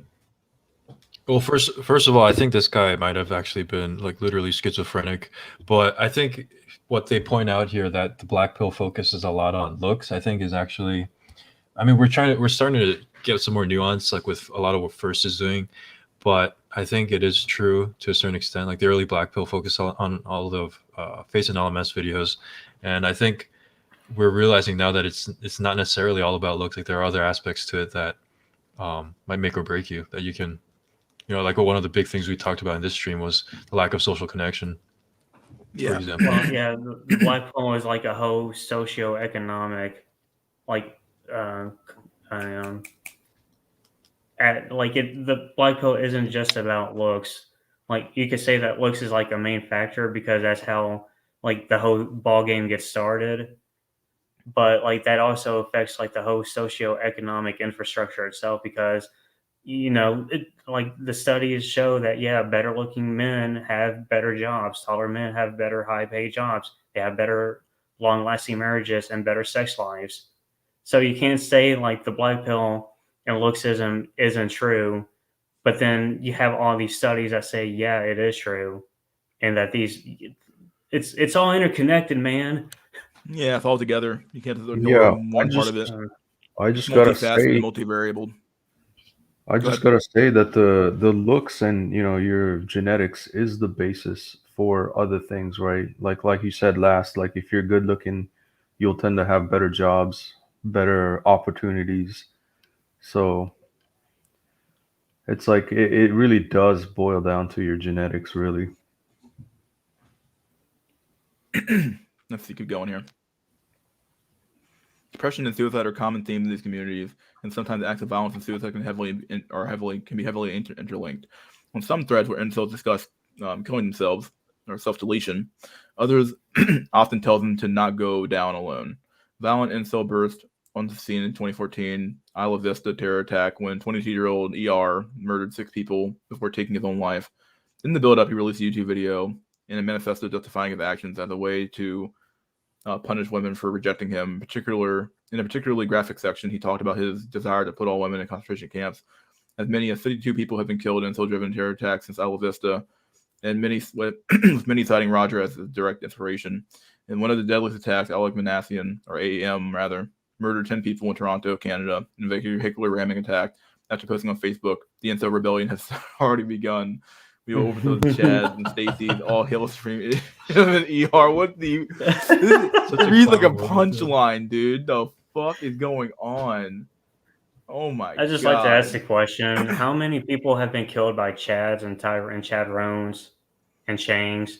How many wives have been beaten by their husbands, by their Chad husbands? Well, they would say that those aren't attached to any particular ideology. It's just a matter of like those are just like isolated incidents. Seems like people are far more afraid of like organized terror attacks than they are about this random acts of violence against loved ones or something like that. Even though the incel community isn't organized in any real way, but like they seem to be really scared about organized attacks and stuff like that. It's like, oh my god, organized. They're organized. That means they can do bigger attacks with that. So yeah, it's like the Joker said, man. It's all a part of the plan. Oh boy. In March 2020, 22-year-old AD was sentenced to 20 months in jail for hoarding weapons and explosives after trawling incel forums and expressing a desire to carry out a massacre. Later in December, Gabriel Friel, who was idolized incel mass murderer ER, was found guilty of illegally purchasing deadly weapons, allegedly for a potential killing spree. Another unarmed 16-year-old boy in Birmingham in England who was fascinated with incel and was convicted of 3 terror offenses for possessing gun and bomb manuals. Damn. He talked in the past of how all women deserve to die. Well, the violent incel attacks have increased. Researchers and counterterrorism forces started to look for solutions. Their quest just answer one simple question: can you de-radicalize an incel? Well, yeah, it's not hard. Just give them a girlfriend. Like, give them a girlfriend in a social circle and give them a good life, and they'll fucking stop being incels. Like, that's not what it takes, dude. They just want some fucking help, but no one's helping them because you guys keep reinforcing the global homo feminist agenda. It's never about like helping the men out. It's always about helping women out. It's so simple, right? Like the dudes that go ER basically have nothing to lose, literally nothing to lose. If you give them something that they would care about, yeah, they would not do it. Yeah, it's like that one guy on CNN said, like, when you have a bunch of like men who have no stake in society, you're gonna have a bunch of fucking problems going on in your fucking society at the end of the day. We've known this for years, and people just kind of forgot it. John Horgan became one of the world's leading de-radicalization experts almost by accident. In the late 1990s, he was working at the University College, Cork, doing his PhD when he found himself interviewing former IRA members. He was supposed to be asking them about the IRA involvement in organized crime, but he found the conversation started to follow a similar pattern. They wanted to talk about why they were increasingly disillusioned with the peace process and the movement. He says, I didn't realize at the time, but they were essentially talking about the seeds of disengaging from terrorism. It wasn't until 2003, long after Horgan had left his native Ireland to lead research into different forms of terrorism at universities in the United States, that he thought back to his interviewees when he was asked by a colleague to contribute to a journal on terrorism studies. He started working on a piece about how terrorism ends and how people get out of it. But the more he dug into the area, the more he realized the dearth of actual research in the field of de-radicalization. Often it was just shadowy programs run by authoritarian regimes promising near 100% success rates, but never opening themselves up to any kind of scrutiny. In Saudi Arabia, for example, programs supposedly deliver a 90% success rate despite a litany of failures appearing over the years. In one case, a former de-radicalized graduate of the program went to become one of the deputy commanders of Al-Qaeda in Yemen. What a fucking success that fucking was. Wow. Damn. Even the UK's own prevent strategy, which aims to reduce the threat of terrorism and intervening to stop people from becoming dangerously radicalized, has seen plenty of criticism, particularly from Muslims who disproportionately and often completely unfairly targeted by the scheme. In 2016, the Parliamentary Home Affairs Select Committee labeled Prevent toxic for its broken relationship with the Muslim community and called it to be reformed. So much of counterterrorism practice and policy is based on the gut feeling. It's based on what people think they ought to be doing rather than what they should, what the research says, explains Horgan. And I think many of us are well facing counterterrorism policymakers because they're just so far removed from the world of evidence. Well, let me pause here for a sec. They mentioned the Middle East terrorism unit.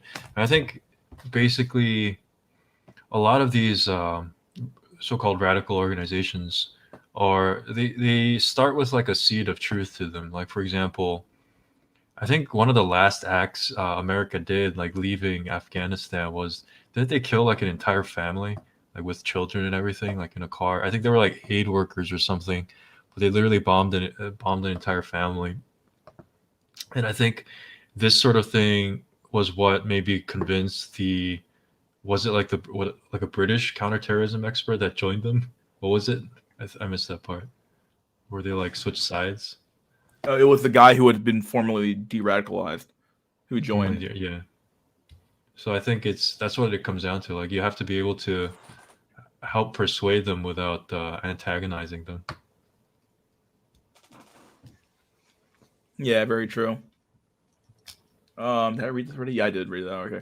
He wasn't the only one thinking this way. After finishing a philosophy PhD that explored the motivations behind suicide bombings at University College Dublin in 2009, Paul Gill was also starting to get frustrated at the lack of scientific rigor in the field.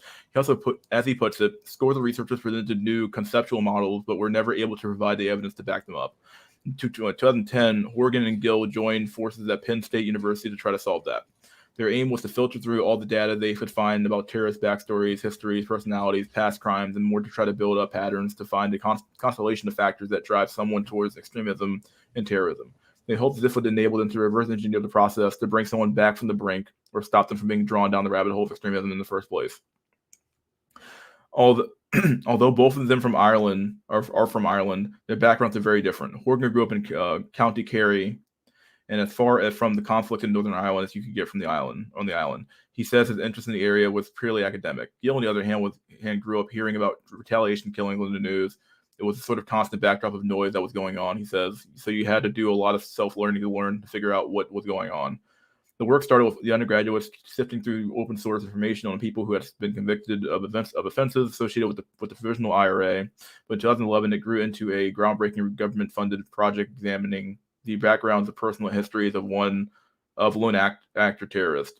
They collected data on every aspect of people's personal backgrounds to look for clues, but the scope was kept relatively general.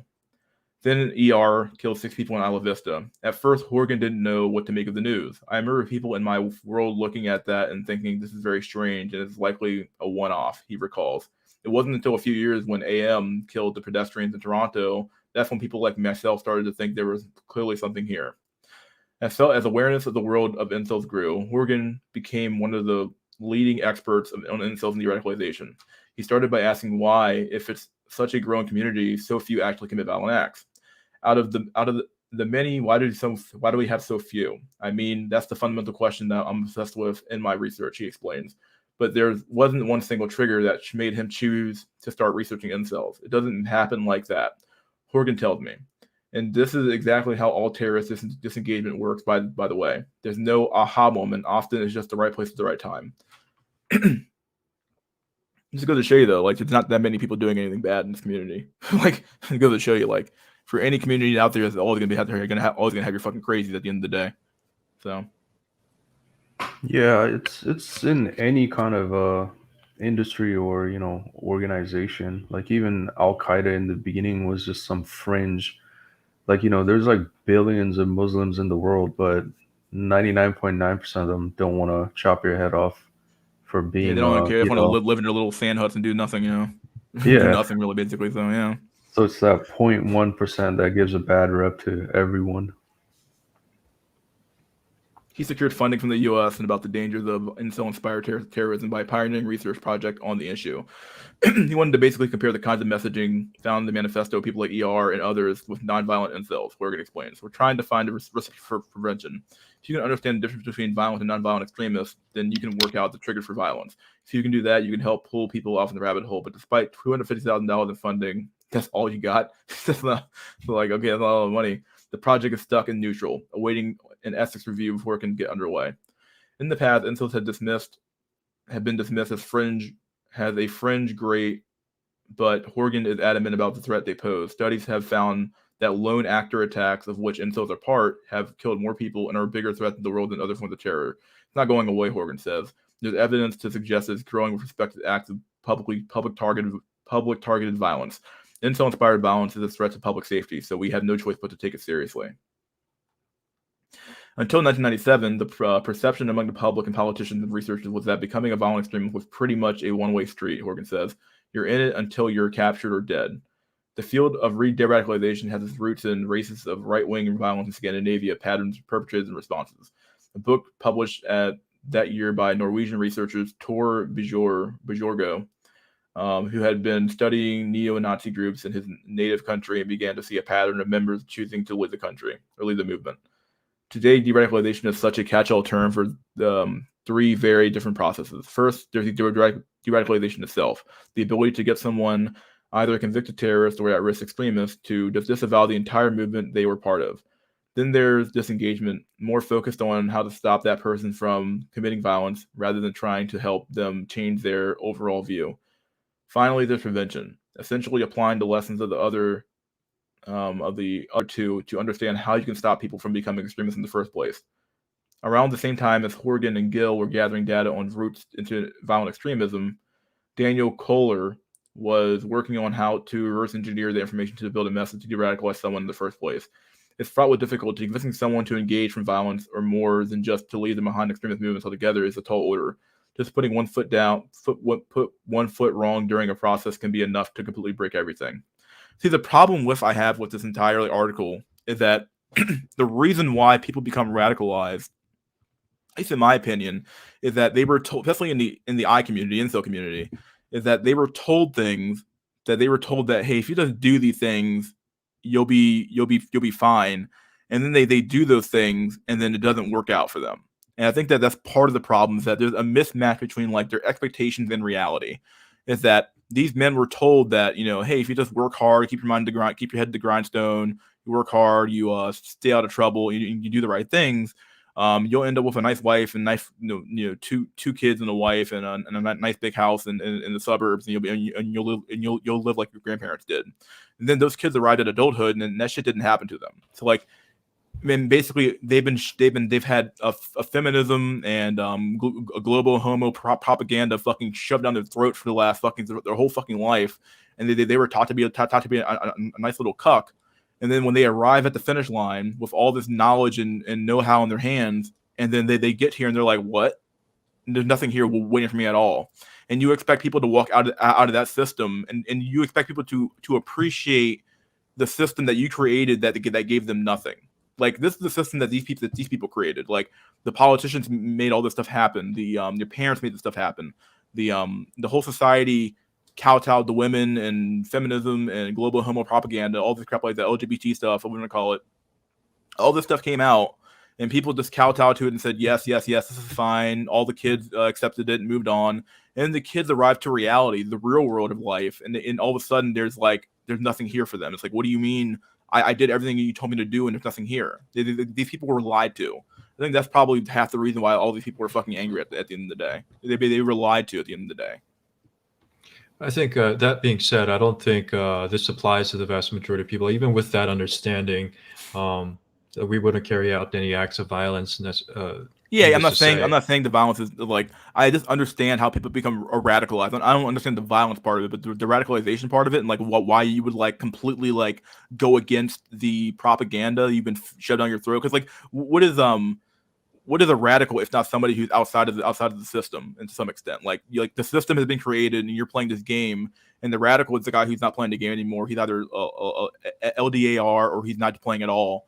and he's like, or he's the guy who's against the system now, so they call him a radical now, and he's like, he's against the system, Yeah, and like that makes sense if you define it that way. Yeah. Yeah, if you consider that guy to be a radical, well, then it's like, okay, why is he a radical? Well, he used to be in your system. He knows all your propaganda, and there's no way to get him back in your system because he knows all the propaganda. That he already knows what you're gonna say before you say it.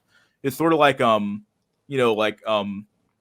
used to be pretty far left when I was like younger, and I know enough about the far left arguments to like be able to like counter some of them, so they can't like so. And I used to be not pretty far right, but I know enough about the far right's arguments too to be able to counter those arguments as well. So like I'm not saying like, I'm like some like enlightened centrist, but I am like I'm very much kind of like center right now. First, I used to be pretty far left, so it kind of comes down to like you can't when somebody who's been in a system sees that the system doesn't work, when they leave, it's hard to put them back in. Like I believe the heretic is hated far more than the heretic is hated far more than the non-believer, because the non-believer he never believed in the first place. The heretic, though, he knows all your bullshit and he knows how to counter all your bullshit in theory, because he knows all your arguments too. So you hate him far more because he left your movement. And this is probably why Incel hated us a lot too, because like they know all the crap that happens in your system and they hate it, and they hate you for hating it, because like, oh, he knows all the crap shit. He knows the secret sauce. He knows how the a sausage is made. Shit, we can't fucking accept this guy being here. Yeah, I think you have a excellent point. Like, I think we all go through that. They call it the red pill rage or Yeah. black pill rage. It's like when you finally realize you've been lied to your entire time. I think there's like a certain kind of rage that everyone knows it's kind of fucked up, in the sense that it's like when you get swindled, or swindled is the right word, or Yeah. scammed or cheated out of Scammed, something. cheated, yeah. Yeah, and then you realize like the actual extent of it, and it's like people go crazy over like, oh, I got scammed out of $100. It's like at the end of the day, it's like, bro, it's $100, let it go. But then you just can't, right? It's like, fuck. Like that anger is probably more powerful than any kind of other anger, in a sense. Yeah, it's this And word here, a disillusionment, that we're probably looking for at the end of the day. yeah. And so it's like when you hit that rage and it consumes you, I think you become, as they say, radicalized. I think in modern day today, just a lot of people don't have the means or the will, and it's far easier just to like Eldar and accept your fate. Yeah, I think that the word a disillusionment definitely fits here very well, because like, yeah, you become a disillusioned with the system, you become a disillusioned with the entire process, and you think that none of this stuff works. It's very similar to someone who doesn't vote anymore. To like, well, what do I care anymore about it? Fuck it, we'll let it happen. Like, give a shit. Yeah, that's very interesting. It's different than the kind of the Japanese like the hikikomori phenomenon, where I think one of the main reasons cited was like what was it, like the social pressure. It's kind of a different mentality where people in the West are going Eldar because they don't really want to contribute, as opposed to feeling social pressure to do so. Yeah, I'll add to that though. So like the term, hikikomori is like in the literal sense, it's a recluse, like to recluse away, to withdraw away from society. And it's like the zero sum game. If you know the game is rigged, it's like, why the fuck would you ever play it? And it's not just necessarily in terms of incels. It's like hikikomori is used for even women that can't compete with the social pressure, and they become also recluse too. So it's not just the incel problem or the proverbial like main thing used. It's just people that in society who just have given up or have reclused. Shall I keep going? I mean, go ahead. Sorry. In that light, then none of these solutions that they propose in this article make any sense. It's isolating like one aspect of like the violence aspect of it, but they're not addressing the deeper underlying cause of the rage, is what you're saying. But yeah, I think go ahead. At the same time, like how many of these the violent incel types are actually that nuanced in their thinking? I don't know. Like, Probably was- not. Most of them probably Yeah. are very, very black I and think white, they're and you're just- thinking it's like, well, it has to be this and only that, and like, you know, I'm ugly and it's over and stuff like Right. that. So yeah, you get a lot of that from the sphere for sure. But I yeah, I mean- think that a lot of it comes down to like, I think it comes down to the great lie we've had, where it's like people would just like, you know, the great lie was that, you know, you work hard and you get your wife and your 2 kids and a dog and a big house, and it's like people like they arrive at the finish line and all they see is a fucking barren wasteland and a nuclear holocaust, and they're wondering what the fuck's happening, like looking around like fucking like as if like, you know, like, and then when they walk up to the person who lied to them, gaslights them and tells them, well, you just didn't work hard enough, or you didn't do this right. It's like, what are you talking about? I did everything you told me to do. And then all of a sudden, like, you show up, and then they wonder why you now reject their system and why you reject everything they stand for now. It makes zero sense to think that they would do otherwise. Yeah, you have a good point. And then one thing I want to say is like, I'm not trying to diminish what's the word? Diminish the efforts of like ER or, you know, AM or whatever. But to me, it's like even amateurish, right? Like, it's like we haven't seen the likes of you know, Terry Nichols. Like, there's gonna be a high IQ cell, you know, mass deleter that's gonna come. I think it's inevitable. That's what they're probably really, you know, afraid of. What they're looking for, yeah. Like, in the grand scheme of things, it's like AM, ER, you know, DM. It's like that's just amateurish, you know, deletion. Like, just wait, calling it. There's gonna be a high IQ cell with mass deletion skills. That's gonna be so effective. That's what they're really afraid of. Does this person happen to live near you, Drelix?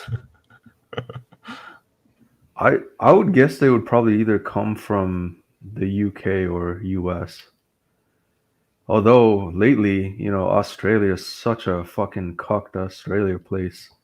I wouldn't be surprised if it came from there either. There's definitely a lot of social pressure going on everywhere. I think that things are getting intense. Yeah, I think Just the see most COVID things. thing is probably, or I should say, Chad 19 is exacerbating things.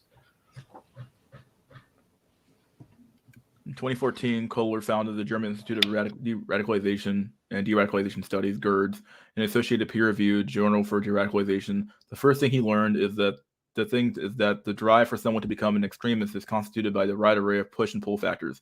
There are basically two things working together in a person who's radicalized: negative and positive factors. Negative ones are bullying, harassment, racism, anything negative that happens to you, he says. But this in itself usually does not turn you into an extremist. It's much more the positive side of that does. So the promise of greatness, of strength, of loyalty, of camaraderie, of changing society for good, embodied in an ideology. While Incelism fucking doesn't advocate for any of this shit, dude. Other than maybe the community part, but even that's like really spurious now. Like, depending on what you're talking about, we don't offer any sort of commodity or loyalty or strength. Like, it's all about just lay down and rot, like make your money and fucking do something with your fucking life, basically. Like, you know, we basically kind of advocate what a MGTOW sort of advocates for in a way, but we just don't have the cope factor to it, saying that we went our own way. We were sent our own way to a large extent. So, yeah. Anyway, another central finding for his work over the years has been that the extremists develop tunnel vision as they go further down the rabbit hole. All of their problems and potential solutions to them get cut down into one thing in a process known as depluralization. For a religious fundamentalist, for example, every personal and societal problem that they have will usually be explained by the worldwide conspiracy theory against the religion, and violence on behalf of that cause becomes the only solution to that problem. Most effective route is to challenge this depluralization of their worries. If someone is concerned about money, help them hold down a stable job. Well, yeah, okay, they're getting it here. If they are looking for a sense of camaraderie, help them to socialize with wider society. Okay, they're getting it here. That doesn't mean you completely ignore the ideology or ideas. You cannot address the person's connection to the extremist environment without addressing what they found attractive. It's simply impossible, Kohler says. By acting like you can win someone over solely in marketplace of ideas is doomed to failure. But while the framework exists in groups like, I don't know why they can see it. Maybe they do see it here. Maybe they do see it in the incel problem. But like, in reality, they see it here. Somebody has a problem with money, help them find a job. If somebody has a sense of camaraderie, help them socialize in society. Okay, like, why is the next step here not, okay, if somebody's having a problem with women, why don't you, like, you know, help them find a girlfriend? You know, why is that such a such a big what if, or why that's such a big problem. It makes a lot of sense. While the framework exists, and groups like GERDS and more have been using it to support former right-wing Islamists or nationalist extremists until now, the practice has been focused little on the world of incels. Applying it into that world is much harder than it seems. The incel community has a few traits that make it particularly impervious to intervention. Firstly, there's a high rate of serious mental health problems. Most de-radicalization programs usually do not encounter extraordinarily high degrees of mental health issues, says Kohler. I think that might be a little bit more tricky to solve. They can't cure mental health factors in the same way that you can use jobs, education, family therapy, social intervention to give more life stability to an at-risk terrorist. Then there's the other problems. If incels become incels primarily or partly because of the fact that they can have sex, it's not as if terrorism researchers can solve that for them. There you go. Like, what they're basically saying is that, oh, we can't solve this problem. We can't actually solve this problem here. But you could. There are things that you could do to solve this problem. You just aren't willing to do them. That's what it comes down to. Yeah, I was gonna say if it gets really bad, they'll have to have some sort of like government mandated pussy. The no consequence for snuggles or pay to play. It's either that. Like, I have feel to like legalize it. we focus a lot on the snuggles though, but I feel like the social connection is far what people need more than the snuggles. Really, the snuggles do matter obviously, but the social connection matters a lot more than, at least to me anyway.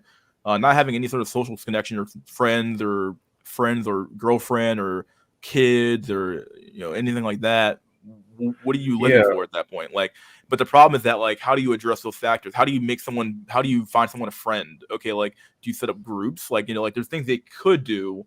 They just don't think that they're willing to do it. Rather, like, how do you find someone a girlfriend? It's not the matter of sex; it's a matter of of human connections and human contact. yeah. No, I 100% agree. Like, but then, there's limitations, right? Like the government can't force you to be friends with Stacy or whatever. Yeah. So the extent is that they could, legalize pay to play or something like that. Well, they But also then, can't make somebody give you a job either, though. Like, notice how they found a solution to these problems here. They can't make you hold on a stable job. They can't make you get a job. They can't make people be like, if they're looking for a sense of camaraderie, help them socialize with wider society. They can't make society accept you. Like, there's a whole bunch of stuff they can't make you do, can't make society do, but they apparently have done it with these people up here. So why can't you do it with the incel problem? I think there are certain things you can do. I've heard of like high schools. I don't know if it was a high school or middle school where the principal made like the students rotate every week or something like that in the cafeteria. And at first the kids were very skeptical of it, but by the end they were making lots of different friends. I think a big problem in that age group is that they don't like there's potential to create that kind of artificial environment where you do interact with more of your peers and form the types of friendships that you need.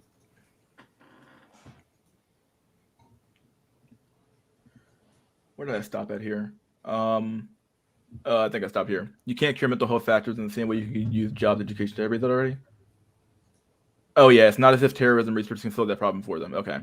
As well as making it easier for potential terrorists to access content and how to carry out an attack, Gill cites David Copeland and Andrews Breivik, who used the same bomb-making manual, but the latter built more deadly devices thanks to the help from the internet. Technology has muddied the waters to de-radicalization researchers. The internet allows for unlimited access to an unlimited number of ideologies, which makes terrorists harder to pin down and predict. In the past, most terrorists were members of a group or a movement with set goals and a clear outlook.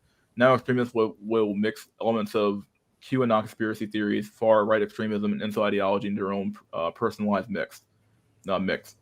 In Davidson's case, although he was clearly influenced by incel ideas, there's no concrete evidence that they were trigger that sparked his attack. He created no political manifesto or post before the attack, but that doesn't mean he didn't play a more distant role. Although something else may have driven the violence on the day, the ideology may have played a different type of role in that it might have just destabilized his life. It might have caused friction at work. It could have caused the loss of these types of protective factors, explains Gill. We try to sort of give this simple arrow between his ideology and the violence, but the ideology could actually be a cause of the cause. As a relatively new internet-based movement, incels have not been fully addressed or even understood by most authorities. While some countries like the U.S. and Canada treat them as full-blown terrorist movements and have funded progress like Horgan's, others have been largely ignored, seen as a weird niche of the internet. The UK government authorities in particular have been less open to seeing the movement as a bona fide terror threat than their American counterparts. As the movement is quite rare in the UK, it is something that has been kind of imported over from America, says Will Badet, an officer of the UK counter-terrorist prevent program in the West Midlands, but before adding that he does expect it to seep its way into the UK at some point in the future. Researchers in the field are pretty skeptical about that view, not because as an almost entirely internet-based ideology focused on women's rights more generally, it is far from limited to just one country or continent. To say that this is uniquely American is problem is myopic, says Horgan. An attack that took place in Christland, New Zealand, directly inspired acts of terrorism in El Paso, Texas. These jurisdictional differences, in some ways, are now largely artificial. That's not helped by the fact that the concept of de-radicalization is often greeted by a lot of cynicism from members of the public, who may generally think that the government should lock up all potential terrorists and throw away the key, even if practically it can never happen. But people have very solid reason to be wary of the de-radicalization program because they fail. The consequences can be when they fail, the consequences can be deadly. Usam Khan, the 2019 bridge attacker who murdered 2 people, was at a rehabilitation conference before being released from prison for terrorism charges when he decided to go on a killing spree. With each of those failures, convincing the public that de-radicalization is a viable option becomes harder and harder. Now, though, the rising focus on incels has caused large parts of the counterterrorism community to rethink the entire discipline. Bettina Rottweiler credits a few Fanny emails. What the hell? Few Fanny emails with changing her life entire career. Like so many other terrorism experts, she began focusing on the wars in Iraq, Afghanistan, the rise of terrorists like ISIS, until she saw Horgan and Gill's work on lone actors. After sending some speculative emails to Gill, he accepted her onto a PhD course in UCL, where he is now based and leaving the U.S., where she now focuses on domestic terrorism. Years later, Rottweiler, what a fucking weird name. Anyway, released an article exploring the roles of conspiratorial ideas and motivational terror attacks, but the response was too positive. Many commentators acted like she had solved everything and proved conspiratorial ideas were the only ingredient needed to create a terrorist, something she had completely disagreed with. There is also much more to it. She started rereading the old manifestos of incel terrorists, and the pattern began to emerge. No one spoke about it, but rejection from women, clearly hatred to want to control them and dominate them, objectify them, saying women are for sex, was everywhere. Rottweiler explains. And it wasn't just in the incel-inspired manifestos. Incels were saying something very overtly and directly that she now realized had actually been an undercurrent in all terrorist movements in the entire time. Interesting.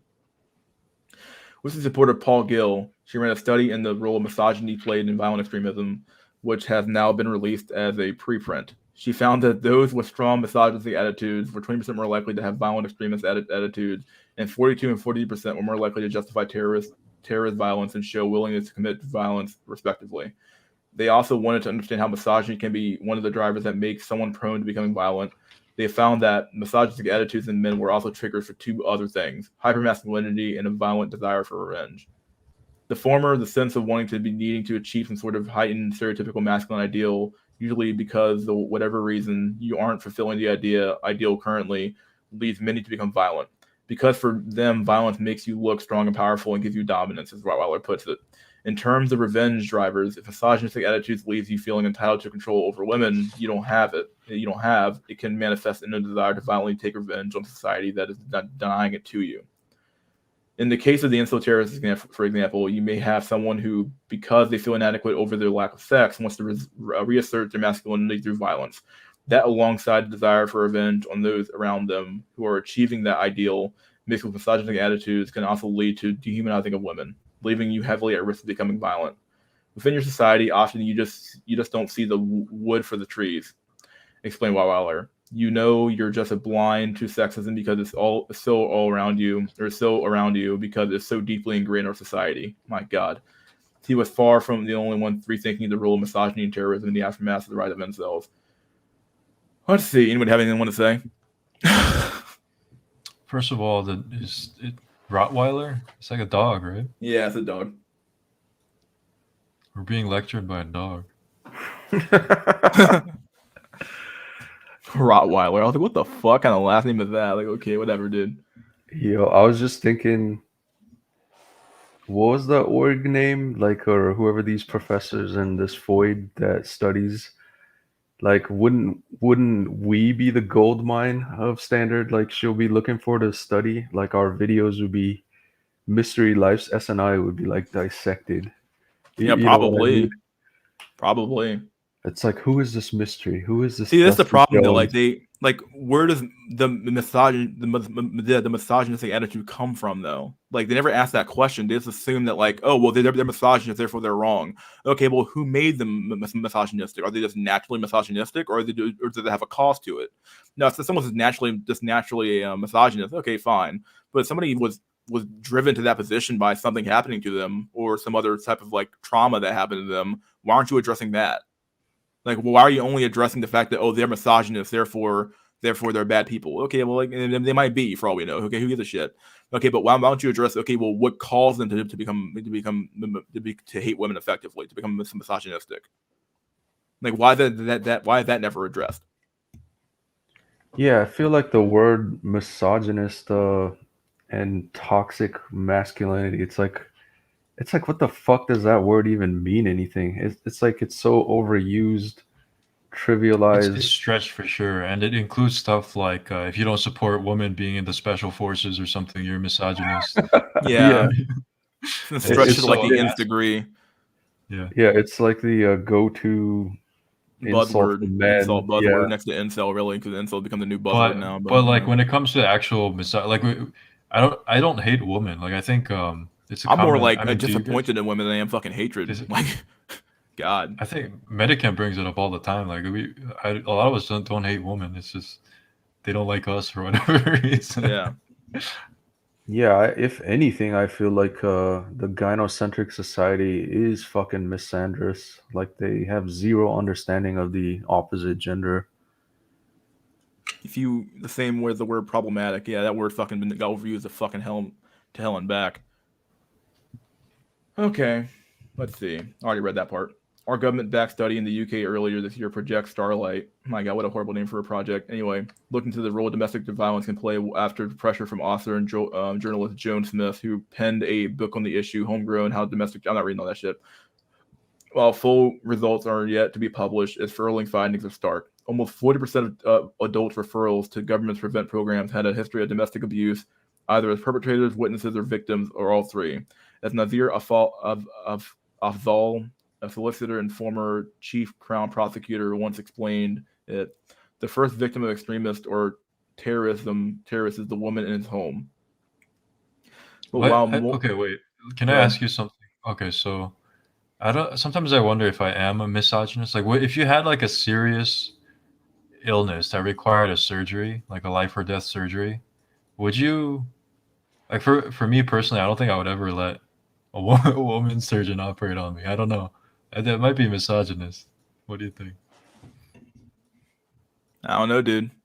Would I you? would ask for like the history of like how many surgeries have you done, how many times have you done this, et cetera, et cetera. I feel like they For any wouldn't doctor, be.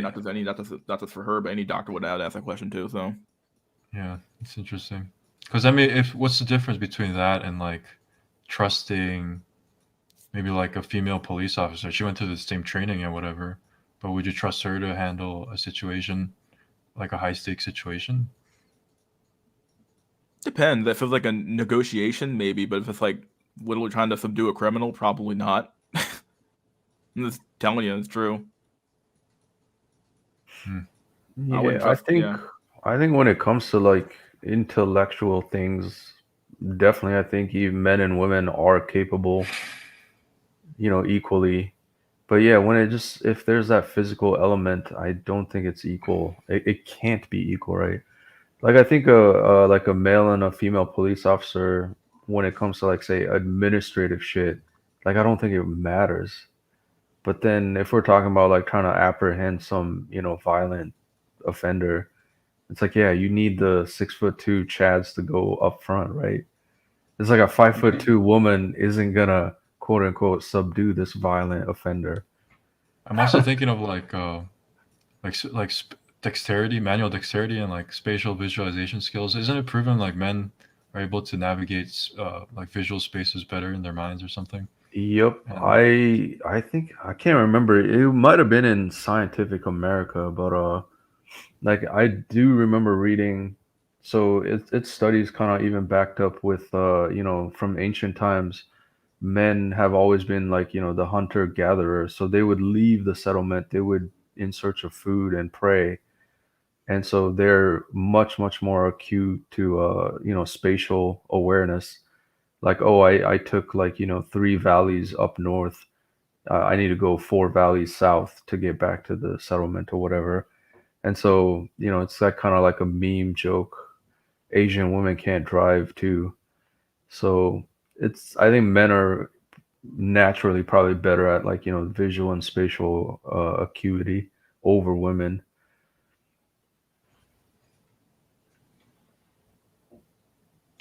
Shall I keep going? There you go. Keep going. So, but while more and more researchers are trying to pull more focus on onto misogyny, the authorities are less convinced. Rottweiler says officials she speaks to from the government and counterterrorism forces are still largely opposed to the idea that looking at misogyny as a potential factor for radicalization. Some allegedly felt that the organization they worked for were too sexist to properly address these issues. It's worth noting that many of these people were coming from very male-dominated, often twice sexist institutions themselves. Just in Metropolitan Police Force, the aftermath of the murder of Sarah Everard by off-duty police officer Wayne Cousins, there have been accusations of widespread sexism and culture of fear. Female, I'm not real this shit. Anyway, so while projects about specific Yo, things like yo, hold on. So about that shit, right? It's like it's one, what is it, ex cop or off duty officer or whatever, yeah, basically struggled a woman, and then it's like now it's like every single cop is bad, right? Like it's not yeah. even treated as an individual case.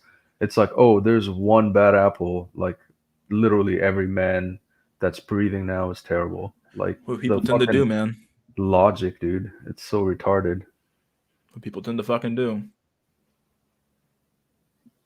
So while projects about specific things like domestic terrorism may get funding, wider studies into misogyny overall tend not to. They get labeled as too ideological. We face a lot of resistance, says Rottweiler, because as soon as you say something like that, you're just like, oh, she's just a feminist. Well, you kind of are. For Horgan, studying incels and far right terrorist groups more widely is like nothing he's worked for in his career.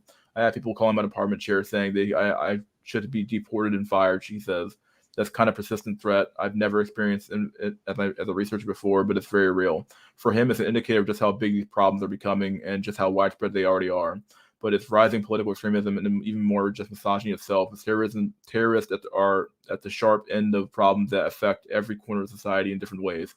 In the long run, the hope for de-radicalization experts isn't just to find ways to stop terrorism, but to help drive governments to start to deal with these much wider issues like domestic abuse and sexist violence. Everyday acts of terrorism, as one interviewer puts it, but it's a science still, and it's in its early days, prone to mistakes and need of more support. At the very least, in short term, the justification for de-radicalization for support is so simple. There's no other choice. There are roughly 25,000 men on the radar police as potential terror threats in the UK. If you were to arrest all of them, not to mention breaching a huge number of human rights of many potentially innocent people, you would be increasing the overall prison population by around 30%, an impossible burden. Not to mention, just arresting people after they commit violence doesn't go any way towards preventing these attacks from happening, and the loss of life always comes with it. We can't simply arrest our way out of this problem, explains Horgan. Disengagement and de-radicalization aren't the soft option; they're the smart option.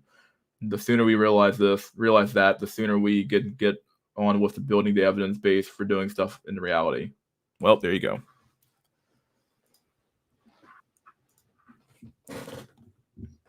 My God. Yeah, it's definitely a complicated problem. I don't think there's like a solution.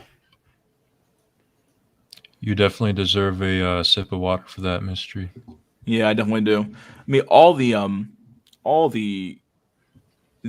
solutions to this problem are far too radical for the average population to actually accept. We've moved the pendulum swung so far in the global homo feminist position that like any even any like reasonable push to say, hey, how about we just don't how about we just go back to the old system we had before, where we had like, hey, one man, one woman. People would fucking scoff at that, saying that's misogynist. Women should be allowed to sleep around them if they want. It's like, okay, like then like I can't help you. Like I don't know what you could propose to them to say, hey, like maybe we shouldn't let people do the X and Y action because these actions have bad effects on society. Even if I show them the evidence, they probably wouldn't accept it. They'd be like, no, this is biased evidence against my position or something like that. So like I don't know, like there's no societally acceptable position you can take to solve this issue. So Yeah, and then if you're trying to propose anything that limits void, activity or anything, it's like, oh, you're a misogynist. Like it's already like dead in the water. or hell, even if you limit male behavior, like okay, let's say we say men can't do X, Y, and Z, people would still call that stuff misogyny because you're still affecting women at some point. I still believe I said it before, but I think that society would rather have a million men suffer than have one woman fucking suffer. Really, so like a million men can suffer in their bedrooms dying alone, and as long as the woman wasn't suffering, we're good to go for on a societal scale. So I don't Yeah, think I society gives a also fuck about men. no, it's 100% evident. I think it was in the recent case. I think it was in New York, I think. So it was definitely a domestic violence case, and it was clearly the woman was the aggressor. Like, and I think the kid ended up calling 911, and it was like, uh, you know, she was literally stabbing her man or whatever. Like he's already been stabbed. He's clearly the victim. He's bleeding, and I think when the cop just went in, oh, I think it's in Chicago, not New York. But yeah, when the cop went in, it's like automatically, two people struggling.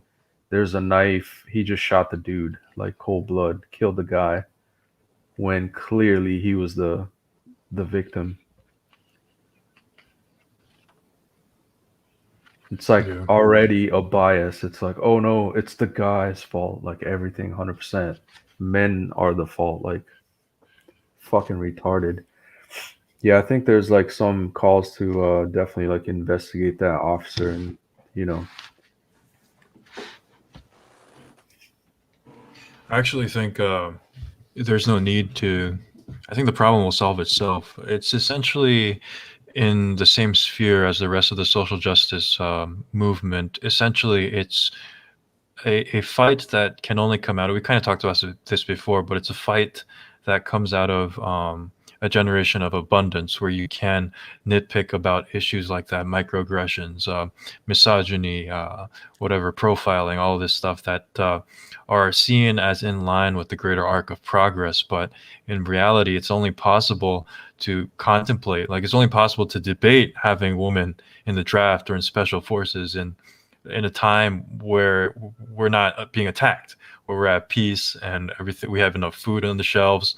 Once things start becoming pretty hardcore, like in terms of survival, I think it'll start to change relatively quickly, because what would be the incentive for a man to provide for a woman that sleeps around? Like, I mean, not much. In a situation like that where the economy is declining, you're gonna, out of necessity, people are gonna have to start moving in together, for example, like into larger multi-generation homes. You're gonna start having to live closer to where you work. People are gonna live closer together because of maybe lack of access to cars or fuel prices. People are going to start making their own shit. Like, I think this whole pandemic really is starting to reverse the globalization trend. Like the big wake up call in the beginning was that we make most of our antibiotics and medicines in China.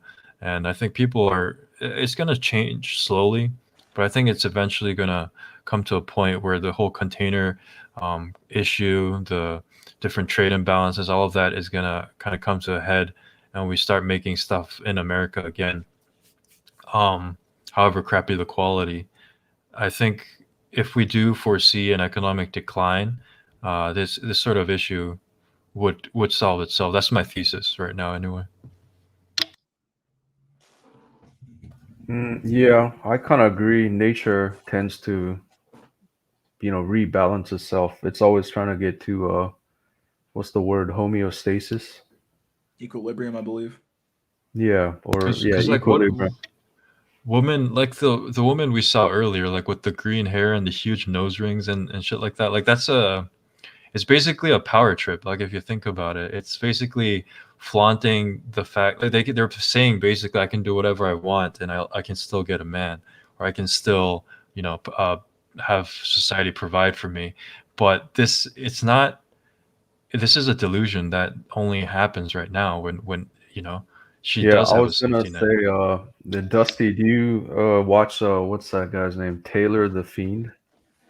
No, on YouTube. Okay. Yeah, yeah. I recommend him. He's still a bit on the red pill side, but he's more like social commentary commentator.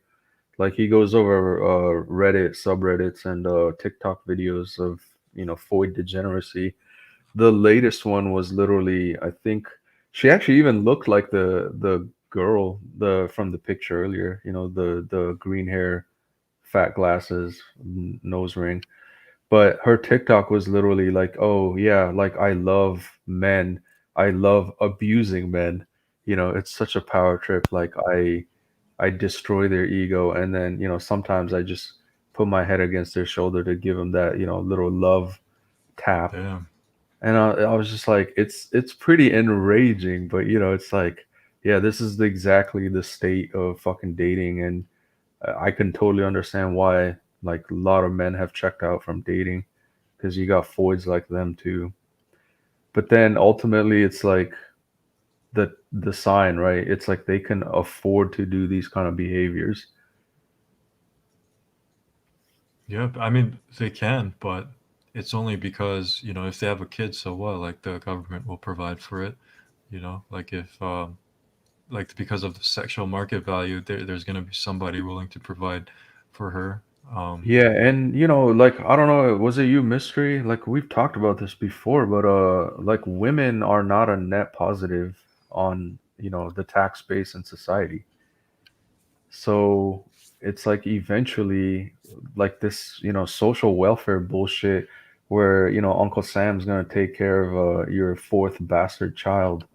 Like where's the money gonna come from? It literally it's drying up. Yeah, it's true. Yeah, they are a net tax burden, and men, especially in their middle age, becoming net taxpayers on the system. So Uh, traditionally, men have been paying collectively for the bastard children of men, so or of yeah, other men. like So I think me and you are literally the people that pay taxes to keep this shit soy society running. yeah, very true. Like I'm fucking dreading doing my taxes for 2022 Yeah, or so am 21. I. I'm like, No fuck, tax I breaks. now I now actually owe the government, and then the money that I pay, I know it's going to go take care of like Chad's seventh bastard kid, like single mom number four. Simp. Nothing you can do. Encelius Copipicus, Copius, Copipius. Yeah, that's a good one. Cope, Copius. 5,500 barbarians can't break 15,000 gold of Rome. My God, 15,000 gold of Rome. Nice. How misogynist of you to say men are the next net taxpayers was true. Like, dude. It's but yeah, fucking true. saying anything that's true though in this world is that's like considered to be misogyny. Oh, you're using facts? What the fuck? Yeah, facts don't give a shit about your feelings. Yeah, but the feeling don't give a fuck about your facts either. That's the problem. I think our generation is kind of screwed though. We're kind of in the middle of this transition period or whatever. Maybe the next generation will have women with different What standards. Gen A? They fucking exist.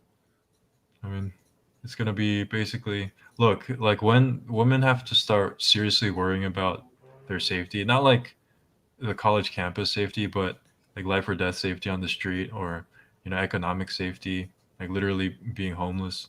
Like I think things will change pretty quickly. Like so that kind of situation, it's gonna take a while to get to that point, but No, I I think maybe it's already happening, right? Like Kevin Samuels also talks about this. Like the single what was it? The most vulnerable population that's rising in America today is like the over 50 single women. and a lot of it, he was like, yeah, just go to Skid Row. Now you see a whole bunch of old women that are homeless on the streets, like in record numbers. Who knows? When it's women, they might actually solve the problem. You never know. Like I said before, the society would rather solve if any woman's in peril, they'll solve the fucking problem, dude. And any man's in peril, they'll like you may poop. They'll throw them in the bootstraps, you know.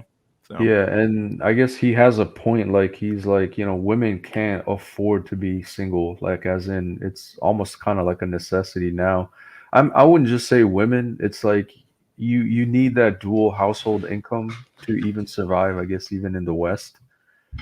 So it's like, oh, I'm gonna be a boss babe, and yeah, if you make like 6 figure, 7 figure like Cardi B, yeah, you're probably gonna be fine. But it's like, how many Cardi B's are there? It's not that many. And so for the vast majority, it's like earning 50K a year, 60K a year with your shitty degree. It's like, yeah, it might be enough to get you going, but past like, 50 or retirement age, you're just not gonna make it. And then That's a good point. Yeah. yeah, it's almost a necessity. And here we are, like, a majority of women like choosing not to date, choosing not to marry. It's like, okay, like if you end up fucking in poverty, old and useless, it's like your own making. And yeah, further driving home, like what's that granny that's like the top 1% on, OnlyFans? Like, yeah, I actually watched that documentary, right? You kind of do feel sorry for her because she's not of the generation of today. You know what I mean? Like she was a regular woman from back in the day. So her degeneracy is only like quote unquote recent. And it was almost out of necessity, right? Because she was like, who the fuck in America is gonna hire a fucking 55-year-old woman? And like literally she said the only job available to her was minimum cuck wage. And it's like, yeah, I'm not gonna do that if there's better choices. And long behold, OnlyFans came around, right? So she's like a success, a rare case for sure. But it's like I do get her point. It's like, yeah, if you're a woman, fat, old, useless, as they say, who the fuck's gonna hire you? And if your only choice is minimum cuck wage jobs, then it's kind of true. Like society discards you as soon as you're old and useless, so to speak. So it is almost a necessity for women to, be married if they want to survive comfortably in their old age. And then another point was like, what was that case like in New York or something? It's like literal Floyd got raped on the train, and now it's Philadelphia. Oh yeah, Yeah. Philadelphia, Philly. Yeah, like was no Philly. one did anything. So add credence to Dusty's, like women gotta watch out. They're like literally, you know, in danger in the streets if they're by themselves. All right. Well, on that note, we're gonna end it here, boyos. It's been about 5 hours here, so streaming pretty long. All right, let's do some fucking last words and get the fuck out of here. Let's stop the screen real quick. All right, Drolix. Last words, buddy. Yeah, just say keep stacking your bread, and then get the fuck out as soon as you got your chance. Like Ethan, they get the fuck out.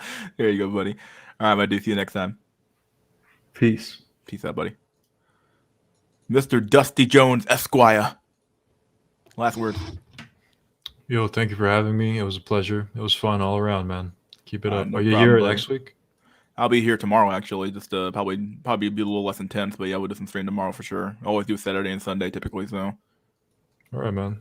Take it easy. All right, buddy. See you next time. Okay, and then it was fucking 1. We got 42 people still sitting here, so yeah, let's oh my god, I'm tired. It's been a long day for me. Went to the gym this morning, got my hair cut for the fucking holiday weekend or holiday week coming up, and I can't wait for fucking Turkey Day. An announcement real quick, there will be no SNI. I'll probably post this on the community tab as well.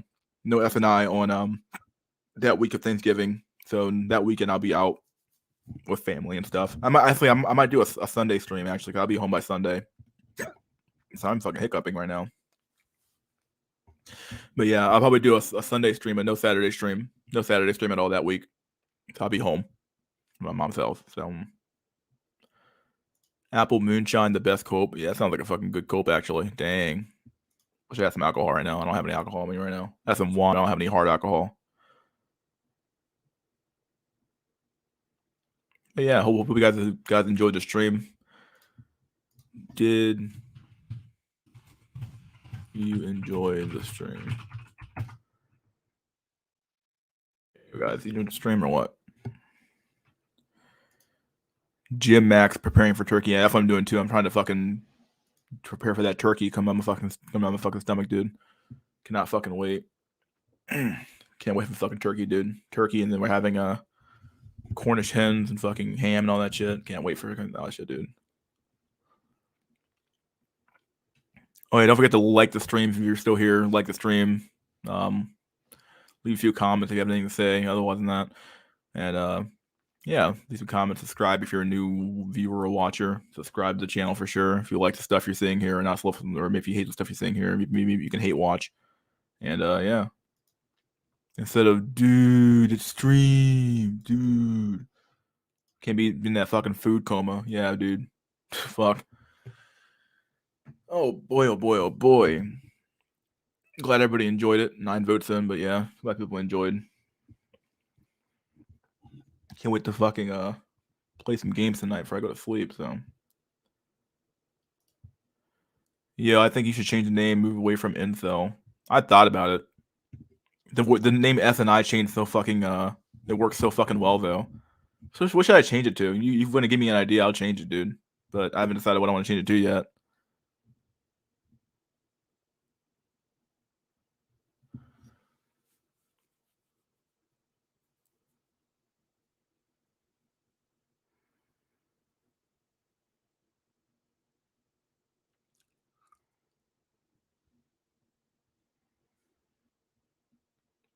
Saturday night hangout.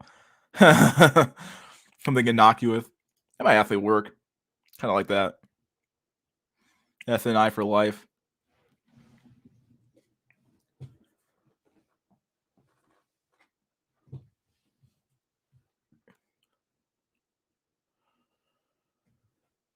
Yeah, I'll consider SNH.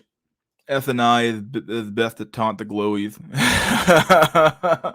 SNI, people like SNI. Oh my god. We'll do one more poll. Should I change the name?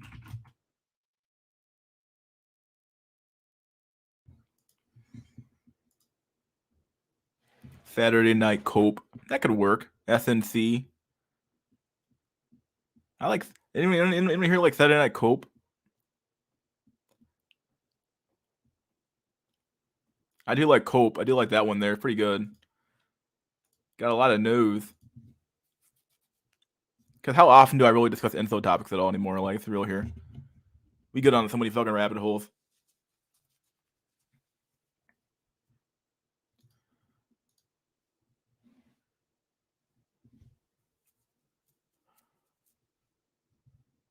SNI always and forever. All right, well, we'll figure it out. If I get like I don't know, if I get some heat for this shit, I would definitely probably change the name.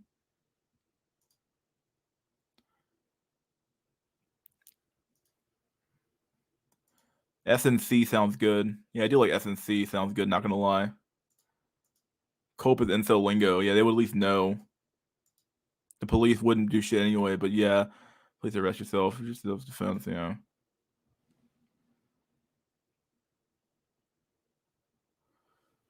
Yeah, we'll figure it out. I do like SNC is a pretty good name. It's a pretty good name. Otherwise, guys, all right. I hope you guys like the video. All that crap. Subscribe, all that good shit. Like the stream. Subscribe if you're a new viewer, all that crap. And see you guys next time. I'll see you guys actually tomorrow. I'll be here probably tomorrow on 4 or 5 o'clock, one of the two. All right, dude. Peace out.